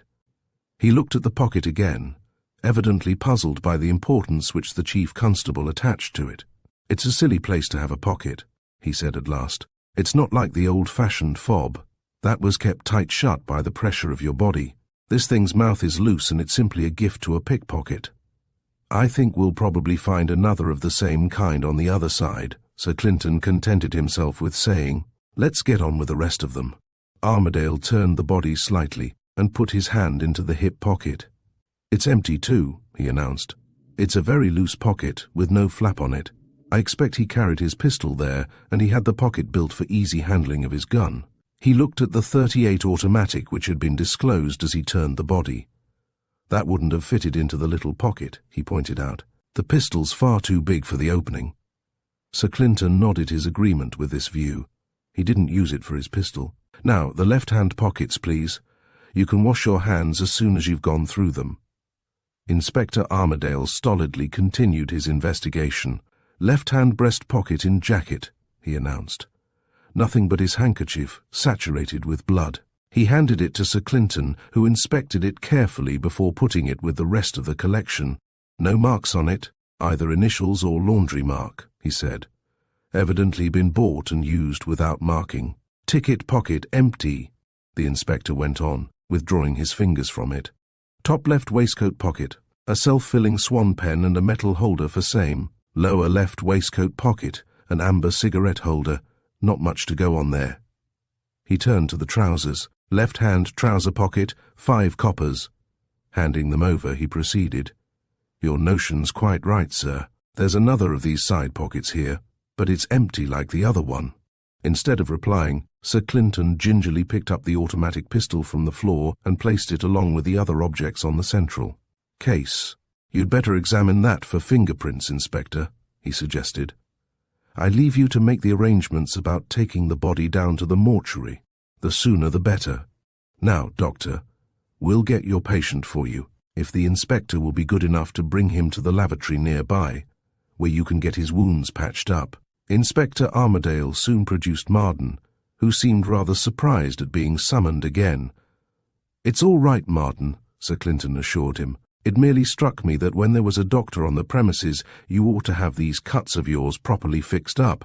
Dr. Greenlaw speedily removed the temporary bandage which the valet had improvised. "I'll need to put some stitches into this," he said, as the extent of the injury became evident. "Luckily, these glass cuts are clean-edged. You'll hardly see the scar after a time." Sir Clinton inspected the wounds sympathetically. "You've made a bit of a mess of your hand, Marden," he commented. "It's just as well I thought of getting Dr. Greenlaw to look after you." Marden seemed to have been looking for an opening. "I'm glad you called me up again, sir," he explained. "I've just thought of 2 other points about this affair." "Yes?" While the doctor was cleaning and disinfecting the wounds, Marden addressed himself to the Chief Constable. "I forgot to say, sir, that when I got back to the house I found Mr. Foss's car waiting for him. I said a word or two to the chauffeur as I passed. It only struck me afterwards that this might be important. I forgot about it at the time." "Quite right to tell us," Sir Clinton confirmed. "The second thing was what the chauffeur told me. He'd been ordered to wait for Mr. Foss, it seems, and he got the idea that Mr. Foss was leaving Ravensthorpe this afternoon for good. I was surprised by that, for I'd heard nothing about it from Mr. Foss." He flinched slightly with the smart of his wounds, as Greenlaw washed them carefully. Sir Clinton seemed to be struck by a fresh idea. "Before the doctor bandages you up, would you mind if we took your fingerprints, Marden? I'm asking every one to let us take theirs, and this seems to be the best chance we shall have of getting yours, you see. Of course, if you object, I've no power to insist on it." "I've no objections, sir. Why should I have?" "Then you might take impressions of the lot, Inspector," Sir Clinton suggested. "Don't spend too much time over it. We must get the bandages on this hand as quick as possible." Inspector Armadale hurried away for his outfit and soon set to work to take the valet's fingerprints. While he was thus engaged, a fresh suggestion seemed to occur to Sir Clinton. "By the way, Marden, you have that parcel which Mr. Foss sent to the post? I can give you it in a moment, sir, once the doctor has finished with my hand." "Very good. I'd like to see it." The chief constable waited patiently until Marden's hand was completely bandaged. Then he dispatched the valet for the parcel. When it was forthcoming, he dismissed Marden again. The doctor took his leave, and Armadale was left alone with Sir Clinton. "Now let's see what Foss was sending off, Inspector." Cutting the string, Sir Clinton unwrapped the paper and disclosed a small cardboard box. Inside, on a layer of cotton wool, was a wristwatch. Further search failed to bring to light any enclosed note. "I suppose he was sending it to be cleaned," the inspector hazarded. "Probably he wrote a letter by the same post. Let's have a look at it, Inspector. Be careful not to mark it with your fingers." Sir Clinton took the watch up and examined it closely. "It looks fairly new to need repair." He held it to his ear. "It's going. Not much sign of damage there." "Perhaps it needed regulating," Armadale suggested. "Perhaps." Sir Clinton's tone was non-committal. "Take a note of the time as compared with your own watch, Inspector, and just check whether it's going fast or slow in a few hours. Try it for fingerprints along with the rest of the stuff." He replaced it gently in its bed of cotton wool and closed the box, taking care not to finger the cardboard. "Now, if you'll send for the chauffeur, we may get something from him." But the chauffeur proved a most unsatisfactory witness. He admitted that Foss had ordered him to bring round the car at 3:15 and wait for further orders, but he was unable to give any clear account of the talk he had with his employer when the order was given. "I can't remember what he said exactly, but I got the notion he was leaving here today. I'm dead sure of that, for I packed up my own stuff and had it ready to go off at a moment's notice. It's on the grid of the car now. I was so taken aback that I haven't thought of unpacking it." Sir Clinton could get nothing further out of the man, and he was eventually dismissed. "Now we'll have a run over the late Mr. Foss's goods," the chief constable proposed, when they had dismissed the chauffeur. But the search of Foss's bedroom yielded at first nothing of much interest. "This doesn't look as if that chauffeur had been telling the truth," Armadale pointed out. When they found all Foss's clothes arranged quite normally in wardrobe and drawers, Foss himself had made no preparations for moving. "That's evident. I'll see that chauffeur again and go into the matter more carefully." "You might as well," Sir Clinton concurred. "But I doubt if you'll get him to shift from his story. He seemed to be very clear about the main point, though he was weak in details." They subjected all Foss's belongings to a careful scrutiny. No name marked on any of the linen, no tags on any of the suits, no labels inside the jacket pockets, Inspector Armadale pointed out. "He seems to have been very anxious not to advertise his identity, and no papers of any sort. It looks a bit queer, doesn't it?" As he spoke, he noticed a small leather case standing in a corner. "Hullo, here's an attaché case. Perhaps his papers are in it." He crossed over and picked up the case, but as he did so, an expression of surprise crossed his face. "This thing's as heavy as lead. It must weigh 10 or 12 pounds at least." "It's not an attaché case," Sir Clinton pointed out. "Look at the ends of it." Armadale turned the case round in his hand. At the upper part of one end, the leather had been cut away, disclosing a small ebonite disc, rather more than an inch in diameter, and pierced with a pattern of tiny holes. At the opposite end of the case, there were 2 small holes side by side and a larger one above, and examination showed brass sockets inside, which seemed meant for the reception of plugs. "You'd better get his keys, Inspector. Probably the key of this thing will be on the ring." With his curiosity raised to an acute pitch, Armadale went off in search of the key ring, and was soon back again with it in his hand. "Now we'll see what it is," he said, as he turned the key in the case's lock and pressed the opening spring. The lifting of the lid disclosed a wooden casing fitted with a couple of hinged doors, an open recess in which were 2 levers, and a hinged metal plate, on which was an inscription. Armadale read it aloud uncomprehendingly. Marconi Autophone. Inst. No. SO 1164. What the deuce is this? Sir Clinton put out his hand and lifted the hinged metal plate, disclosing below 2 wireless valves in their sockets. Some wireless gadget, the inspector ejaculated. Now what could he possibly have wanted with a thing like that? Sir Clinton examined the instrument with interest. Then he closed the case. We'll take this along with us, Inspector. Then, with a sudden change of mind, he contradicted himself. No, we'll leave it here for the present. That will be much better. Somewhat mystified by this change of intention, the inspector agreed. Sir Clinton's manner did not invite questions. I think we had better see Miss Chasewater again. There are 1 or 2 questions I'd like to put to her, Inspector, and you had better be there. In a minute or 2, Joan was found, with Michael Clifton in attendance. Sir Clinton did not think it worthwhile to sit down. Just a couple of points I want to ask about. First of all, is there any record of the combination which opens the lock of the safe in the museum? Joan shook her head. Maurice was the only one of us who knew it. My father did leave a note of it, but I remember that Maurice destroyed that. He specially wished to keep it to himself. Another point, Sir Clinton went on. Did Foss know on the night of the burglary which of the rows contained the real medallions and which row the replicas were in? Joan reflected for a moment or 2 before replying. He must have known. Maurice had shown him the things once at least, if not oftener, and I know there was no secret as to which were the real things and which were the counterfeits. Sir Clinton seemed satisfied with this information. One last thing, he continued. I suppose you could show me where your brother keeps his correspondence. We must get hold of Keswick's address and notify him about Foss's death, and there seems no way of doing it as quick as this one.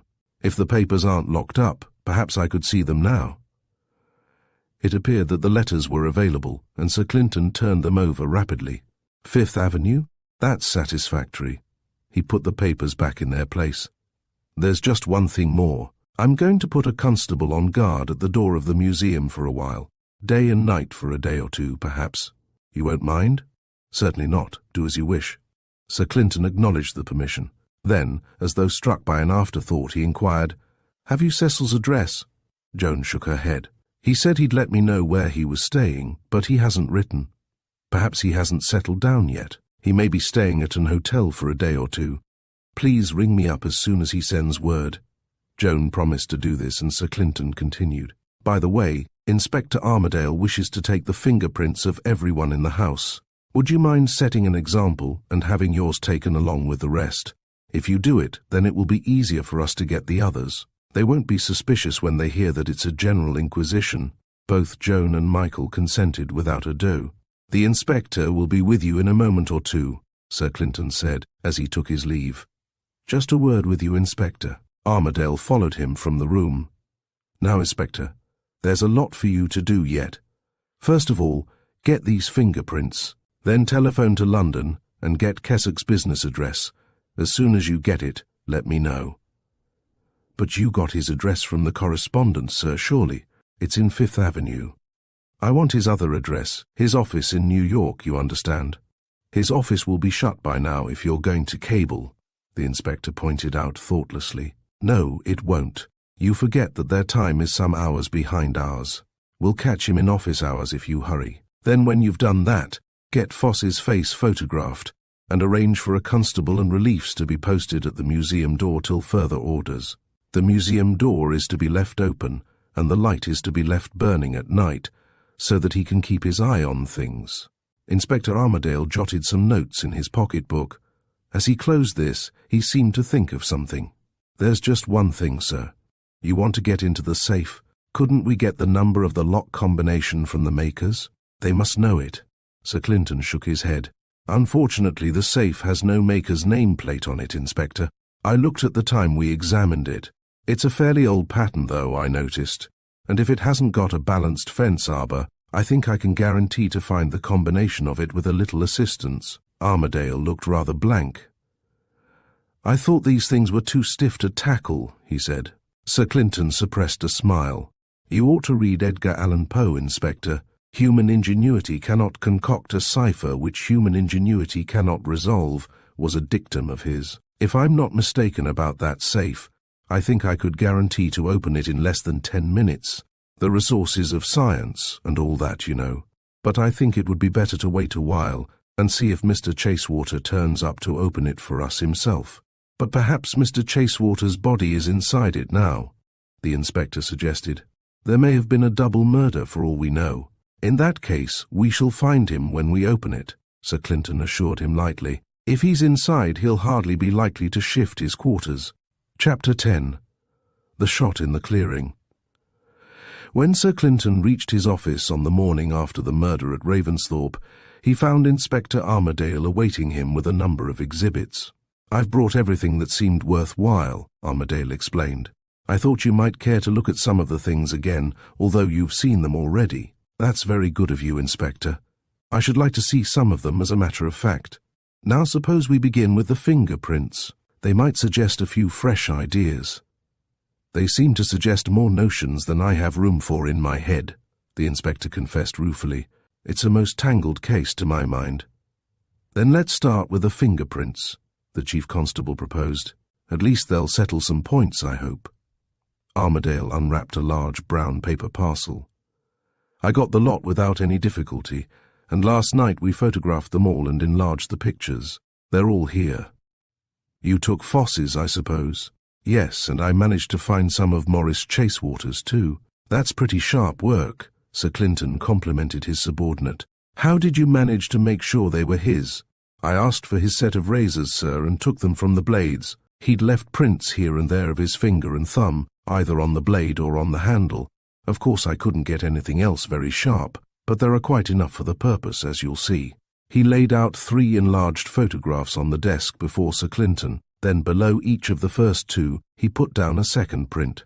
"This first print," he said, pointing to it, "represents the fingerprints we found on the automatic pistol. You can see that it's the arch pattern on the thumb. Now here," he indicated the companion print, "is Foss's thumbprint, and if you look at it, you'll see almost at a glance that it's identical with the print on the pistol. They're identical. I've measured them, and there are no other prints except Foss's on the pistol." "Good," said Sir Clinton. "And that," said John, "is that. We know where we are so far as the pistol's concerned. Pass along, please." "I've examined the pistol," the inspector continued. "It's fully loaded in the magazine and has an extra cartridge in the barrel, but it hasn't been fired recently so far as I can see. Now for the next pair of prints," Sir Clinton suggested. "This represents the thumbprint from the sword, or whatever you call it," said the inspector.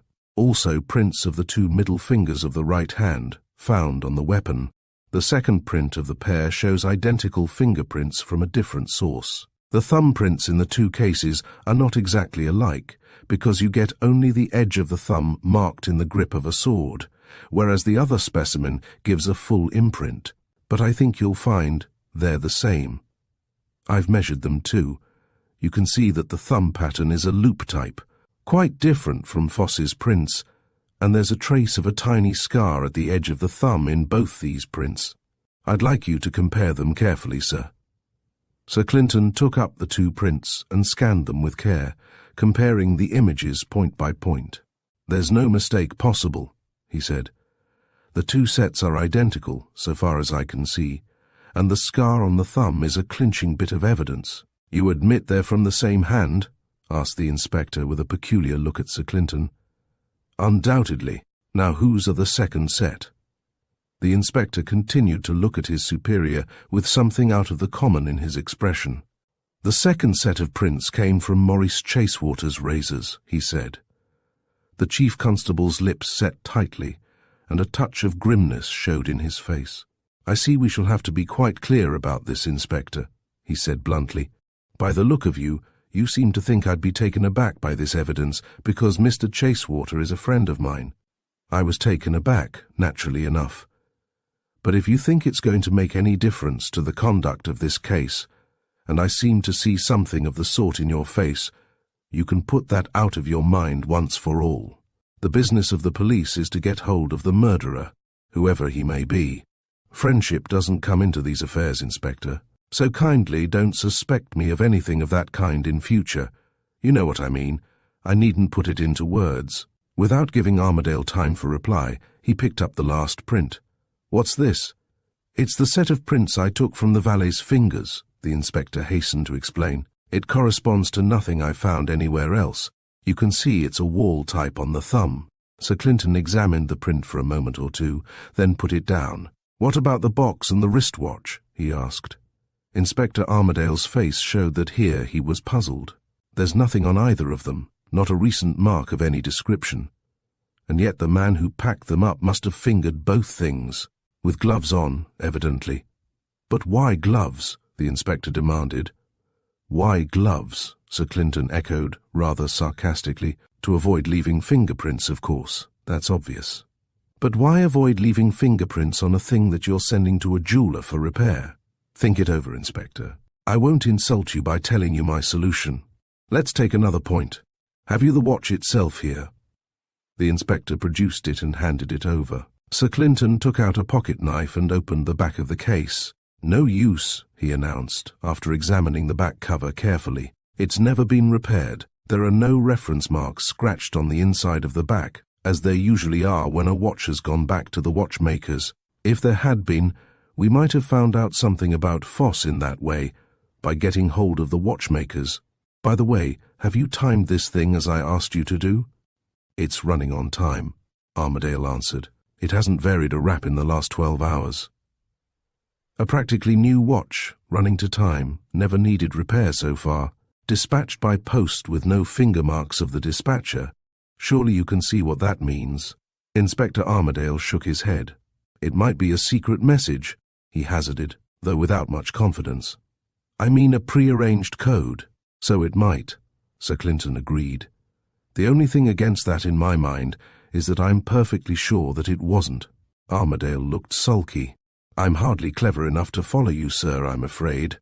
Sir Clinton's expression grew momentarily stern, but the shade passed from his face almost instantly. "This is one of these cases, Inspector, where I think that two heads are better than one. Now, if I tell you what's in my mind, it might tempt you to look at things exactly as I do, and then we'd have lost the advantage of having two brains at work on the business independently. We're more likely to be usefully employed if we pool the facts and keep our interpretations separate from each other." The tone of the Chief Constable's voice went a good way towards soothing the inspector's ruffled feelings, the more so since he saw the weight of Sir Clinton's reasoning. "I'm sorry, sir. I quite see your point now." Sir Clinton had the knack of leaving no ill feelings in his subordinates. By an almost imperceptible change of manner, he dismissed the whole matter and restored cordiality again. "Let's get back to the pure facts, Inspector. Each of us must look at them in his own way, but we can at least examine some of them without biasing each other. Did you get any more information out of that chauffeur?" Inspector Armadale seemed glad enough to forget the slight friction between himself and his chief, as the tone of his voice showed when he replied. "I could get nothing out of him at all, sir. He seems a stupid sort of fellow. But it was quite clear that somehow or other he'd picked up the idea that Foss meant to leave Ravensthorpe for good yesterday afternoon. He stuck to that definitely, and the packing up of his traps shows that he believed it. We can take it then that Foss gave reason for the man thinking that he was going away. Put your own interpretation on that, Inspector, but you needn't tell me what you make of it." The inspector's smile showed that ill feeling had gone. "Very well, Sir Clinton, and I'll admit that I had my suspicions of the valet. He seems to have a clear bill now in the matter of the fingerprints on the weapon. Perhaps I was a bit rough on the man, but he annoyed me, a cheeky fellow." "Oh, don't let's use hard words about him," Sir Clinton suggested chaffingly. "Let's call him cool, simply." "Well, his fingerprints weren't on the handle of the sword anyhow," the inspector admitted. "I hardly expected them to be," was all the comment Sir Clinton saw fit to make. "Now what about friend Foss? By the way, I don't mind saying that I still think these two affairs at Ravensthorpe are interconnected, and one thing's clear at any rate, Foss wasn't the man in white. You remember he was wearing a cowboy costume, according to the valet's evidence, and we found that costume in his wardrobe, which confirms Marden. The inspector seemed to be taking a leaf out of Sir Clinton's book. He refrained from either acquiescing in or contradicting the Chief Constable's statement that the two cases were linked. Foss had more ready money in his pocket than most people carry. He was in a position to clear out of Ravensthorpe at any moment without needing to go back to his flat or even to a bank. "I think these facts are plain enough," he pointed out, "and they fit in with the chauffeur's evidence, such as it is." "And he had no latchkey of his flat with him," Sir Clinton supplemented. "Of course it was a service flat, and he may have left the key behind him instead of carrying it with him. One could find that out if it were worthwhile." "There's a good deal that needs explaining about Foss," the inspector observed. "I've got his photograph here taken from the body yesterday." He produced it as he spoke. "Send a copy to Scotland Yard, Inspector, please, and ask if they have any information about him. Considering everything, it's quite likely we might learn something.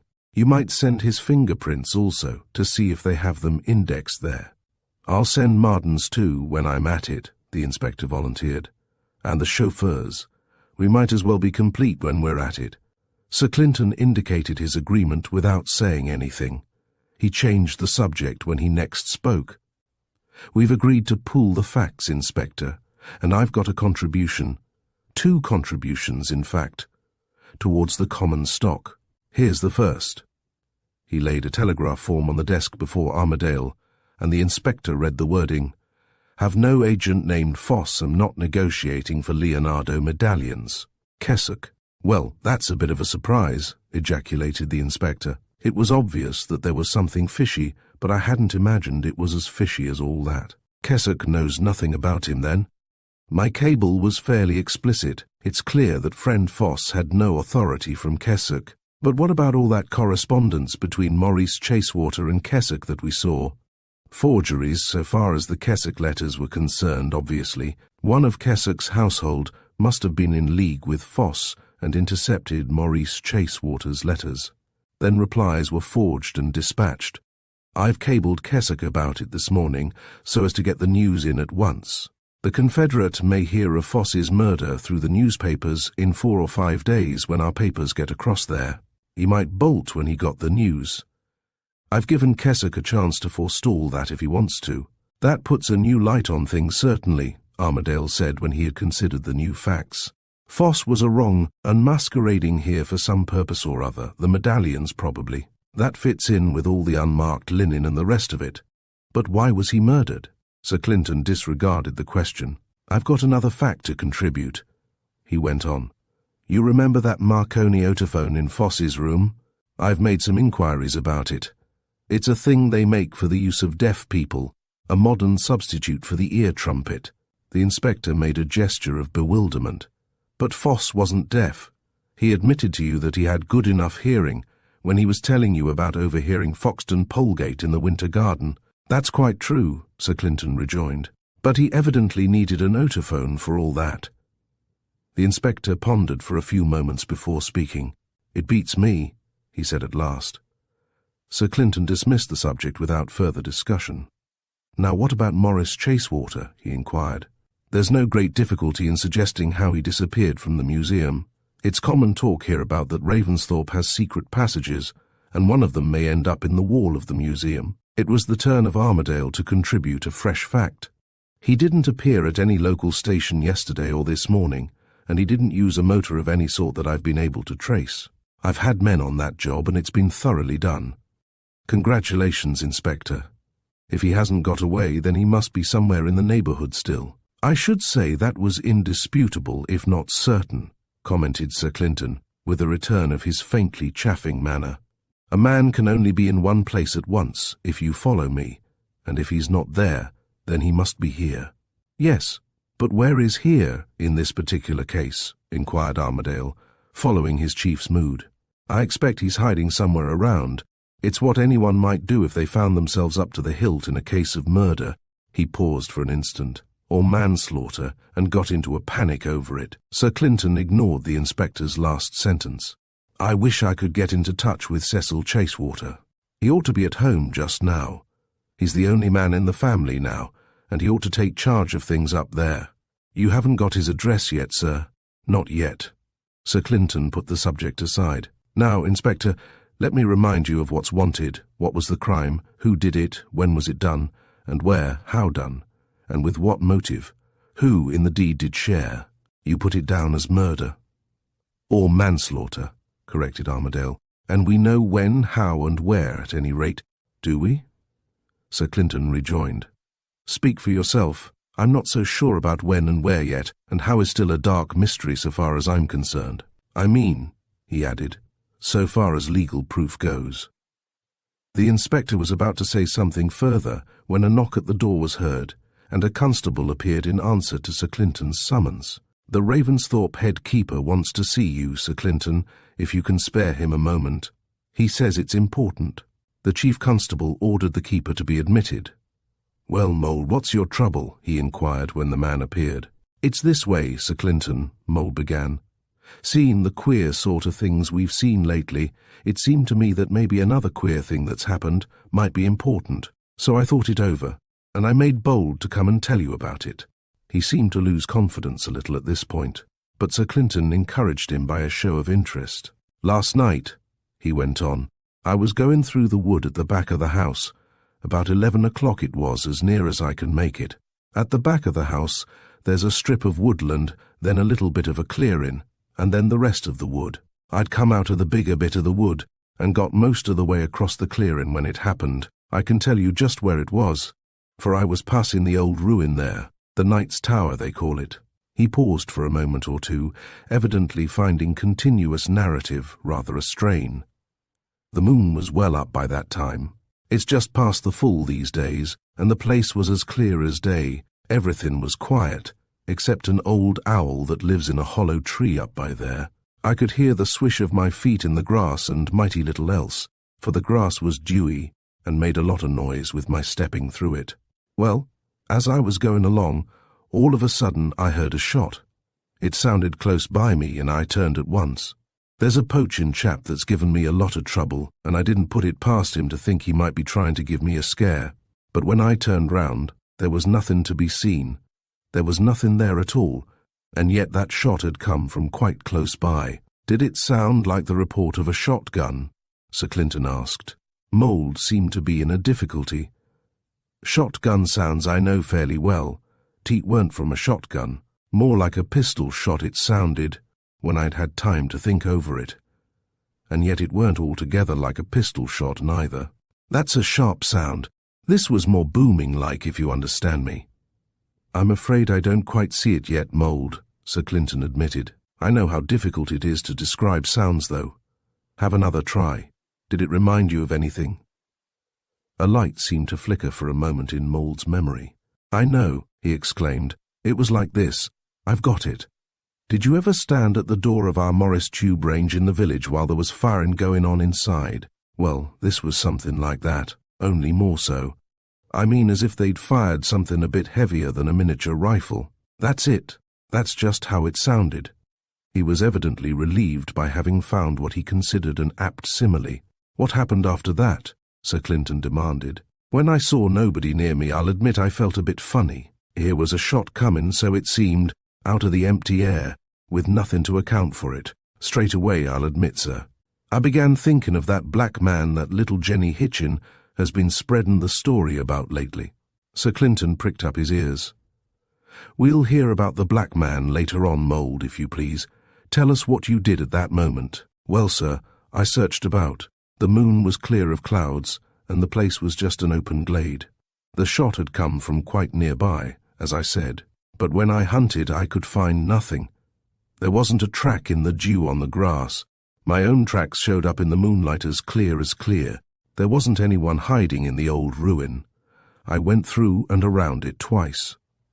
There wasn't a sound, for the shot had frightened the owl. I found nothing, and yet I'd take my oath. That shot was fired not more than 10 or a dozen yards away from me. Did you hear any whistle of shot or a bullet? No, sir. That's the whole story. Now, tell us about this black man you mentioned. Mould seemed rather ashamed. Oh, that's just child's chatter, Sir Clinton. I oughtn't to have mentioned it. I'm quite willing to listen to child's chatter, Mould, if it happens to be unusual. Mould evidently decided to take the plunge, though obviously he regretted having mentioned the matter at all. This Jenny Hitchin's a child that lives with her grandmother on the estate. The girl's there at night in case anything goes wrong with the old woman. Old Mrs. Hitchin was taken ill one night lately, about the middle of the night. Pretty bad she seemed, and Jenny had to dress and go off for the doctor in a hurry. That took her through the woods. It's a short cut that way, and the moonlight was bright. And as she was going along— "What night was this?" Sir Clinton interrupted. The keeper thought for a moment or two. "Now I come to think of it," he said, "it was the night of that robbery up at Ravensthorpe." So it was, and as Jenny was going along through the woods she saw, so she says, a black man slipping about from tree to tree, a man in dark clothes. No, sir, if I understood rightly, it was a black man. I mean a naked man with a black skin, black all over. Did he molest the child? No, sir. He seemed to be trying to keep out of her road, if anything. But of course it gave her a start. She took and ran, and small blame to her, I think. She's only 11 or so, and it gave her a dreadful fright. And of course next day this tale was all over the countryside. I wonder if you didn't hear it yourself, sir. It's news to me, Mould, I'm afraid. Even the police can't know everything, you see. Now before you go, I want something more from you. That night when you were on guard in the museum, you remember. Do you recall seeing anyone there at any time during the evening dressed in cowboy clothes? You know, the kind of thing in the Wild West films. Mould pondered for a time, evidently racking his memory. No, sir. I remember nobody like that. I think I'd have recalled it if I had. I'm rather keen on films about cowboys myself, and if I'd seen a cowboy I'd have had a good look at him, just out of curiosity. Sir Clinton had apparently got all he needed from Mould just then, and he sent him away quite reassured that his visit had not been wasted. "What do you make of all that, Inspector?" he inquired, with a faintly quizzical expression on his face, as soon as the door had closed behind the keeper. Armadale shook his head. Then, seeing a chance of scoring, he smiled openly. "I was to keep my ideas to myself, you remember, Sir Clinton." The Chief Constable gave him smile for smile. "That arrangement must be especially useful when you've no ideas at all, Inspector." Armadale took the thrust with good humour. "Give me time to think, Sir Clinton. You know I've only a slow mind, and perhaps this isn't one of my bright days." Before Sir Clinton could retort, the desk telephone rang, and the Chief Constable lifted the receiver. "Yes, I am. Thanks very much. I'll take down the address if you'll read it to me." He jotted something down on a sheet of paper. "Thanks. Goodbye, Joan." He flicked the note over to Armadale. "Would you mind seeing if we can get on to that house by phone, Inspector? Hunt up the London directory for it." "It's Cecil Chasewater's address," said Armadale, glancing at the slip. "Yes. The man he's staying with may be on the phone." In a few minutes the inspector came back with the number, and Sir Clinton rang up. After a short talk he put down the receiver and turned to Armadale. "He says he can't come today. You heard me explaining that we want that secret passage opened if there is one. But he doesn't seem to think there's any hurry. He has some business which will keep him till tomorrow." "I heard you tell him that his brother's disappeared," the inspector commented. "I'd have thought that would have brought him back quick enough." "It hasn't, evidently," was all that Sir Clinton thought it necessary to say. There seemed to be no reason for admitting the inspector into the secret of the Ravensthorpe quarrels. Chapter 11. Underground Ravensthorpe. When Inspector Armadale presented himself at the Chief Constable's office next morning, he found Sir Clinton still faithful to his proposed policy of pooling all the facts of the case. "I've just been in communication with the coroner," Sir Clinton explained.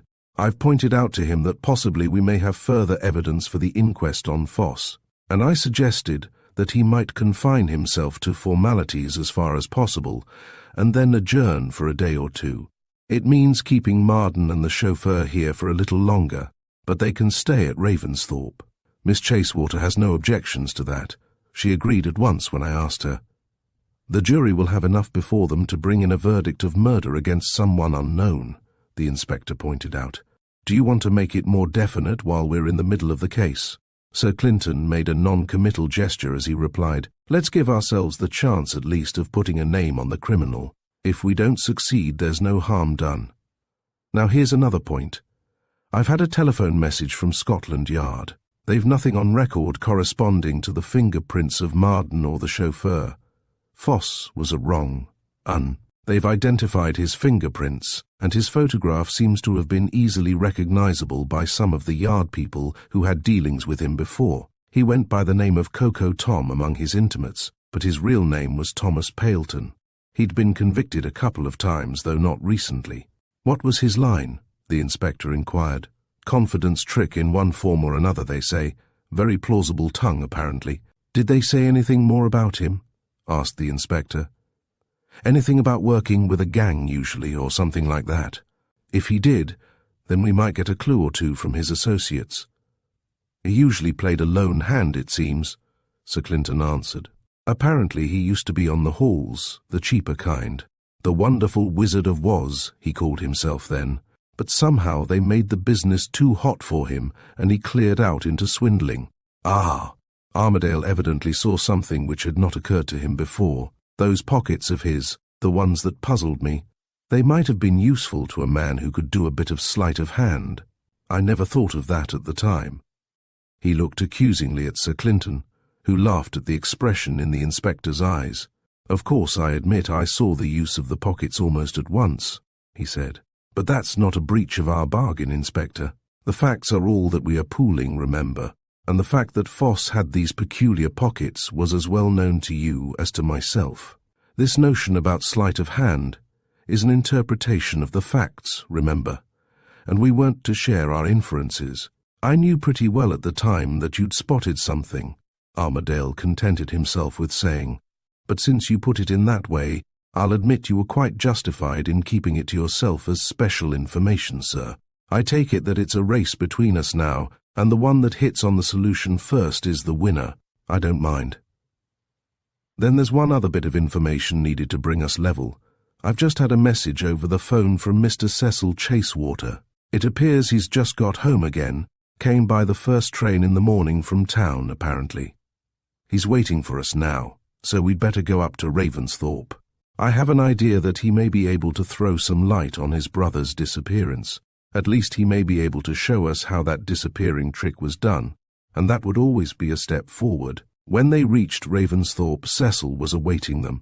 The inspector noticed that he seemed tired and had a weary look in his eyes. Been out on the spree, was Armadale's silent inference, for the inspector was inclined to take a low view of humanity in general, and he put his own interpretation on Cecil's looks. Sir Clinton, in a few rapid sentences, apprised Cecil of the facts of the case. I'd heard some of that before, you know, Cecil admitted. Maurice's disappearance seems to have caused a bit of a stir. I can't say he's greatly missed for the sake of his personality, but naturally it's disturbing to have a brother mislaid about the place. Very irksome, of course, agreed Sir Clinton, with a faint parody of Cecil's detached air. Cecil seemed to think that the conversation had come to a deadlock, since the chief constable made no effort to continue. Well, what about it? He demanded. I haven't got Maurice concealed anywhere about my person, you know. He elaborately felt in an empty jacket pocket, ending by turning it inside out. No, he pointed out, he isn't there. In fact, I'm almost certain I haven't got him anywhere in this suit. Cecil's studied insolence seemed to escape Sir Clinton's notice. There was a celebrated historical character who said something of the same sort once upon a time. Am I my brother's keeper? You remember that? Good old Cain? So he did. And his name begins with a C, just like mine, too. Any other points of resemblance you'd like to suggest? Not just now, Sir Clinton responded. Information would be more to the purpose at present. Let's go along to the museum, please. There are 1 or 2 points which need to be cleared up as soon as possible. Cecil made no open demur, but his manner continued to be obviously hostile as they made their way along the passages. At the museum door, the constable on guard stood aside in order to let them pass in. Wait a moment, Sir Clinton ordered, as his companions were about to enter the room. I want to try an experiment before we go any further. He turned to Cecil. Will you go across and stand in front of the case in which the Muramasa sword used to be kept? You'll find the sheath still in the case. And you, Inspector, go to the spot where we found Foss's body. When they had obeyed him, he swung the door round on its hinges until it was almost closed, and then looked through the remaining opening. Say a few words in an ordinary tone, Inspector. A string of addresses or something of that sort. William Jones, Park Place, Amersley Royal, began the inspector obediently. Henry Blenkinsop, 18 Skeening Road. Hinchley. John Orrin Gordon, 88 Bolsover Lane. That will be enough, thanks. I can hear you quite well. Now lower your voice a trifle and say Muramasa, Japanese. And sword, please. And mix them into the middle of some more addresses. The inspector's tone as he spoke showed plainly that he was a trifle bewildered by his instructions. Fred Hall, Muramasa, Endlemere, Harry Bell, 15 Elm Japanese Avenue, Stonyton, J. Hickey, Sword, The Cottage, Apperley. Will that do? Quite well, Inspector. Many thanks. Think I'm mad? All I wanted was to find out how much a man in this position could see and hear. Contributions to the pool. First, I can see the case where the Muramasa's sword used to lie. Second, I can hear quite plainly what you're saying. The slight echo in the room doesn't hinder that. He swung the door open and came into the museum. Now, Cecil, he said, and the inspector noticed that all sign of lightness had gone out of his tone. You know that Maurice disappeared rather mysteriously from this room. He was in it with Foss. There was a man at the door. Foss was murdered in that bay over there, and Maurice didn't leave the room by the door. How did he leave? How should I know? Demanded Cecil sullenly. You'd better ask him when he turns up again. I'm not Maurice's nursemaid. Sir Clinton's eyes grew hard. I'll put it plainer for you. I've reason to believe that there's an entrance to a secret passage somewhere in that bay beyond the safe. It's the only way in which Maurice could have left this room. You'll have to show it to us. Indeed. Cecil's voice betrayed nothing but contempt for the suggestion. It's for your own benefit that I make the proposal, Sir Clinton pointed out. Refuse if you like, but if you do, I've a search warrant in my pocket, and I mean to find that entrance, even if I have to root out most of the panelling and gut the room. You won't avert the discovery by this attitude of yours. You'll merely make the whole business public. It would be far more sensible to recognize the inevitable and show us the place yourself. I don't want to damage things any more than is necessary. But if I'm put to it, I'll be thorough, I warn you. Cecil favoured the Chief Constable with an angry look, but the expression on Sir Clinton's face convinced him that it was useless to offer any further opposition. Very well, he snarled. I'll open the thing, since I must. Sir Clinton took no notice of his anger. So long as you open it, the rest doesn't matter. I've no desire to pry into things that don't concern me. I don't wish to know how the panel opens. Inspector, I think we'll turn our backs while Mr. Chasewater works the mechanism. They faced about. Cecil took a few steps into the bay. There was a sharp snap, and when they turned round again, a door gaped in the panelling at the end of the room. Quite so, said Sir Clinton, most ingenious. His voice had regained its normal, easy tone, and now he seemed anxious to smooth over the ill feeling which had come to so acute a pitch in the last few minutes. Will you go first, Cecil, and show us the way? I expect it's difficult for a stranger. I've brought an electric torch. Here, you'd better take it. Now that he had failed in his attempt, Cecil seemed to recover his temper again. He took the torch from the Chief Constable and, pressing the spring to light it, stepped through the open panel. I think we'll lock the museum door before we go down, Sir Clinton suggested. There's no need to expose this entrance to anyone who happens to come in. He walked across the museum, turned the key in the lock, and then rejoined his companions. Now, Cecil, if you please. Cecil Chasewater led the way. Sir Clinton motioned to the inspector to follow him, and brought up the rear himself. Look out here, Cecil warned them. There's a flight of steps almost at once. They made their way down a spiral staircase which seemed to lead deep into the foundations of Ravensthorpe. At last it came to an end, and a narrow tunnel gaped before them. Nothing here, you see, Cecil pointed out, flashing the torch in various directions. This passage is the only outlet. He led the way into the tunnel, followed by the inspector. Sir Clinton lagged behind them for a moment or two, and then showed no signs of haste, so that they had to pause in order to let him catch up. The tunnel led them in a straight line for a time, then bent in a fresh direction. It's getting narrower, the inspector pointed out. It gets narrower still before you're done with it, Cecil vouchsafed in reply. As the passage turned again, Sir Clinton halted. "I'd like to have a look at these walls," he said. Cecil turned back and threw the light of the torch over the sides and roof of the tunnel. "It's very old masonry," he pointed out. Sir Clinton nodded. "This is a bit of old Ravensthorpe, I suppose?" "It's older than the modern parts of the building," Cecil agreed. He seemed to have overcome his ill humour and to be making the best of things. "Let's push on then," Sir Clinton suggested. "I've seen all I wanted to see, thanks." As they proceeded, the tunnel walls drew nearer together and the roof grew lower. Before long, the passage was barely large enough to let them walk along it without brushing the stones on either side. "Wait a moment," Sir Clinton suggested, as they reached a fresh turning. "Inspector, would you mind making a rough measurement of the dimensions here?" Somewhat mystified, Inspector Armadale did as he was bidden, entering the figures up in his notebook while Cecil stood back, evidently equally puzzled by these manoeuvres. "Thanks, that will do nicely," Sir Clinton assured him when the task had been completed. "Suppose we continue." Cecil advanced a few steps. Then a thought seemed to strike him. "It gets narrower farther on. We'll have to go on hands and knees and there won't be room to pass one another. Perhaps one of you should go first with the torch. There's nothing in the road." Sir Clinton agreed to this. "I'll go first then. You can follow on, Inspector." Inspector Armadale looked suspicious at this suggestion. "He might get away back and shut us in," he murmured in Sir Clinton's ear. The Chief Constable took the simplest way of reassuring the inspector. "That's an ingenious bit of mechanism in the panel up above," he said to Cecil. "I had a glance at it as I passed, since it's all in plain sight. From this side, you've only to lift a bar to open it, haven't you?" "That's so," Cecil confirmed.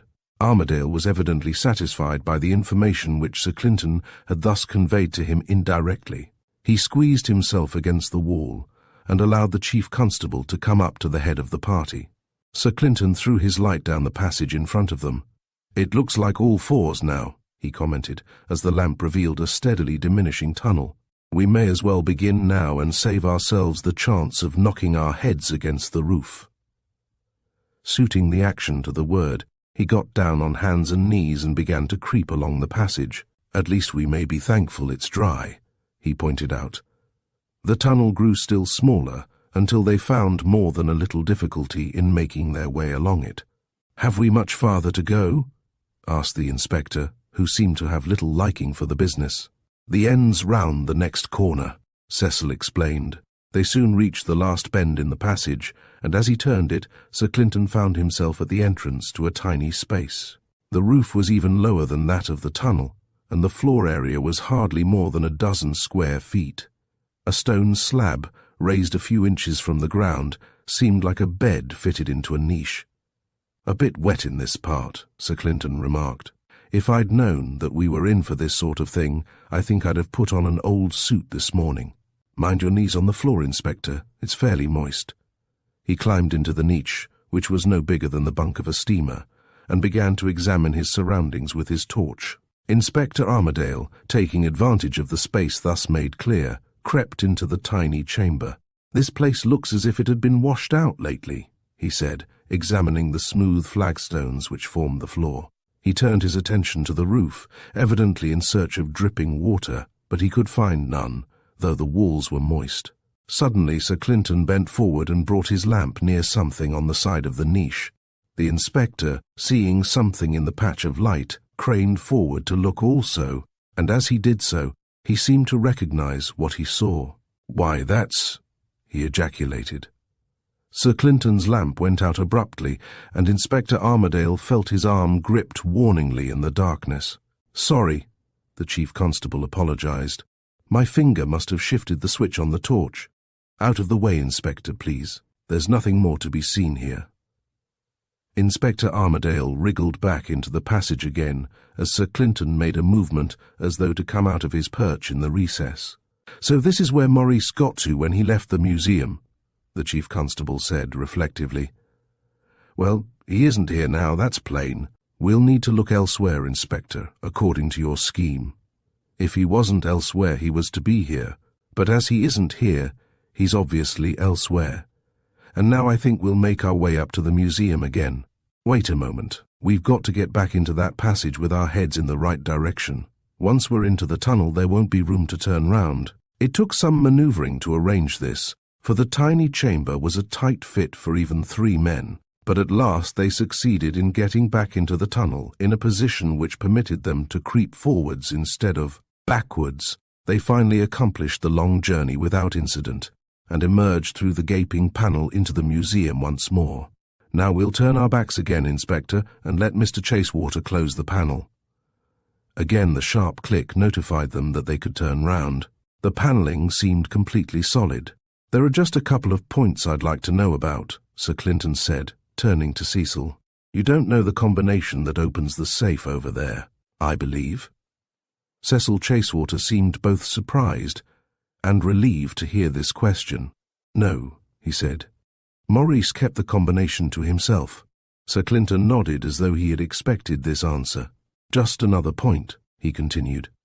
You may not be able to remember this. At any time after you and Foxton Polgate had planned that practical joke of yours, did Foss ask you the time? Cecil was obviously completely taken aback by this query. Did he ask me the time? Not that I know of. I can't remember his ever doing that. Wait a bit, though. No, he didn't. Sir Clinton seemed disappointed for a moment. Then, evidently, a fresh idea occurred to him. On the night of the masked ball, did anyone ask you the time? Cecil considered for a moment or two. Now I come to think of it, a fellow dressed as a cowboy came up and said his watch had stopped. Ah, I thought so, was all Sir Clinton replied, much to the vexation of Inspector Armadale. By the way, the Chief Constable went on, I'd rather like to get to the top of one of those turrets up above. He made a gesture indicating the roof. There's a stair, isn't there? Armadale had difficulty in concealing his surprise at this unexpected demand. Cecil Chasewater made no difficulties, but led them upstairs and opened the door of the entrance to a turret. When they reached an open space at the summit, Sir Clinton leaned on the parapet and gazed over the surrounding country with interest. As the space was restricted, Cecil remained within the turret at the top of the stair, but the inspector joined his chief on the platform. Splendid view, isn't it, Inspector? Yes, sir, very fine. Armadale was evidently puzzled by this turn of affairs. He could not see why Sir Clinton should have come up to admire the view instead of getting on with the investigation. The Chief Constable did not seem to notice his subordinate's perplexity. There's Hincheldene, Sir Clinton pointed out. With a decent pair of glasses one could read the time on the clock tower on a clear day. These woods round about give a restful look to things. Soothing, that greenery. Ah, just follow my finger, Inspector. See that white thing over yonder? That's one of these fairy houses. He searched here and there in the landscape for a moment. There's another of them, just where you see that stream running across the opening between the 2 spinneys yonder. And there's a third one, not far off that ruined tower. See it? I wonder if we could pick up any more. They seem to be thick enough on the ground. Yes, see that one in the glade over there? Not see it. Look at that grey cottage with the creeper on it, 2 o'clock, 3 fingers. See it now? I can't quite make it out, sir, the inspector confessed. He seemed bored by Sir Clinton's insistence on the matter, but he held up his hand and tried to discover the object. After a moment or two he gave up the attempt and, turning round, he noticed his chief slipping a small compass into his pocket. Quite worth seeing, that view, Sir Clinton remarked imperturbably, as he made his way towards the turret stair. Thanks very much, Cecil. I don't think we need trouble you any more for the present, but I'd like to see your sister if she's available. I want to ask her a question. Cecil Chasewater went in search of Joan, and after a few minutes she met them at the foot of the stair. There's just one point that occurred to me since you told us about that interview you and Maurice had with Foss before you went to the museum. You were sitting on the terrace, weren't you? Yes, Joan confirmed. Then you must have seen Foss's car drive up when it came to wait at the front door for him. I remember seeing it come up just before we went to the museum. I didn't say anything about it before. It didn't seem to matter much. That was quite natural, Sir Clinton reassured her. In fact, I'm not sure that it matters much even yet. I'm just trying for any evidence I can get. Tell me anything whatever that you noticed, no matter whether it seems important or not. Joan thought for almost a minute before replying. "I did notice the chauffeur putting the hood up, and I wondered what on earth he was doing that for on a blazing day. Anything else?" He had his toolkit out and seemed to be going to do some repair or other. "At the moment when he'd brought the car round for Foss?" demanded the inspector rather incredulously. "Surely he'd have everything spick and span before he left the garage." "You'd better ask him about it himself, Inspector," said Joan tartly. "I'm merely telling what I saw, and I saw that plain enough. Besides, he may have known he'd plenty of time. Mr. Foss was going away with us, and obviously he wasn't in a hurry to use the car." Sir Clinton ignored the inspector's interruption. "I've got my own car at the door," he observed. "Perhaps you could go out onto the terrace and direct me while I bring it into the same position as you saw Foss's car that afternoon." Joan agreed, and they went down together. "Now," said Sir Clinton as he started the engine, "would you mind directing me?" Joan, from the terrace, indicated how he was to maneuver until he had brought his own car into a position as near as possible to that occupied by Foss's car on the afternoon of the murder. "That's as near as I can get it," she said at last. Sir Clinton turned in his seat and scanned the front of Ravensthorpe. "What window is this that I'm opposite?" he inquired. "That's the window of the museum," Joan explained. "But you can't see into the room, can you? You're too low down there." "Nothing more than the tops of the cases," Sir Clinton said. "You'd better get aboard, Inspector. There's nothing more to do here." He waved goodbye to Joan as Armadale stepped into the car and then drove down the avenue. The inspector said nothing until they had passed out of the Ravensthorpe grounds and were on the high road again. Then he turned eagerly to the chief constable. "That was a splash of blood you found on the wall of the underground room, wasn't it?" "I recognized it at once." "Don't get excited about it, Inspector," said Sir Clinton soothingly. "Of course it was blood, but we needn't shout about it from the housetops, need we?" Armadale thought he detected a tacit reproof for his exclamation at the time the discovery was made. "You covered up that word or two of mine very neatly, sir," he admitted frankly. "I was startled when I saw that spot of blood on the wall, and I nearly blurted it out. Silly of me to do it, I suppose, but you managed to smother it up with that bungling with your lamp before I'd given anything away. I'd no notion you wanted to keep the thing quiet." "No harm done," Sir Clinton reassured him, "but be careful another time. One needn't show all one's cards." "You certainly don't," Armadale retorted. "Well, you have all the facts, Inspector. What more do you expect?" Armadale thought it best to change the subject. "That water that we saw down there," he went on, "that never leaked in through the roof. The masonry overhead was as tight as a drum, and there wasn't a sign of drip marks anywhere. That water came from somewhere else. Someone had been washing up in that cellar. There had been more blood there, lots of it, and they'd washed it away. That tiny patch was a bit they'd overlooked. Isn't that so, sir?" "That's an inference and not a fact, Inspector," Sir Clinton pointed out, with an expression approaching to a grin on his face. "I don't say you're wrong. In fact, I'm sure you're right. But only facts are supposed to go into the common stock, remember." "Very good, sir." But the inspector had something in reserve.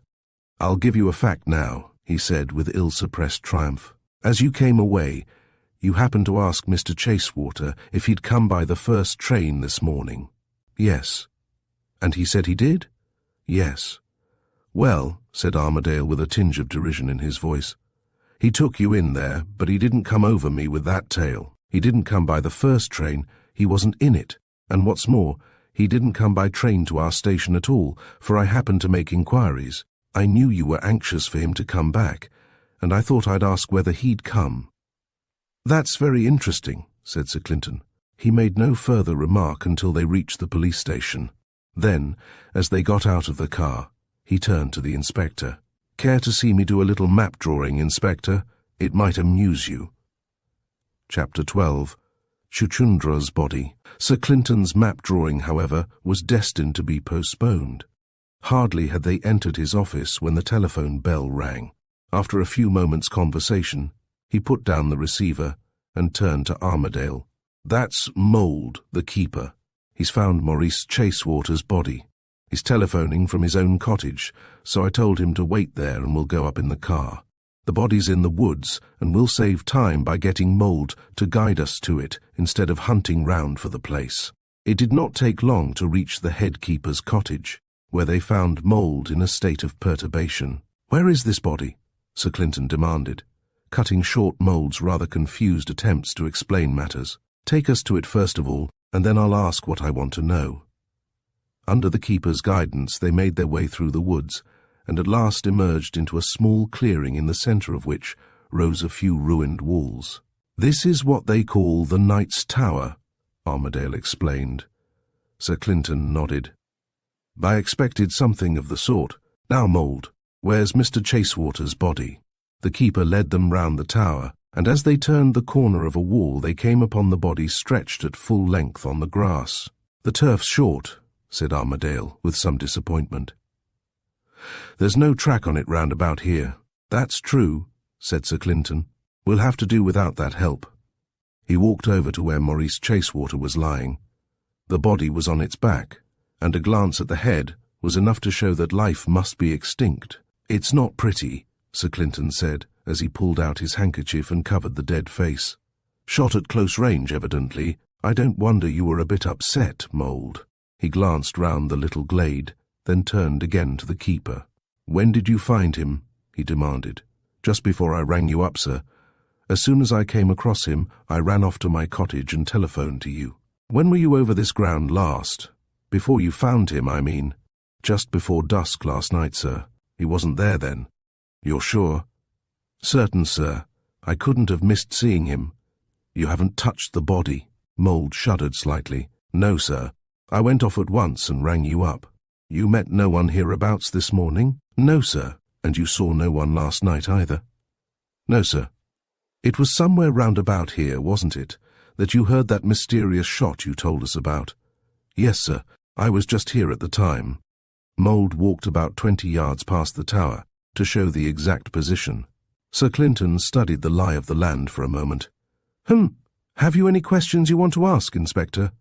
Armadale considered for a moment or two. "You're sure you haven't moved this body in any way?" he demanded. "I never put a finger on it," Mould asserted. "And it's lying just as it was when you saw it first," Armadale pursued. "As near as I can remember," Mould replied cautiously. "I didn't wait long after I saw it. I went off almost at once to ring up the police." Armadale seemed to have got all the information he expected. Sir Clinton, seeing that no more questions were to come, turned to the keeper. "Go off to the house and tell Mr. Cecil Chasewater that his brother's found and that he's to come here at once. You needn't say anything about the matter to anyone else. They'll hear soon enough. And when you've done that, ring up the police station and tell them to send up a sergeant and a couple of constables to me here. Hurry now." Mould went without a word. Sir Clinton waited till he was out of earshot and then glanced at Armadale. "One thing stares you in the face," the inspector said in answer to the look. "He wasn't shot here. That wound would mean any amount of blood, and there's hardly any blood on the grass." Sir Clinton's face showed his agreement. He looked down at the body. "He's lying on his back now, but after he was shot he lay on his left side till rigor mortis set in," he pointed out. The inspector examined the body carefully. "I think I see how you get that," he said. "This left arm's off the ground a trifle. If he'd been shot here and fell in this position, the arm would have relaxed and followed the lie of the ground. Is that it?" "Yes, that and the hypostasis. You see the marks on the left side of the face." "A dead man doesn't shift himself," the inspector observed with an oracular air. "Someone else must have had a motive for dragging him about." "Here's a revolver," Sir Clinton pointed out, picking it up gingerly to avoid marking it with fingerprints. "You can see, later on, if anything's to be made out from it." He put the revolver carefully down on a part of the ruined wall near at hand, and then returned to the body. "To judge by the rigor mortis," he said, after making a test, "he must have been dead for a good while, a dozen hours or more." "What about that shot that the keeper said he heard?" queried Armadale. "The time might fit well enough, but rigor mortis is no real criterion, you know, Inspector. It varies too much from case to case." Inspector Armadale pulled out a small magnifying glass and examined the dead man's hand carefully. "Those were his fingerprints on that Japanese sword right enough, sir," he pointed out. "You can see that tiny scar on the thumb quite plainly if you look. He held out the glass, and Sir Clinton inspected the right thumb of the body minutely. "I didn't doubt it from the evidence you had before, Inspector, but this certainly clinches it. The scar's quite clear. Shall I go through the pockets now?" Armadale asked. "You may as well," Sir Clinton agreed. Inspector Armadale began by putting his fingers into the body's waistcoat pocket. As he did so, his face showed his surprise. "Hullo, here's something." He pulled out the object and held it up for Sir Clinton's inspection. "One of the Leonardo medallions," Sir Clinton said, as soon as he had identified the thing. "Let me have a closer look at it, Inspector." He examined the edge with care. "This seems to be the genuine article, Inspector. I can't see any hole in the edge, which they told me was drilled to distinguish the replicas from the real thing. No, there's no mark of any sort here." He handed it back to the inspector, who examined it in his turn. Sir Clinton took it back when the inspector had done with it, and placed it in his pocket. "I think, Inspector, we'll say nothing about this find for the present. I've an idea it may be a useful thing to have up our sleeve before we've done. By the way, do you still connect Foxton Polegate with this case?" Armadale looked the chief constable in the eye as he replied, "I'm more inclined to connect Cecil Chasewater with it just now, sir. Look at the facts. It's been common talk that there was ill feeling between those two brothers. Servants talk, and other people repeat it. And the business that ended in the final row between the two of them was centered in these Leonardo medallions. That's worth thinking over. Then, again, Cecil Chasewater disappeared for a short while. You couldn't get in touch with him. And it was just at that time that queer things began to happen here at Ravensthorpe. Where was he then? It seems a bit suggestive, doesn't it? And where was he last night? If you looked at him this morning, you couldn't help seeing he'd spent a queer night, wherever he spent it. That was the night when this body was brought here from wherever the shooting was done. And when you asked Cecil Chasewater how he'd come home, he said he'd arrived by the first train this morning. That was a lie. He didn't come by that train. He'd been here before that." To the inspector's amazement and disgust, Sir Clinton laughed unaffectedly at this exposition. "It's nothing to laugh at, sir. You can't deny these things. I don't say they prove anything, but you can't brush them aside by merely laughing at them. They've got to be explained, and until they've been explained in some satisfactory way, things will look very fishy." Sir Clinton recovered his serious mask.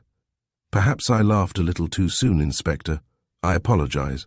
I'm not absolutely certain of my ground. I quite admit that. But I'll just give you one hint. Sometimes one case looks as if it were two independent affairs. Sometimes two independent affairs get interlocked and look like one case. Now just think that over carefully. It's perhaps got the germ of something in it, if you care to fish it out." "Half of what you've said already sounds like riddles to me, sir," Armadale protested fretfully. "I'm never sure when you're serious and when you're pulling my leg."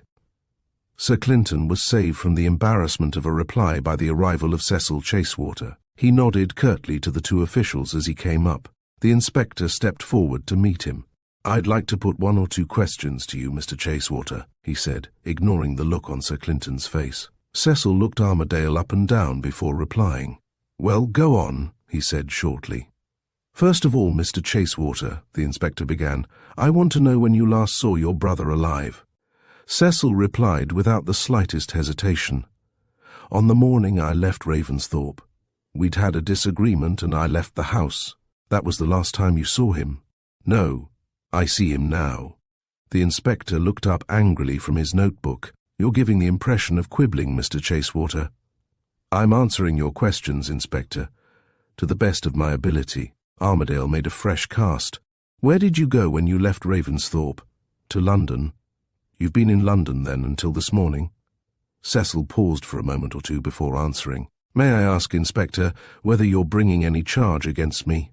If you are, then I believe you ought to caution me. If you aren't, then I don't propose to answer your questions. Now, what are you going to do about it?"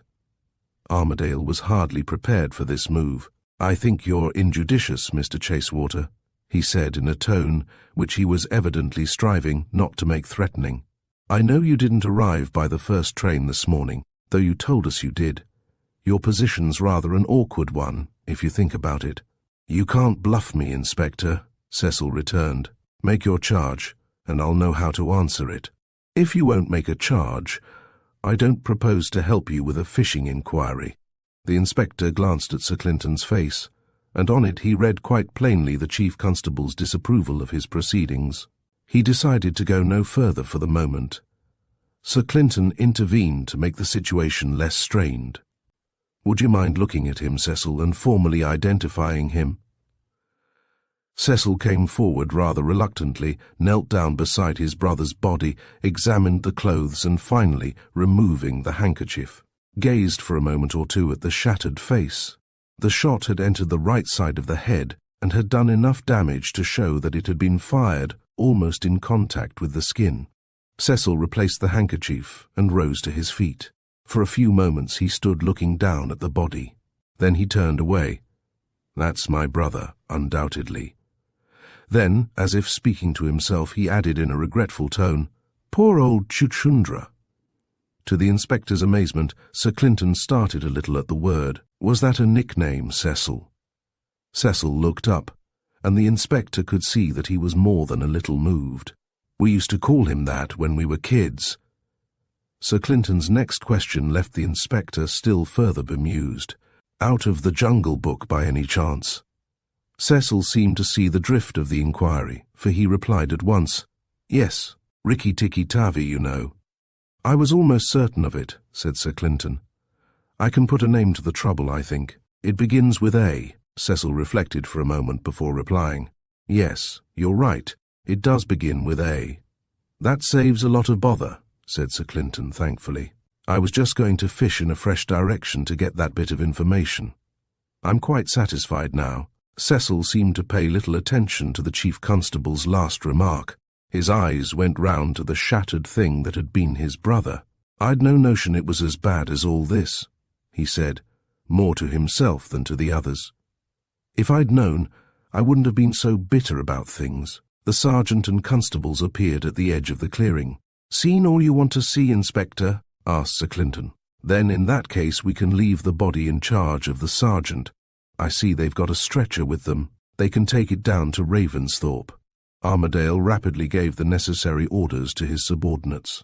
"Now, Inspector, I think we'll go over to Ravensthorpe ourselves. I want to see that chauffeur again. Something's occurred to me." As the three men walked through the belt of woodland, Sir Clinton turned to Cecil. "There's one point I'd like to have cleared up. Do you know if Maurice had any visitors in the last 3 months or so, people who wanted to see the collection?" Cecil reflected for a time before he could recall the facts. "Now you mention it, I remember hearing Maurice say something about a fellow, a Yankee, who was writing a book on Leonardo. That chap certainly came here one day, and Maurice showed him the stuff.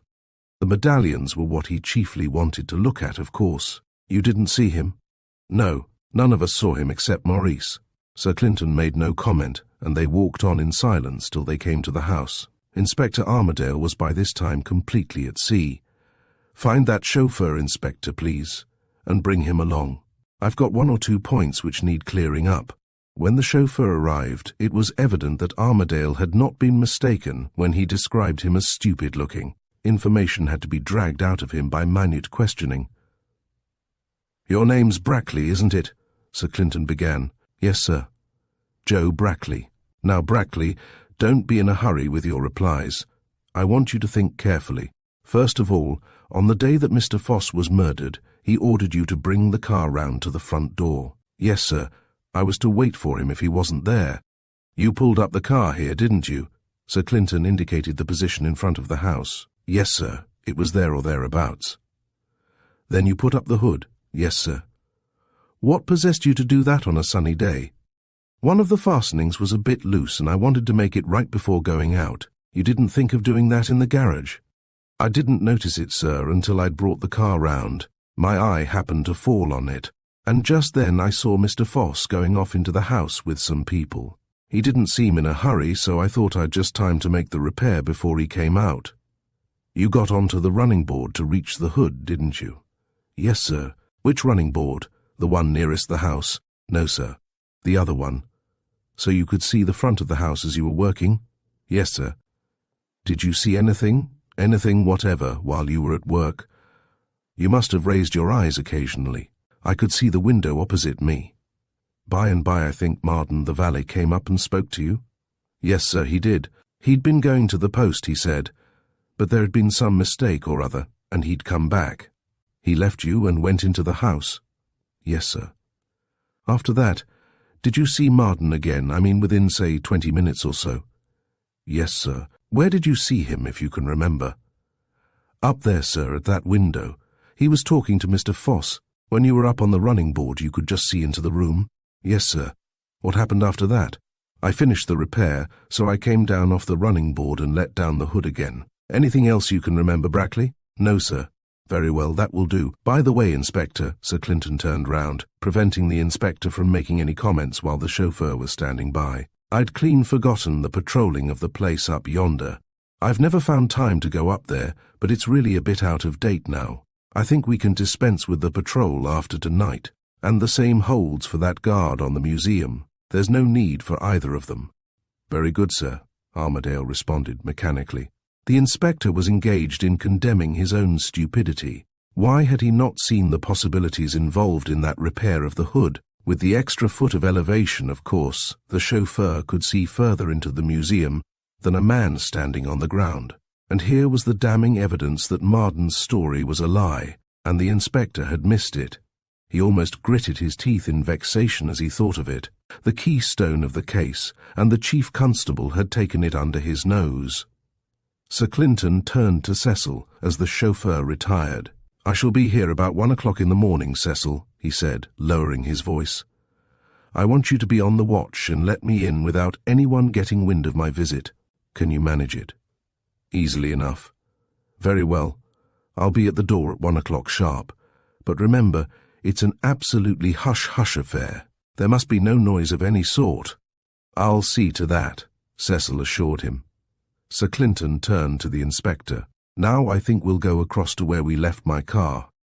On the way to the police station, Sir Clinton's manner did not encourage conversation, but as they got out of the car he turned to Armadale. Map drawings a bit late in the day now, Inspector, but we may as well carry on for the sake of completeness.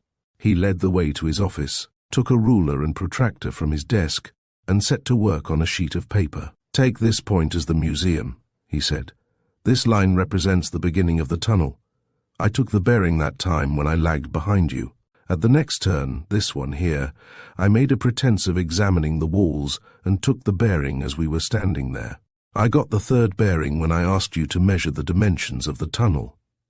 As it has turned out, secrecy wasn't really necessary, but it seemed just as well to keep the survey to ourselves. I got the distances by pacing, except the last bit. There I had to estimate it, since we were crawling on all fours, but I think I got it near enough. And you carried all the figures in your memory? Yes. I've a fairly good memory when I'm put to it. You must have, said Armadale frankly. Now, Sir Clinton went on, by drawing in these lines we get the position of that underground room. It's here, you see. The next thing is to find out where it lies, relative to the ground surface. I had a fair notion. So when I got to the top of the turret, I took the bearing of the Knight's Tower. I'll just rule it in. You see the two lines cut quite near the cell. My notion is that there's a second entrance into that tunnel from that ruined tower. In the old days, it may have been a secret road into the outpost tower when a siege was going on. I see what you're getting at now, Armadale interrupted. You mean that Maurice Chasewater's body was in the cell, and that it was shifted from there up the other secret passage, the one we didn't see, and left alongside the tower this morning? Something of that sort. And now we've got to find who killed Maurice Chasewater down there, underground. There's nothing in that, Inspector. He killed himself. It's a fairly plain case of suicide. But why did he commit suicide? Sir Clinton appeared suddenly smitten with deafness. He ignored the inspector's last inquiry completely. I shall want you tonight, Inspector. Come to my house at about 12:30, and you had better wear rubber-soled boots or tennis shoes if you have them. We'll go up to Ravensthorpe in my car.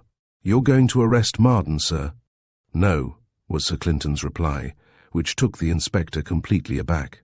I'm not going to arrest anybody. I'm going to show you what Foss was going to do with his otophone, that's all. Chapter 13. The Otophone. Punctually at 12:30, the inspector arrived at Sir Clinton's house. The chief constable's first glance was at the feet of his subordinate. "Tennis shoes? That's right. Now, Inspector, I want you to understand clearly that silence is absolutely essential when we get to work. We'll need to take a leaf out of the book of the Pirates of Penzance. With cat-like tread upon our prey we steal. That's our model, if you please. The car's outside. We'll go at once." As preparations for an important raid, these remarks seemed to Armadale hardly adequate, but as Sir Clinton showed no desire to amplify them, the inspector was left to puzzle over the immediate future without assistance.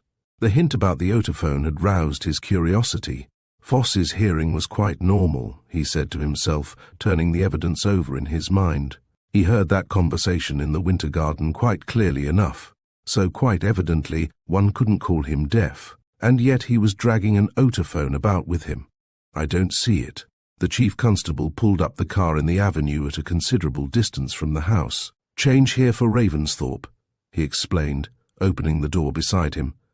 "I can't take the motor nearer for fear of the engine's noise giving us away." He glanced at the illuminated clock on the dashboard. "We're in nice time," he commented. "Come along, Inspector, and the less said the better." They reached the door of Ravensthorpe exactly at 1 o'clock. Cecil was waiting for them on the threshold. "Switch off those lights," Sir Clinton said in a whisper, pointing to the hall lights which Cecil had left burning. "We mustn't give the show away if we can help it. Someone might be looking out of a window and be tempted to come down and turn them out. You're supposed to be in bed, aren't you?" Cecil nodded without speaking, and crossing the hall, he extinguished the lamps. Sir Clinton pulled an electric torch from his pocket. "There's a staircase giving access to the servants' quarters, isn't there?" Cecil confirmed this, and Sir Clinton turned to the inspector. "Which of your men is on duty at the museum door tonight?" "Froggatt," the inspector answered. "We'll go along to him," said Sir Clinton. "I want you, Cecil, to take the constable and post him at the bottom of that stair. Here's the flash lamp." Froggatt was surprised to see the party. "Now, Froggatt," the chief constable directed, "you're to go with Mr. Chasewater. He'll show you where to stand. All you have to do is to stick to your post there until you're relieved. It'll only be a matter of 10 minutes or so. Don't make the slightest sound unless anything goes wrong. Your business is to prevent anyone getting down the stair. There'll be no trouble. If you see anyone, just shout, 'Who's there?' That'll be quite enough." The inspector and Sir Clinton waited on the threshold of the museum until Cecil came back. "Very convenient having these museum lights on all night," Sir Clinton remarked. "We don't need to muddle about with the flash lamp. Now just wait here for a moment, and don't speak a word. I'm going upstairs." He ascended to the first floor, entered Foss's room, and picked up the otophone, with which he returned to his companions. "Now we can get to work," he whispered, leading the way into the museum. "Just lock that door behind us, Inspector." Followed by the other two, he stepped across the museum to the bay containing the safe. There he put the otophone on the floor and opened the case of the instrument. From one compartment he took an earphone with its headband. A moment's search revealed the position of the connection, and he plugged the earphone wire into place in sockets let into the outside of the attaché case. A little further examination revealed a stud beside the leather handle, and this Sir Clinton pressed.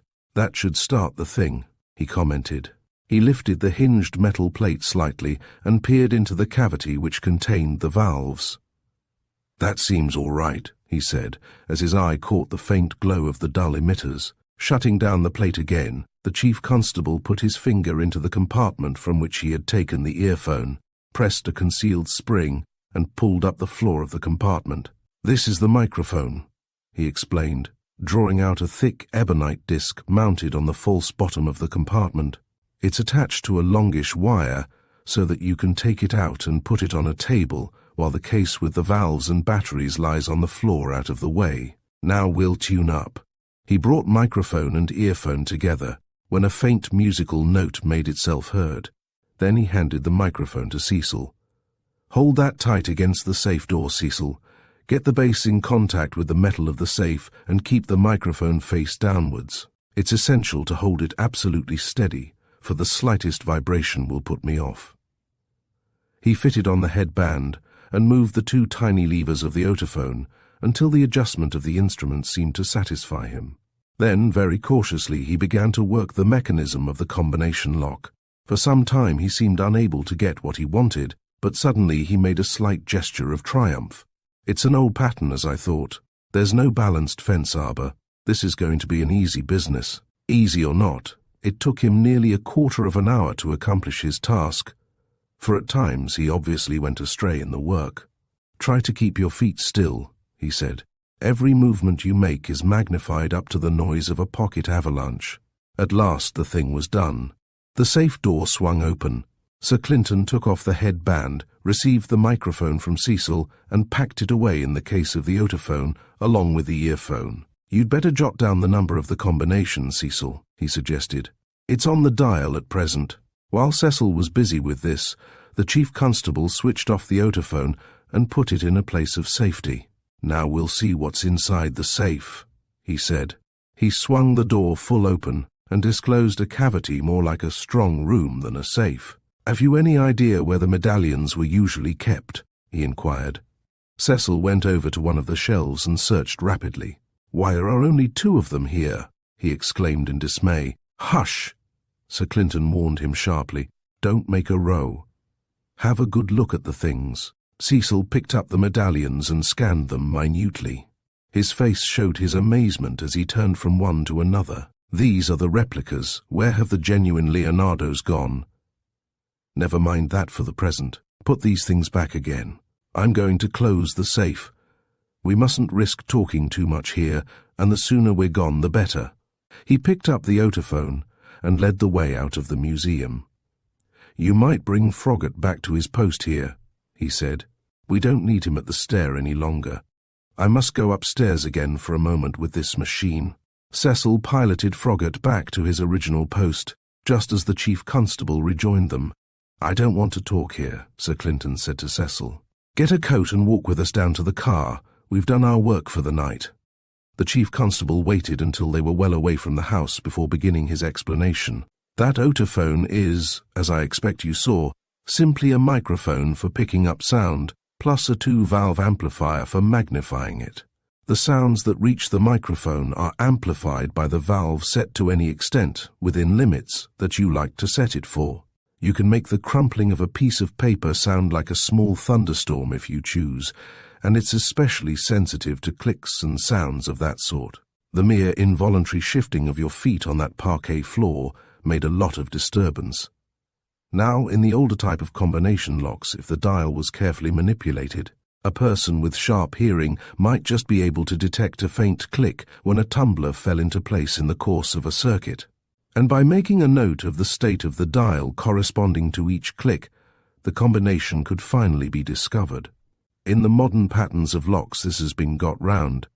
They've introduced a thing called a balanced fence arbor, which is lifted away from the tumblers as soon as the lock spindle is revolved. So in this new pattern, there's no clicking such as the older locks give. "I see now," said the inspector. "That's an old pattern lock, and you were using the otophone to magnify the sound of the clicks." "Exactly," Sir Clinton agreed. "It made the thing mere child's play. Each click sounded like a whip crack almost. So that's why Foss brought the otophone along. He meant to pick the lock of the safe and get the medallions out of it." "That was one possibility, of course," Sir Clinton said with a grave face. "But I shouldn't like to say that it was the only possibility." He smoked for a few moments in silence, then he turned to Cecil. "Now I've a piece of work for you to do, and I want you to do it convincingly. First thing tomorrow morning you're to find some way of spreading the news that you've recovered all the genuine medallions and that they're in the safe. Don't give any details, but see that the yarn gets well abroad." "But all the real medallions are gone," said Cecil in disgust, "and whoever's got them must know they're gone." "There's nothing like a good authoritative lie for shaking confidence," Sir Clinton observed mildly. "That's your share in the business. You'd better mention it at breakfast time to as many people as you can, and you can telephone the glad news to me, with the door of the telephone box open so that anyone can hear it. Yell as loud as you please, or louder if possible. It won't hurt me at the other end. In any case, see that the happy tidings wash the most distant shores. Well, since you say so, I'll do it. But it's sure to be found out, you know, sooner or later." All I want is a single day's run of it. My impression is that if things go well, I'll have the whole Ravensthorpe affair cleared up by this time tomorrow, but I don't promise that as a certainty. And this yarn is part of your scheme. I'm setting a trap, Sir Clinton assured them, and that lie is the bait I'm offering. As they reached the car, he added, "See that your constable doesn't say a word about this affair tonight to anyone. That's important, Inspector." Chapter 14. The Second Chase in the Woods. "I've made all the necessary arrangements, sir," Inspector Armadale reported to the Chief Constable on the following evening. 12 constables, 2 with rubber-soled shoes, and a couple of sergeants. They're to be at the Ravensthorpe gate immediately it's dark enough. The sergeants have the instructions. The constables don't even know where they're going when they leave here. "That's correct," Sir Clinton confirmed. "Let's see, that's 14 altogether. Less 2, 12, plus you and myself 14. I think we'll add to our number. Nothing like being on the safe side. Mr. Chasewater's personally interested in the affair. I think we'll take him in also, and Mr. Clifton might reasonably claim some share in the business. That makes 16. You're detaching 2 constables to watch that lakelet. Well, surely 14 of us ought to be able to pick up the scoundrel without difficulty. You're sure that he'll make for the terrace over the pool, sir?" "Nothing sure in this world, Inspector, but I think there's a fair chance that he'll make in that direction, and if he doesn't, why then, we can run him down wherever he goes. If he goes up there, we'll have him," the inspector affirmed. "There'll be no amateur bungling this time, like the last affair. I'll see to that myself. He won't slip through a constabulary cordon as he did when he'd only a lot of excited youngsters to deal with. I leave that part of the business entirely in your hands, Inspector," the Chief Constable assured him.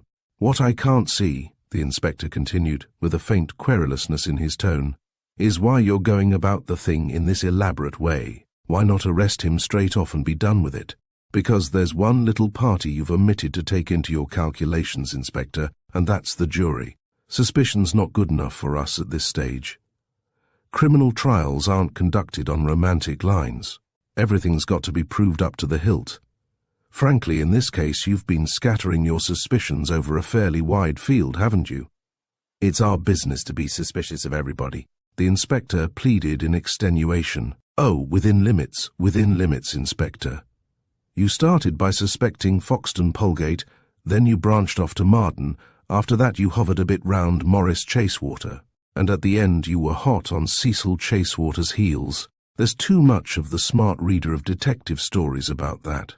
He suspects about 6 of the characters without having any real proof at all, and then when the criminal turns up clearly in the last chapter he says, 'Well, that fellow was on my list of suspects.' That style of thing's no use in real criminal work, where you've got to produce evidence and not merely some vague suspicions." "You're a bit hard, sir," the inspector protested. "Well, you criticize my methods, remember. If I were to arrest the fellow just now, I doubt if I could convince a jury of his guilt, and they'd be quite right. It's their business to be skeptical and insist on definite proof.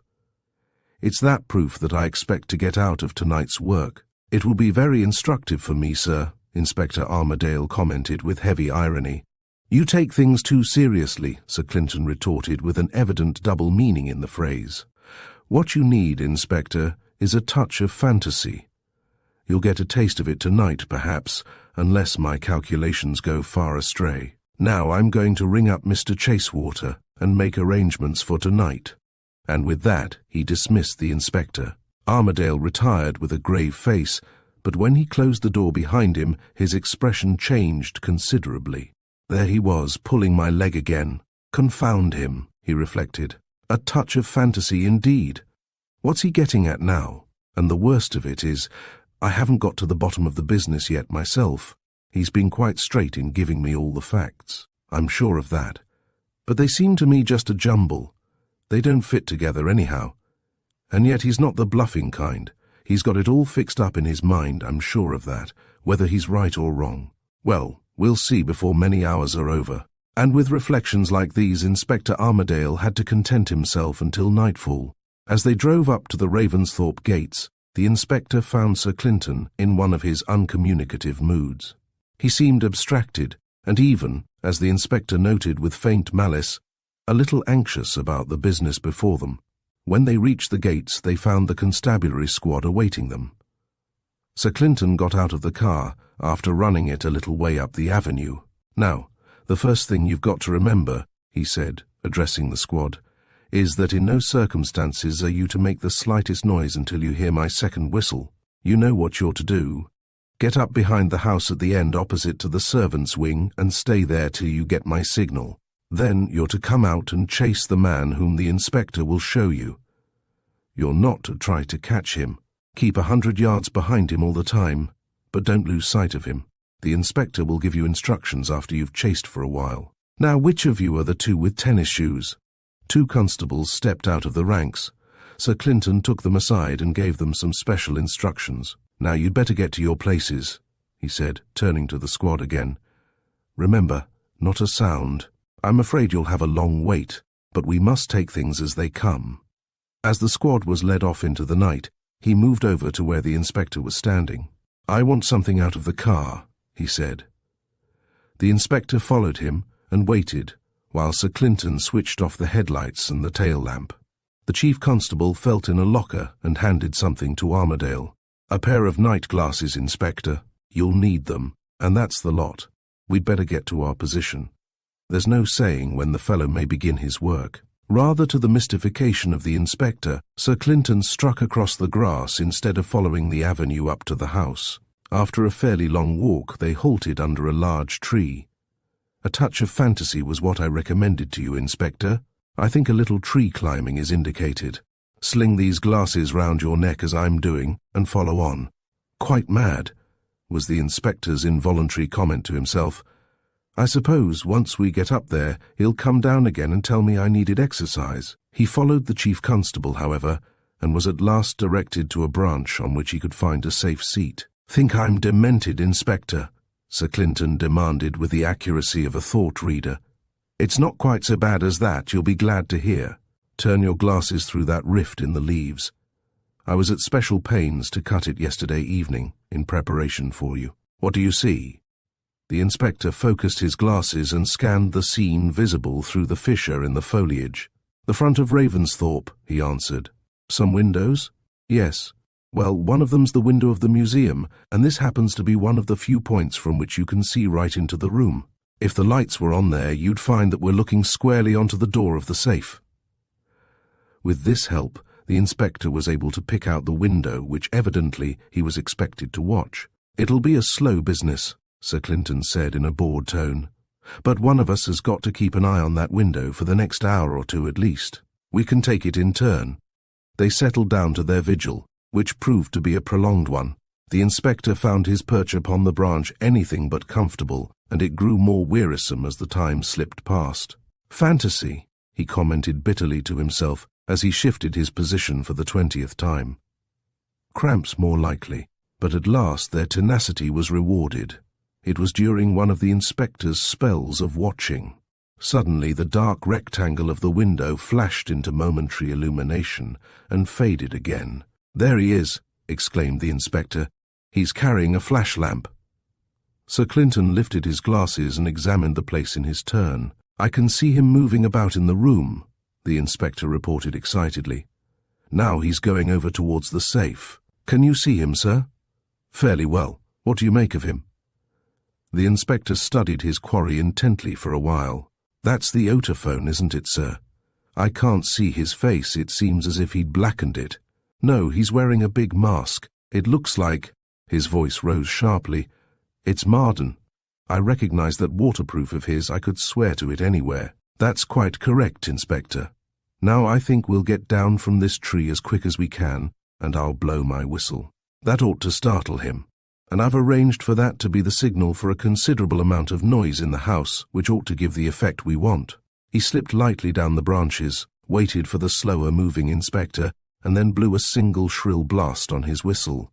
"That's roused them," he said, with satisfaction, as some lights flashed up in windows on the front of Ravensthorpe. "I guess that amount of stir about the place will flush our friend without any trouble." He gazed through his glasses at the main door. "There he goes, Inspector." A dark figure emerged suddenly on the threshold, hesitated for a moment, and then ran down the steps. Armadale instinctively started forward, but the cool voice of the chief constable recalled him. "There's no hurry, Inspector. You'd better hang your glasses on the tree here. They'll only hamper you in running." Hurriedly the inspector obeyed, and Sir Clinton leisurely hung up his own pair. Armadale turned again and followed the burglar with his eyes. "He's making for the old quarry, sir." "So I see," Sir Clinton assured him. "I want the fellow to have a good start, remember. I don't wish him to be pressed. Now we may as well get the chase organized." Followed by the inspector, he hurried towards the front of Ravensthorpe. "I think that's a fair start to give him," he estimated aloud. Then, lifting his whistle, he blew a second blast. Almost immediately, the figures of Cecil Chasewater and Michael Clifton emerged from the main door, while a few seconds later, the police squad rounded the corner of the house. "Carry on, Inspector," Sir Clinton advised. "I leave the rest of the round up to you, but keep exactly to what I told you." Armadale hurried off, and within a few seconds the chase had been set afoot. "We must see if we can wipe your eye this time, Mr. Clifton," the chief constable observed. "It's a run over the old ground, you notice." Michael Clifton nodded in answer. "If you'd let me run him down, I'd be obliged to you," he suggested. "You've given him a longish start, certainly, but I think I could pull him in." Sir Clinton made a gesture of dissent. "Oh no, we must give him a run for his money. Besides, it wouldn't suit my book to have him run down too early in the game." The fugitive had reached the edge of the pine wood as they were speaking, and now he disappeared from their sight among the arcades of the trees. "The moon will be down in no time," Cecil pointed out as they ran. "Aren't you taking the risk of losing him up in the woods there? It'll be pretty dark under the trees." He quickened his pace slightly in his eagerness, but the chief constable restrained him. "Leave it to Armadale. It's his affair. We're only spectators, really." "I want the beggar caught," Cecil grumbled, but he obeyed Sir Clinton's orders and slowed down slightly. A few seconds brought them to the fringe of the wood, and far ahead of them they could see the form of the burglar running steadily up the track. "Just the same as before?" Sir Clinton demanded from Michael. "Just the same." Through the wood they went behind the police squad. At the brow of the hill, where the trees began to thin, Armadale called a halt. They could hear him giving orders for the formation of his cordon. When his men began to move off under his directions, the inspector came over to Sir Clinton. "He'll not slip through our hands this time, sir. I'll beat every bit of cover in that spinney. He can't get away on either side without being spotted. We'll get our hands on him in a few minutes now. I suppose he's armed." Sir Clinton shook his head. "I should doubt that." The inspector failed to conceal his surprise. "Not armed? He's sure to be." "We'll see in a minute or two," the chief constable answered. "You'd better get your beaters to work, hadn't you?" "Ah!" In the silence they heard the sound of a faint splash from the direction of the quarry. "History's repeating itself pretty accurately, isn't it?" said Sir Clinton, turning to Michael. "That's the kind of thing you heard the other night?" "Just the same," Michael admitted. But as the line of constables moved forward, he could not help contrasting their methodical work with the rather haphazard doings of the pursuers on the earlier occasion. Armadale had evidently issued stringent orders, for not a tuft of undergrowth was left unexamined as the line slowly closed in upon the hunted man. Every possible piece of cover was scrutinized and beaten before the cordon passed beyond it. "Very pretty," Sir Clinton commented as they moved up in the rear of the line. "The inspector must surely have been training these fellows.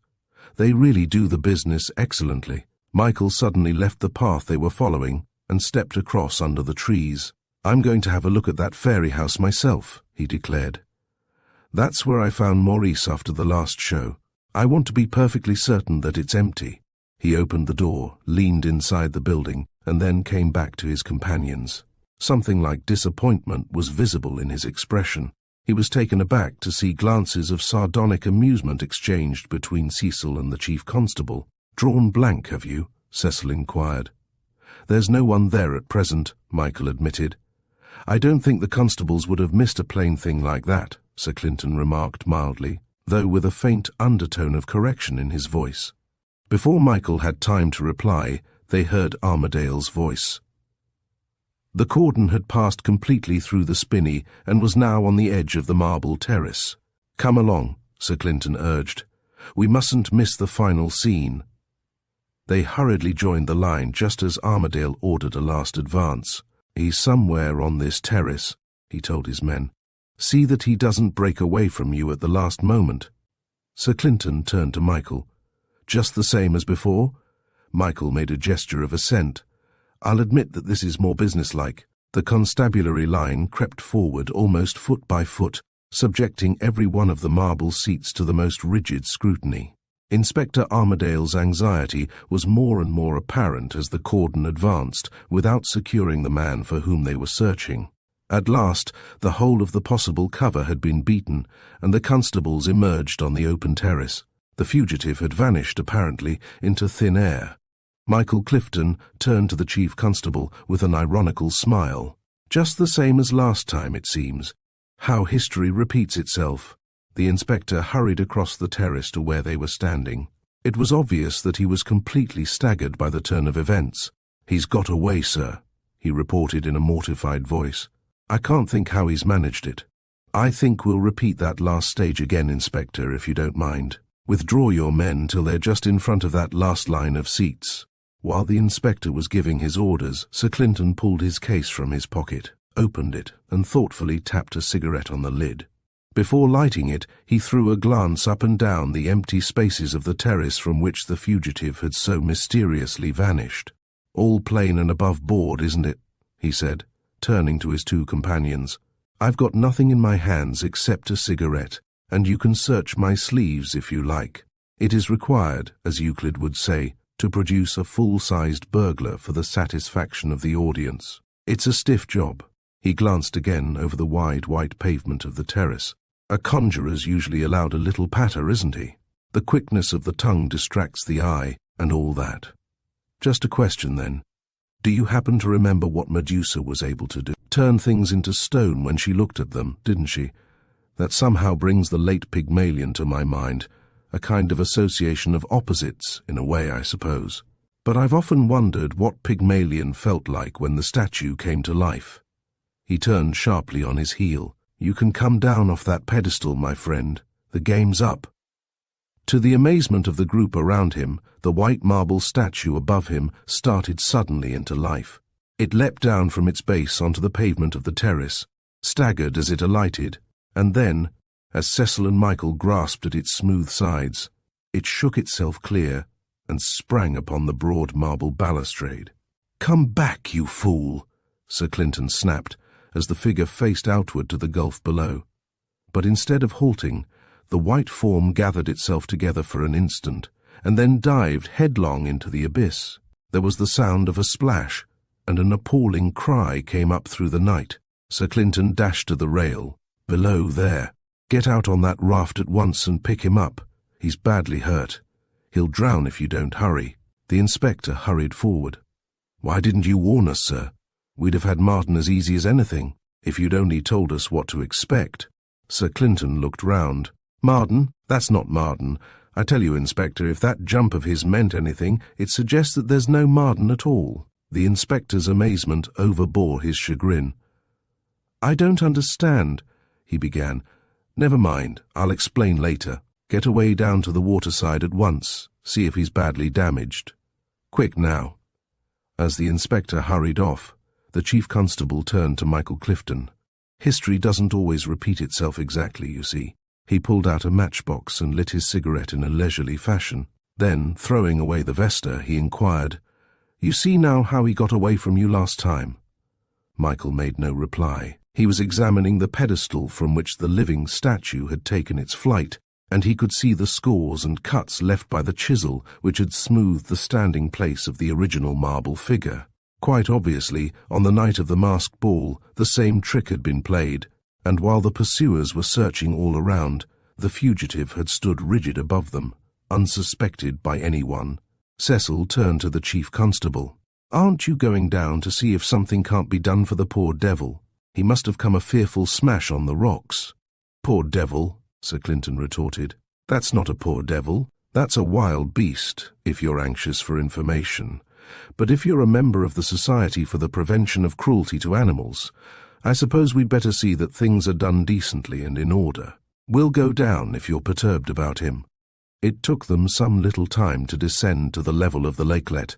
They could see, as they went down, the process of rescue, and when they reached the waterside, they found two constables stooping over a limp white figure, beside which the inspector knelt solicitously. As the newcomers approached, Armadale rose and stepped over to them. "He's done for, sir," he reported in a low voice to Sir Clinton. "His pelvis is smashed, and I think his spine must have gone as well. He's paralyzed below the waist. I doubt if he'll last long. It was a fearful smash." Cecil crossed over and peered down at the face of the dying man. For a moment he failed to recognize him, for the white grease paint disguised the natural appearance of the features, but a closer scrutiny revealed the identity of the living statue. "Why, it's the chauffeur." "Of course," was all that Sir Clinton thought it worthwhile to say. Armadale brought something up from the waterside. "Here's the waterproof he was wearing, sir. It's Marden's, just as I told you when I saw him in the museum tonight. When he flung it over the edge of the cliff as we were coming up, it landed on a broad bit of rock, instead of sinking like the Pierrot costume the other night." Sir Clinton was silent for a moment. His glance wandered to the broken, white-clad figure on the ground, but no pity showed on his face. Then he turned back to Armadale. "See if you can get a confession out of him, Inspector. He won't live long at the best, and he might as well tell what he can. We can't hang him now, unfortunately, and he may as well save us some trouble in piecing things together. For one thing, he's got a bag or a suitcase lying around somewhere in the neighborhood with a suit of clothes in it. You'd better find out where that is, and save us the bother of hunting for it. If you manage to get anything out of him, take it down and get it witnessed. Bring it down to Ravensthorpe at once." He paused, then added as if by an afterthought, "You'd better search these tights that he's wearing. There ought to be 5 of the medallions concealed about him somewhere. Get them for me." He turned to Cecil and Michael. "We'll go back now to Ravensthorpe. Unless I'm far astray in my deductions, there's been another murder there, and we must keep the girls from hearing about it, if we can." As they walked through the pine wood, Sir Clinton maintained a complete taciturnity, and neither of the others cared to break in on his silence. His last words had shown that ahead of them might lie yet another of the Ravensthorpe tragedies, and the shadow of it lay across their minds. It was not until they were approaching the house that the chief constable spoke again. "You've spun that yarn I gave you to the girls." "They know there was some stunt afoot," said Cecil, "but they were to keep out of the way, in their rooms, until we were clear of the house." "One had to tell them something," Sir Clinton answered. "If one hadn't, they'd have been pretty uncomfortable when all that racket started. You managed to scare him out very neatly with the row you raised when I blew my whistle." "The girls are sitting up, waiting for us," Cecil explained. "They said they'd have coffee ready when we came back." "The deuce they did." Sir Clinton was obviously put out. "I'd been counting on their going back to bed again. Then we could have got Marden's body away quietly, if he's been murdered, as I think he has. There's no use upsetting people if you can avoid it. Ravensthorpe's had its fill of sensations lately, and there's no need to add another tonight." He reflected as he walked on, and at last he seemed to hit on an expedient to suit the circumstances. "The bottom's out of this case now," he said at last. "There'll be no trial, so there's no need for any more secrecy so far as I can see. I'll be giving nothing away that I shouldn't at this stage of the game." He threw away the end of his cigarette and looked up at the bulk of Ravensthorpe before them. Here and there on the dark front, the yellow oblong of a window shone out in the night. "Suppose I spin them a yarn," Sir Clinton went on. "I can keep them up until dawn with it. After that, they'll sleep sound enough. And while they're asleep, we'll get Marden's body away in peace and comfort. It'll spare them the shock of finding another corpse on the premises, and that's always something gained." When they reached Ravensthorpe, Sir Clinton turned to Cecil. "You'd better go and close the safe in the museum. No use leaving things like that open any longer than's necessary. I must go up to Marden's room now. I'll be back again in a minute or two." Ascending the servants' staircase, Sir Clinton made his way to the valet's room. The door was locked, but when Sir Clinton tapped gently, a constable opened it and looked out. At the sight of the chief constable, he stood aside. "He's been murdered, sir," the man explained in a whisper. "I guessed it might be that," Sir Clinton returned. Whoever did it must have chloroformed him first, the constable went on. There was a pad of cotton wool over his face, and his throat's cut. The chief constable nodded in comprehension. That would prevent any sounds, he said. Brackley was a first-class planner, there's no doubt. The constable continued his explanation. We came up here as you told us, sir, and when we heard your whistle we slipped into the room, expecting to arrest him according to your orders, but he was dead by that time. It was quite clear that he'd been murdered only a short time before. Your orders didn't cover the case, so we thought the best thing to do was to lock the door and wait till you came back. You'd said we were to keep him here till your return anyhow, so that seemed to be the best course. Quite correct, Sir Clinton commended them. You couldn't have done better. Now you'll need to wait here till morning. Keep the door locked, and don't let any word of this affair get abroad. I'll see about removing the body in due course. Until then, I don't want any alarm on the subject. He stepped across the room, examined the body on the bed, and then, with a nod to the constables, he went downstairs once more. Chapter 15. Sir Clinton's Solution. It's a pleasure to meet Sir Clinton again, Joan observed when they had finished their coffee. For the last 10 days or so, I've been dealing with a man they call the Chief Constable. I don't much care for him. These beetle-browed officials are not my sort, too stiff and overbearing for me altogether. Sir Clinton laughed at the hit. Sorry, he said. I've invited one of your aversions to join us. In fact, I think I hear him at the door now. Inspector Armadale? Joan demanded. Well, I've nothing against him. You never let him get a word in edgeways at our interviews. Grasping, I call it. The door opened, and the inspector was ushered in. As he entered, a glance passed between him and Sir Clinton. In reply, Armadale made a furtive gesture which escaped the rest of the company. Passed in his checks, Sir Clinton interpreted it to himself. That clears the road. Joan poured out coffee for the inspector, and then turned to the chief constable. Cecil promised that you'd tell us all about everything. Don't linger over it. We're all in quite good listening form, and we look to you not to be boring. Proceed. Sir Clinton refused to be disconcerted. Inspector Armadale's the last authority on the subject, he remarked. He's got the confession of the mastermind in his pocket. I haven't seen it yet. Suppose I give you my account of things, and the inspector will check it for us where necessary. That seems a fair division of labour. Very fair, Una Rainhill put in. Now, Joan, be quiet and let's get on with the tale. Before the curtain goes up, Sir Clinton suggested, you'd better read your programmes. First of all, you find the name of Thomas Pailton, alias Coco Tom, alias J.B. Foss, alias the Wizard of Woz, a retired conjurer, Galebird, confidence trick sharp, etc. As I read his psychology, he was rather a weak character, and not over straight even in dealing with his equals. In the present play, he was acting under the orders of a gentleman of much tougher fibre.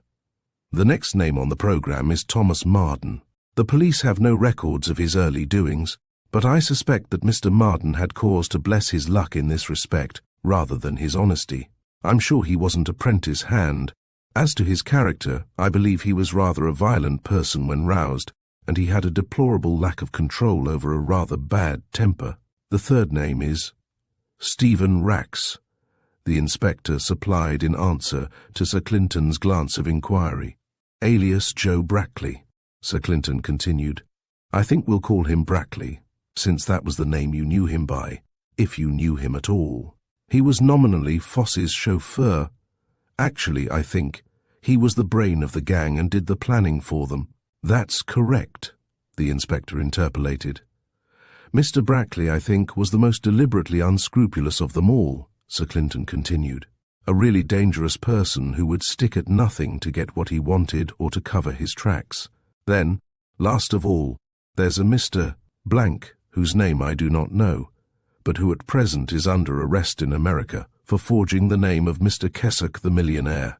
He was employed by Mr. Kessock in some capacity or other, which gave him access to Mr. Kessock's correspondence. I've no details on that point as yet. This is the kind of stuff I always skip when I'm reading a detective story, complained Joan. Can't you get along to something interesting soon? You're like the bellman in The Hunting of the Snark, Joan. Oh, skip your dear uncle. Well, I skip, as you desire it. I'll merely mention in passing that an American tourist came here a while ago and asked to see the Leonardo medallions because he was writing a book on Leonardo. He, I believe, was Mr. Blank from America, and his job was to see the safe in the museum and note its pattern. I must skip again, and now we reach the night of the robbery in the museum. You know what happened then. Mr. Foss came to me with his tale about overhearing some of you planning a practical joke. His story was true enough, I've no doubt, but it set me thinking at once. I may not have shown it, Joan, but I quite agreed with you about his methods. It seemed a funny business to come straight to the police over a thing of that sort. Of course he had his reason ready, but it didn't ring quite true somehow. I might have put it down to tactlessness, if it hadn't suggested something else to my mind. That pistol shot which smashed the lamp was too neatly timed for my taste. It was fired by someone who knew precisely when the keeper was going to be gripped, and it was fired just in time to get ahead of Foxton Polgate in the raid on the showcase. That meant, if it meant anything, that the man who fired the shot was a person who knew of the practical joke.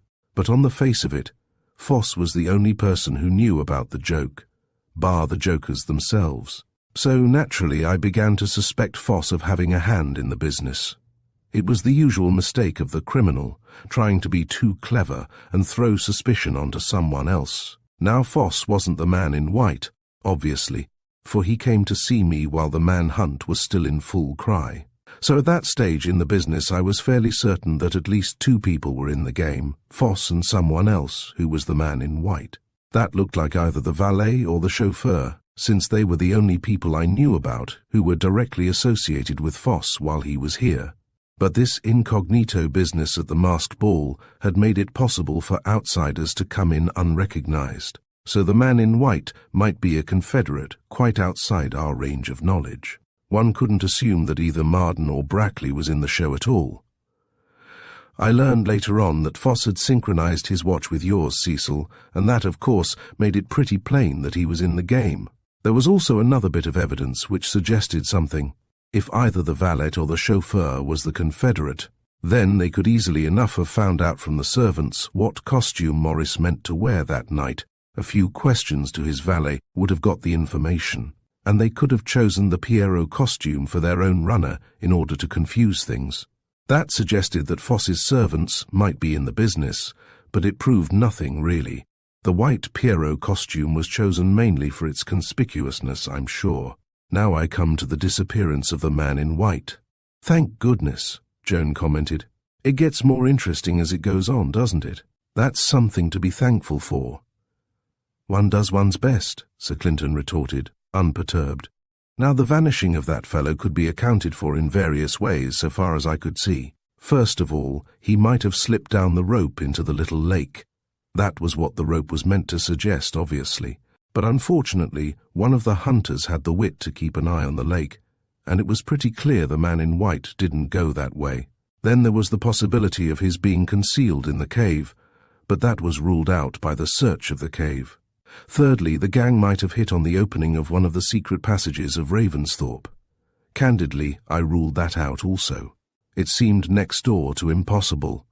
But if you exclude all these ways, then there seem to be only two possibilities left. The first of these depends on the man in white having a Confederate in the cordon who let him slip through, but the chance of a slip-through of that sort escaping the notice of the rest of the hunters seemed very small. It seemed to me too risky a business for them to have tried. The final possibility was that the fugitive disguised himself as something else. Well, what disguise would be the best? It's a question of camouflage, and they had only a few seconds to do the camouflaging. You can't dress up as a drainpipe or a garden seat in a couple of seconds. So we come down to something that's human in shape but isn't really human. In a garden, you might pretend to be a scarecrow, but up on that terrace a scarecrow was out of the question. And then I remembered the statues. Suppose somebody had gone up there in the evening and had chiseled one of the statues off its base. The broken marble could be heaved over into the little lake, and the bare pedestal would be left for the fugitive. I ought to have thought of that, Michael interjected.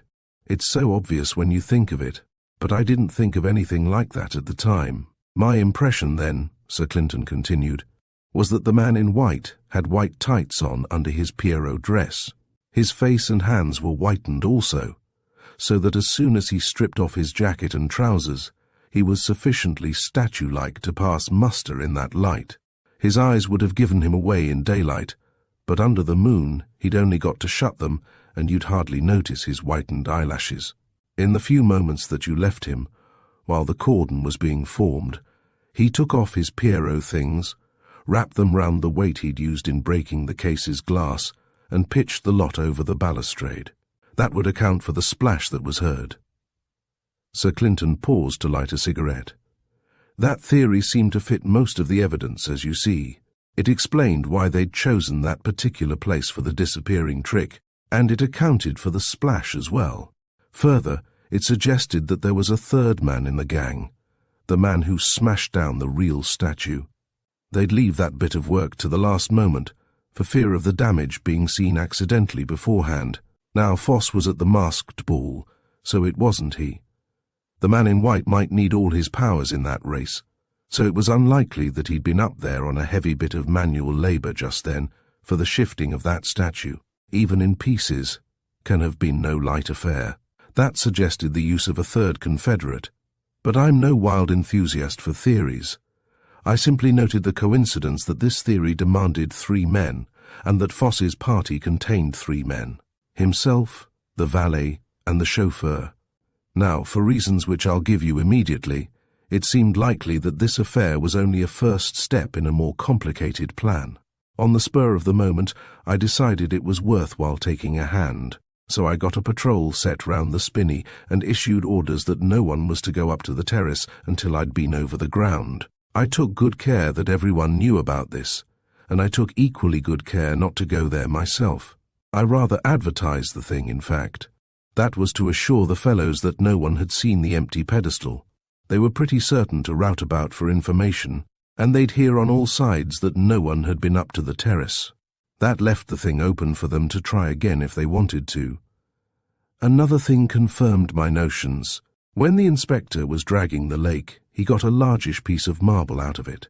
That fitted in with the view that the broken statue was down in the water in fragments, hidden by the weeds. It all fitted fairly well, you see. Then came another bit of evidence, 2 bits in fact. The village drunkard put abroad some yarn about seeing a white man in the woods, and a little girl saw a black man. That might have been mere fancy, or it might have been true enough. When the hunters had gone, the pseudo-statue would come down off his pedestal.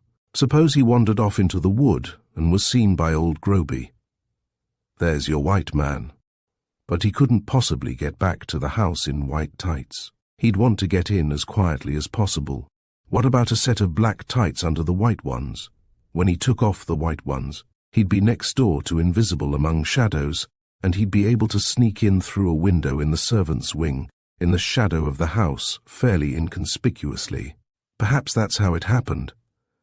That was it, the inspector confirmed, looking up from a sheet of paper, which he was consulting from time to time. Sir Clinton acknowledged the confirmation, but refused to lay much stress on the point. I thought it possible, he said, but it was merely a guess. In itself, the evidence wasn't worth anything, but it fitted well enough into the hypothesis I'd made. He turned to the inspector. Did you get the 5 medallions as I expected? Armadale put his hand into his pocket and withdrew the 5 discs of gold, which he handed over to the chief constable. Sir Clinton took the 6th medallion from his own pocket and laid the whole set on the table beside him. They say, he went on, that the more outre a crime is, the easier it is to find a solution for it. I shouldn't like to assert that in every case, but there's no harm in paying especial attention to the bizarre points in an affair. If you cast your minds back to the case as it presented itself to us on the night of the masked ball, you'll recall one point which undoubtedly seemed out of the common. He glanced round the circle of listeners, but no one ventured to interrupt. Here was a gang of thieves bent on stealing something. One of them, Foss, knew that in the showcase there were 3 medallions and 3 replicas. The medallions were of enormous value. The replicas were worth next to nothing. Foss, I was sure, and it turned out afterwards that I was right. Foss knew that the real medallions were in the top row and that the replicas were in the lower row. He arranged the 6 discs on the table as he spoke. And yet with that knowledge it was the replicas which they stole and not the real medallions. Amazing, at first sight, isn't it? To my mind it was much more bizarre than the vanishing trick, and naturally it was on that point in the case that I fixed my attention. These weren't blunderers, remember. The rest of the business showed that they were anything but that. The way they had seized upon that practical joke to serve their ends was quite enough to prove that there was a good brain at the back of the thing. That joke wasn't in their original program, and yet they'd taken it in their stride and turned it to account in a most ingenious way. They weren't the sort of people who would make a mistake about the positions of the replicas. If they took the electrotypes instead of the real things, it was because the electrotypes were what they wanted. Why did they want them? That question seemed to thrust itself forward in front of all the others which suggested themselves in the case, and it was that question that had to be answered before one could see light anywhere. He leaned forward in his chair and glanced at the 2 rows of medallions on the table before him for a moment. If one thinks about a point long enough, it often happens that all of a sudden a fresh idea turns up and fits into its place. I think it was probably the notion of the pseudo-statue that put me onto this affair. There you had a fraud imposing itself on some people simply because they had no reason to suppose that any fraud was intended. I doubt if any of you people, Mr. Clifton, gave a second glance at these statues that night. You simply regarded them as statues, because you knew that statues were on all the pedestals in normal circumstances. You were off your guard on that particular point. That idea seemed to give me the key to this mysterious preference for replicas. If they'd taken the real medallions that night, with all the fuss that was made, then you Ravensthorpe people would have known at once that the true Leonardos had gone. And, naturally, with the theft of them dated to a minute, the risk was considerable. But suppose that the theft of the replicas was only the first stage in the game. What then? They had the replicas, you had the real medallions. Foss, as the agent for Keswick, had every excuse for asking to see the medallions again. Now at that point, there would come in the very same subconscious assurance that played into their hands in the case of the statue. Maurice would know for certain that the 3 things in his safe were the real Leonardos. He'd fish them out for Foss to examine, and he'd put them back in the safe without any minute inspection when Foss handed them over. The replicas would be off the board, lost, gone for good. He'd never think of them. Sir Clinton glanced mischievously at Joan before continuing. As it happens, I can do a little parlour conjuring myself. It comes in handy when one has to live up to the part of Prospero or anything like that. I know what one can do in the way of palming things and so forth. And as soon as I hit on this idea of the case, I saw how things might be managed. Foss would fake up some excuse for handling the real medallions, and during that handling, he'd substitute the replicas for the Leonardos. Maurice, having apparently had the things under his eyes all the time, would never think of examining the medals which he got back from Foss's hands. He'd simply put them back into the safe. Foss would have the real things in his pocket. The deal would fall through. Foss and company would retire gracefully, and it was 100 to 1 that no minute examination of the medallions in the safe would be made for long enough. By that time, it would be impossible either to find Foss or to bring the thing home to him, even if you did find him. You see the advantages? First of all, the only theft would be one of the replicas, which no one cared much about. Second, the date of the real theft would be left doubtful. And third, this plan gave them any amount of time to dispose of the real things before any suspicions were aroused at all, as regards the genuine Leonardos. My impression is that they had a market for them, some scoundrelly collector who'd pay high to have the Leonardos, even if he couldn't boast publicly that he had them. That's correct, sir, the inspector interposed. Brackley had a market, but he wouldn't tell me who the collector was. Joan rose from her chair, crossed the room to a small table, and solemnly came back with a tray. "Have some whiskey and soda," she suggested to Sir Clinton. "You find the tale rather dry?" he inquired solicitously. "Life's like that, you know. Inspector Armadale really needs this more than I do. He's been a long time out in the cold up yonder. I'll take some later on, if you don't mind." Joan presented the tray to the inspector, who helped himself. Sir Clinton waited till he was finished with the siphon, and then continued, addressing himself to Joan. Perhaps the story has lacked feminine interest up to this point. We'll hurry on to the day when you, Maurice, and Foss had your talk on the terrace. Down below was Foss's motor, serving two purposes.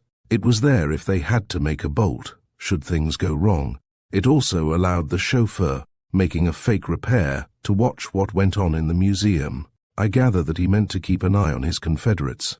At that moment, Foss had the 3 replicas in his pocket, and he was looking for some excuse to carry out the exchange. He led the conversation on to Japanese swords and so forth. I suspect Brackley supplied the basis for that matter, enough to allow Foss to make a show of information. Then Foss brought up the subject of his poor man's collection of rubbings. I've no doubt he forced a card there, induced Maurice to offer to let him take rubbings of the medallions. That would be child's play to an ex-conjurer with a smart tongue. He got his way anyhow. But then came a complication he hadn't expected. You, Joan, got interested in this taking of rubbings. I admit it was hard lines on the poor fellow. It was the last thing he could have anticipated. Thanks for the compliment, Joan interjected ironically. Well, it wasn't in the plan anyhow, Sir Clinton went on. It meant an extra pair of eyes to deceive when the exchange was made, and as the exchange was the crucial move in the whole scheme, your company, strange to say, was not appreciated. In fact, you made Mr. Foss nervous. He wasn't quite as cool as he could have wished, and my reading of the situation is that he bungled his first attempt at the substitution and had to prolong the agony by pretending to take a second rubbing of the first medallion he got into his hands. He had more luck with his second attempt, even with your eagle eyes on him, and he stowed away medallion number 1 in one of the special concealed pockets which he had in his clothes. But he desired intensely to be relieved of your company, and he proceeded to draw your attention to someone calling you. Of course, that voice existed solely in his own imagination, but it was quite as effective as a real voice in getting you to leave the museum. And then there was one onlooker the less to bother him in his sleight of hand. Sir Clinton paused to light a cigarette before continuing. Inspector Armadale, laying down his paper, turned to the Chief Constable, as though expecting at this point to hear something which he did not already know. The next stage is one of pure conjecture, Sir Clinton went on. Foss is dead, and I haven't had any opportunity of interrogating the other actor, Marden. Inspector Armadale smiled grimly at the way in which the Chief Constable evaded any reference to the valet's murder. Possibly Inspector Armadale has a note or two on the matter, Sir Clinton pursued. But even if he has, it can only be something like what the soldier said, for Brackley could have merely second-hand evidence at the best. Take the case as the inspector, and I found it. Foss was dead, stabbed with the Muramasa sword. On its handle we found the fingerprints of Maurice, and no others. Under Foss's body we found an undischarged automatic pistol with his fingerprints on the butt. We noticed curious pockets in Foss's clothes, but they were empty, and we found no trace of any of the medallions about the place. Maurice was non est inventus, we could see no sign of him. Marden had cut his hand in a fall against one of the cases. He'd wrapped it up with his handkerchief in a rough sort of way. The case containing the Muramasa sword was open, and the sheath was lying in it, empty, of course. It's only fair to Inspector Armadale to tell you that he suspected Marden immediately. What I'm going to give you is merely the case as it presented itself to me. Armadale looked slightly flustered by this tribute to his perspicacity. He glanced suspiciously at the Chief Constable, but Sir Clinton's face betrayed no ironical intention. He may be pulling my leg again, the inspector reflected, but at least it's decent of him to go out of his way to say that. It's true enough, but not exactly in the way that they'll understand it. Marden had a very complete story to tell us. He'd come to the door of the museum with a parcel which Foss had sent him to post. He'd found the address was incomplete and came back to get Foss to finish it. He stayed outside the door and he heard a quarrel between Maurice and Foss, ending in a struggle. When he burst into the room, Maurice was disappearing at the other end and Foss was dead on the floor. Then Marden slipped on the parquet, fell against a showcase, cut his hand and tied it up in his handkerchief. Then he gave the alarm. The parcel with the incomplete address was the first thing that interested me. We opened it, and we found in it a cheap wristwatch in perfect condition, apparently. The inspector tried it for fingerprints. There weren't any of any sort, either on the watch or the box in which it was enclosed. That seemed a bit rum to us both. The only thing that seemed to fit the case was this. Suppose Marden wanted to keep an eye on Foss. This parcel would give him an excuse of bursting in on his employer at any moment. Assume that Marden himself had made up the parcel and that Foss had nothing to do with it. It was wrapped up in paper on which the address was written. You know how one writes on a parcel, not the least like one's normal handwriting if the paper is crumpled a bit in the wrapping up. That would make a bit of rough forgery of Foss's writing fairly easy. Further, if by any chance the parcel fell into the hands of the police, as actually happened, there was nothing inside to show that Foss hadn't wrapped it up himself.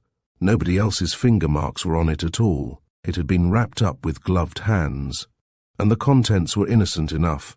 Only a watch being sent to a watchmaker to be regulated, perhaps. If it had been a letter, then to carry the thing through properly, they'd have had to forge Foss's writing all the way through, in order to make it look genuine if it happened to be opened. But if that theory were adopted, a lot followed from it. First and foremost, it meant that Marden was the boss, and his nominal employer was an underling in the gang, who would have to back up any story that Marden liked to tell. Secondly, it pointed to the fact that Marden didn't trust Foss much. He wanted an excuse to get at Foss at any moment, which is hardly in the power of a simple valet. When he thought Foss needed watching, all he had to do was to trot up with his little parcel, just to let Foss see that he was under observation. Thirdly, this dodge was worked at a crucial stage in the game, when the replicas were being exchanged for the Leonardo medallions. Doesn't that suggest that Marden didn't trust Foss very much? It looks as if Marden was none too sure that he'd get a square deal from Foss once the real medallions had changed hands. Am I right in my guesses, Inspector? They didn't trust Foss to play straight, sir. Brackley was quite open about that. And it was Brackley's idea. The parcel, I mean. It looks as if it came from his mint. He said so, sir. Foss knew nothing about it, of course. It was a surprise for him. They knew he'd have to pretend he knew all about it when Marden brought it to him. That finishes the parcel, Sir Clinton continued. But it had suggested one or two things, as you see. The most important thing, from my point of view, was that this gang was not exactly a band of brothers. Two of them suspected the third. Possibly the split was even more extensive. The next thing was the valet's story. According to him, Maurice stabbed Foss after a quarrel which Marden couldn't overhear clearly. Unfortunately for that tale, the blow that killed Foss was a powerful one. What Marden didn't know was that Maurice had sprained his wrist that morning. I doubt if a sprained wrist could have achieved that stab. There was no proof, of course, but it seemed just a little doubtful. Then Marden said that from the door he couldn't catch the words of the quarrel, although the voices were angry in tone. I tried the experiment myself later, and it's perfectly easy to overhear what's said in the museum from the position Marden said he was in. So that was a deliberate lie.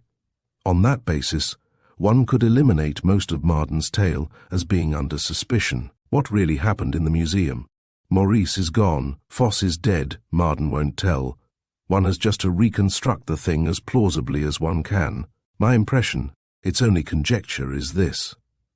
Marden was listening at the door, and he could see some parts of the room, since the door was ajar. Foss had succeeded in substituting one replica for a real medallion. To get Maurice's eye off him, he asked to see the Muramasa sword.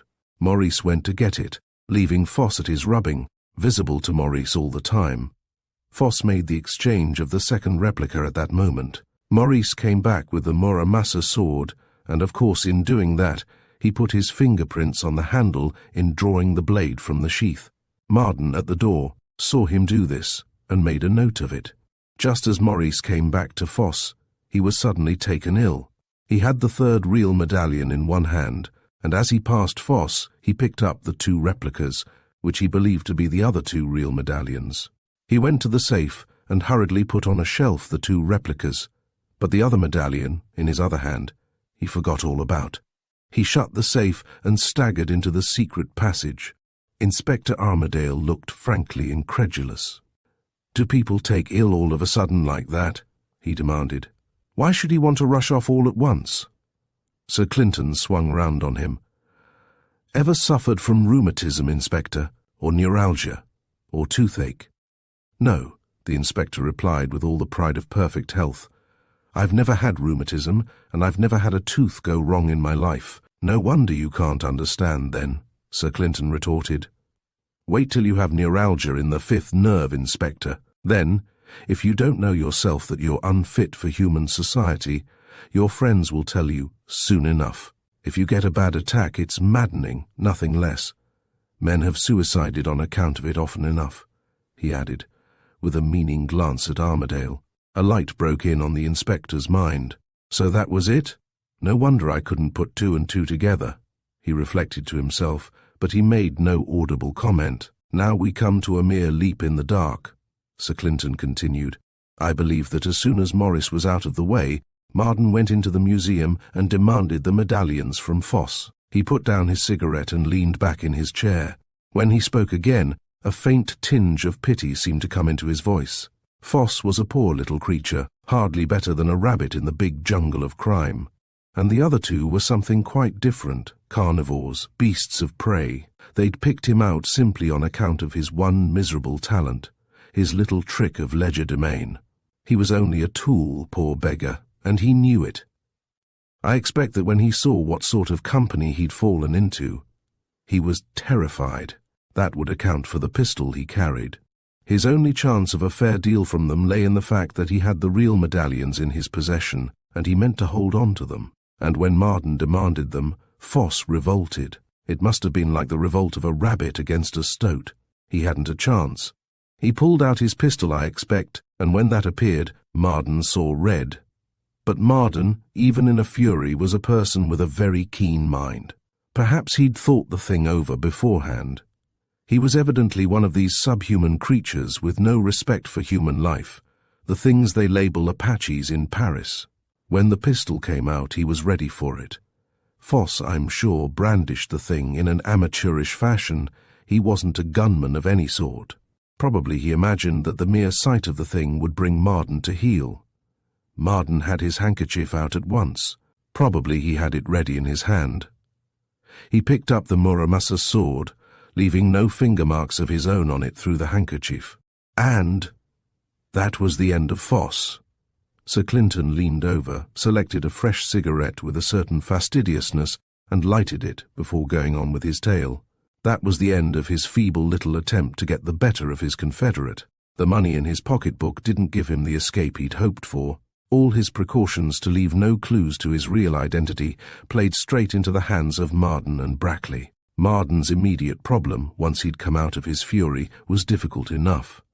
I suspect that his first move was to search Foss and get the medallions out of his pockets. Then he was faced with the blood on his hands and on his handkerchief. He had his plan made almost in a moment.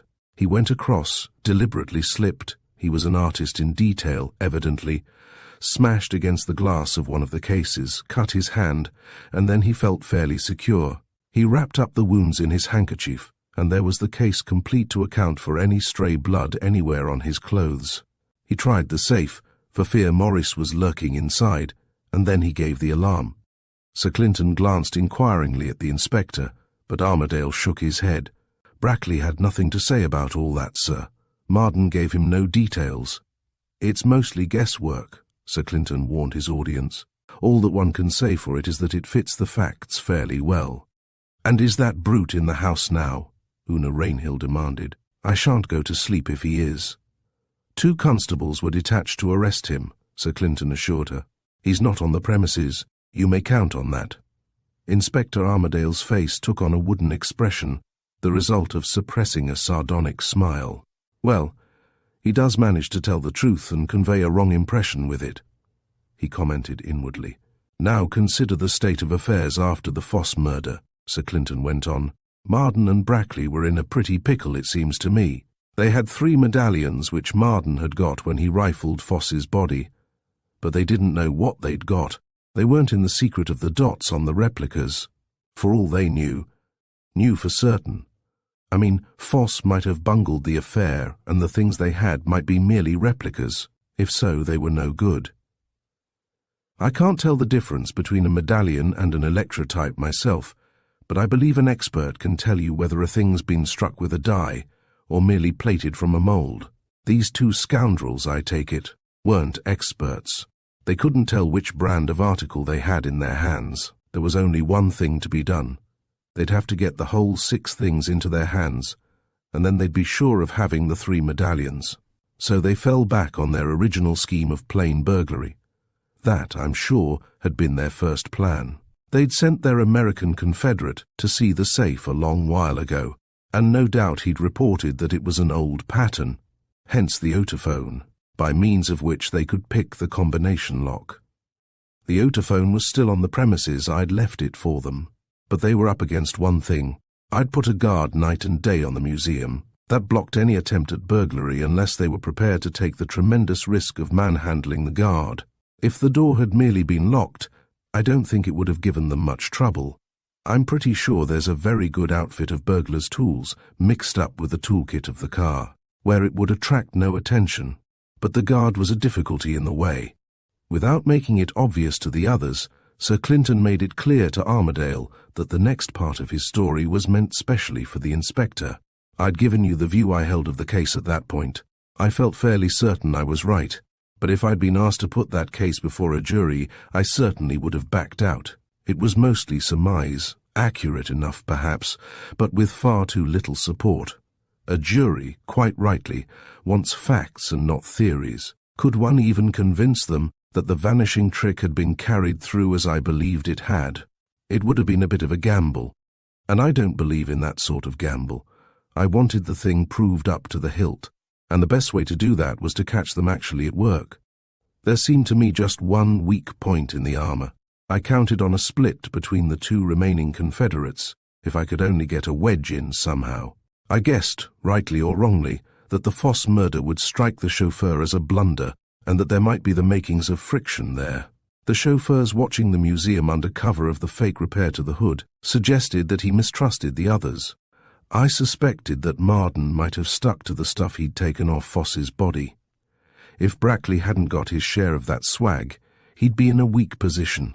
I gambled on that, everything to gain and nothing much to lose. I had the chauffeur up for examination again, and when I gave him an opening, he deliberately gave his friend away by letting me know he'd seen Marden and Foss together just before the murder.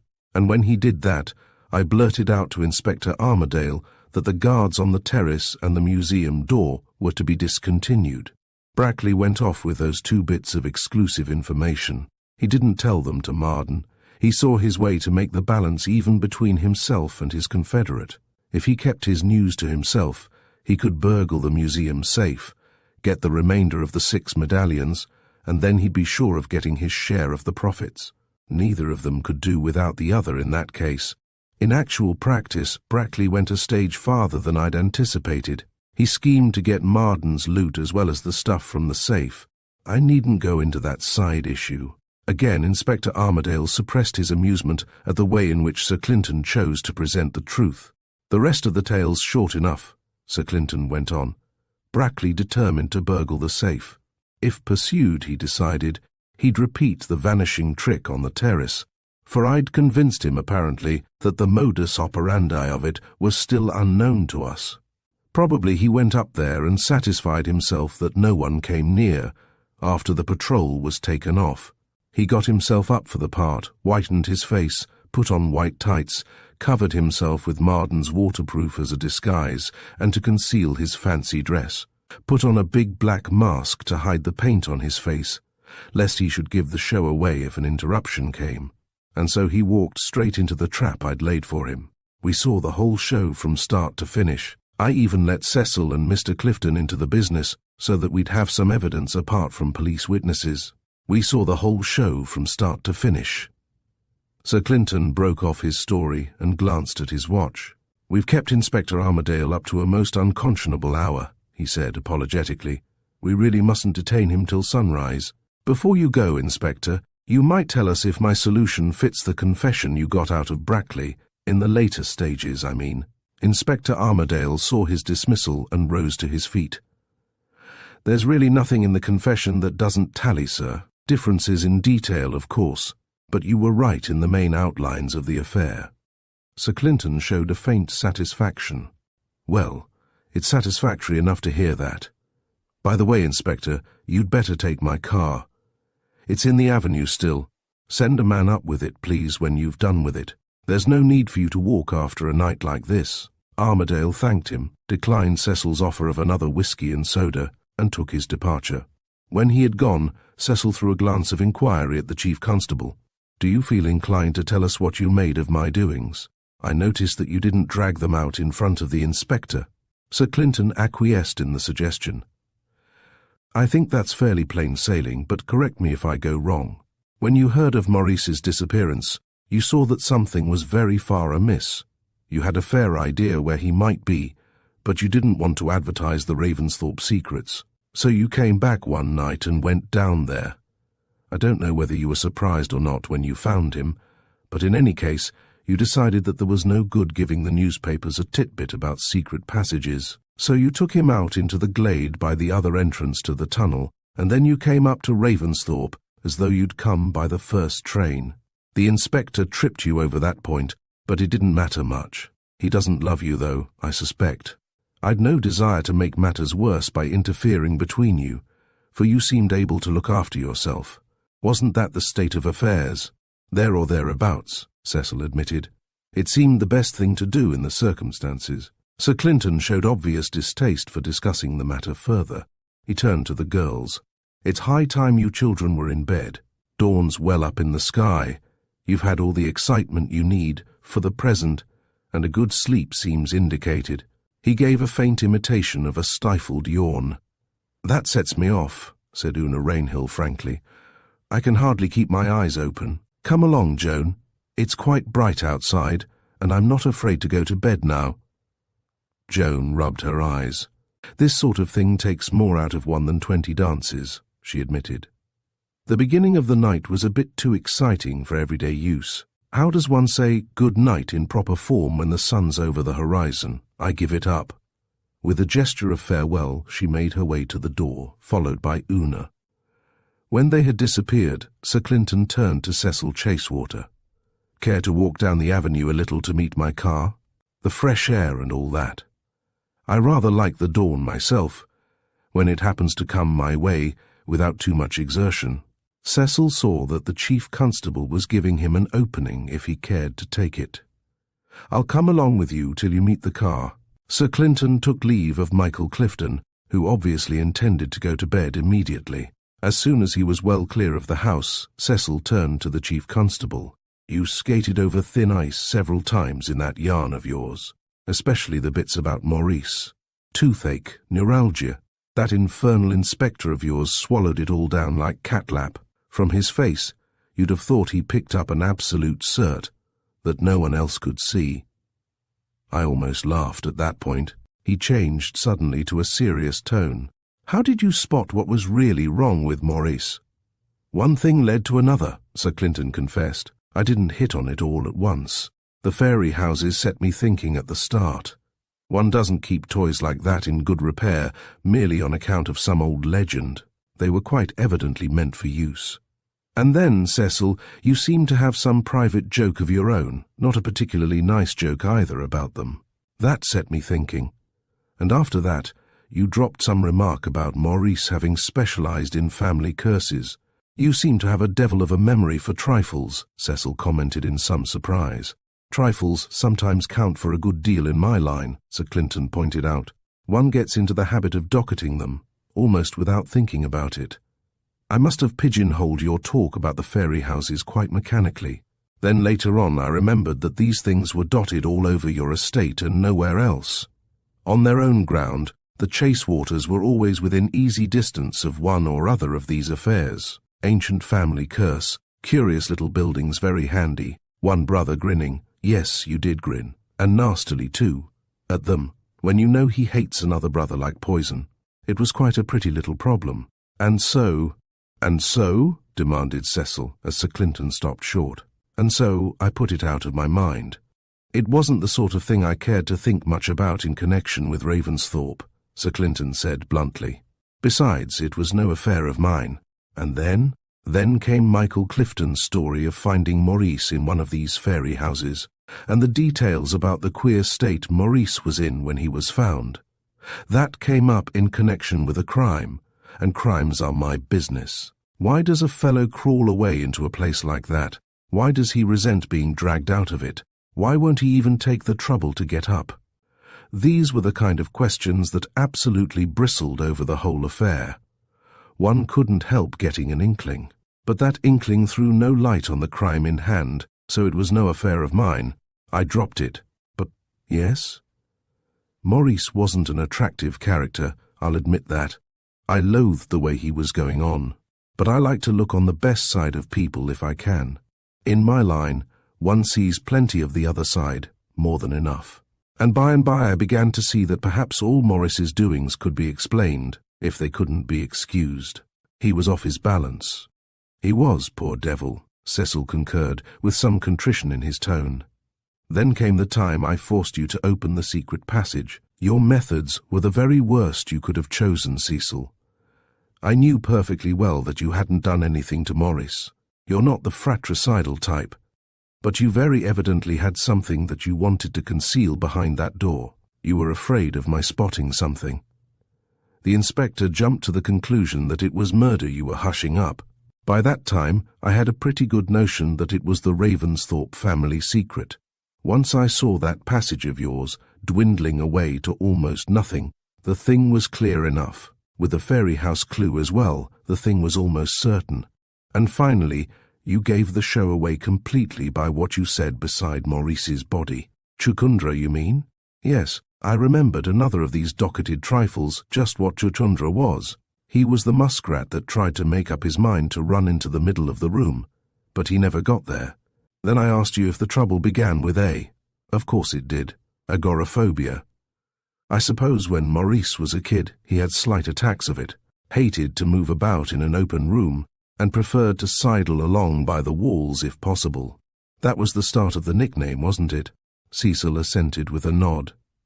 It evidently cropped up in your family now and again, hence the fairy houses, harbours of refuge when attacks came on, and that underground cell where a man could shut himself up tight and escape the horror of open spaces. I'd really no notion how bad it was with Maurice, Cecil hastened to say. It must have been deadly when it drove him to shoot himself. Something beyond description, I should say, Sir Clinton said gravely. He glanced over the wide prospects of the park, and then raised his eyes to where great luminous clouds were sailing in stately procession across the blue. Looks peaceful, Cecil, doesn't it? Makes one rather glad to be alive when one gets into a scene like this. And yet, to poor Maurice, it was a mere torture chamber of nausea and torment, a horror that drove him to burrowing into holes and crannies, anywhere to escape from the terrors of the open sky. I don't suppose that we normal people can even come near the thing in our imaginations. It's too rum for our minds, outside everything we know. Poor devil. No wonder he went off the rails a bit in the end. Thank you for joining us at Storytime Haven for Tragedy at Ravensthorpe. As the investigation unfolds and the truth comes to light, we are left with a stark reminder of the complexities of human nature and the darkness that can lurk beneath the surface. We hope you enjoyed this mysterious tale of intrigue, betrayal, and justice. Don't forget to subscribe and hit the notification bell to stay tuned for more captivating stories. Until next time, stay curious and keep exploring the world of storytelling with us.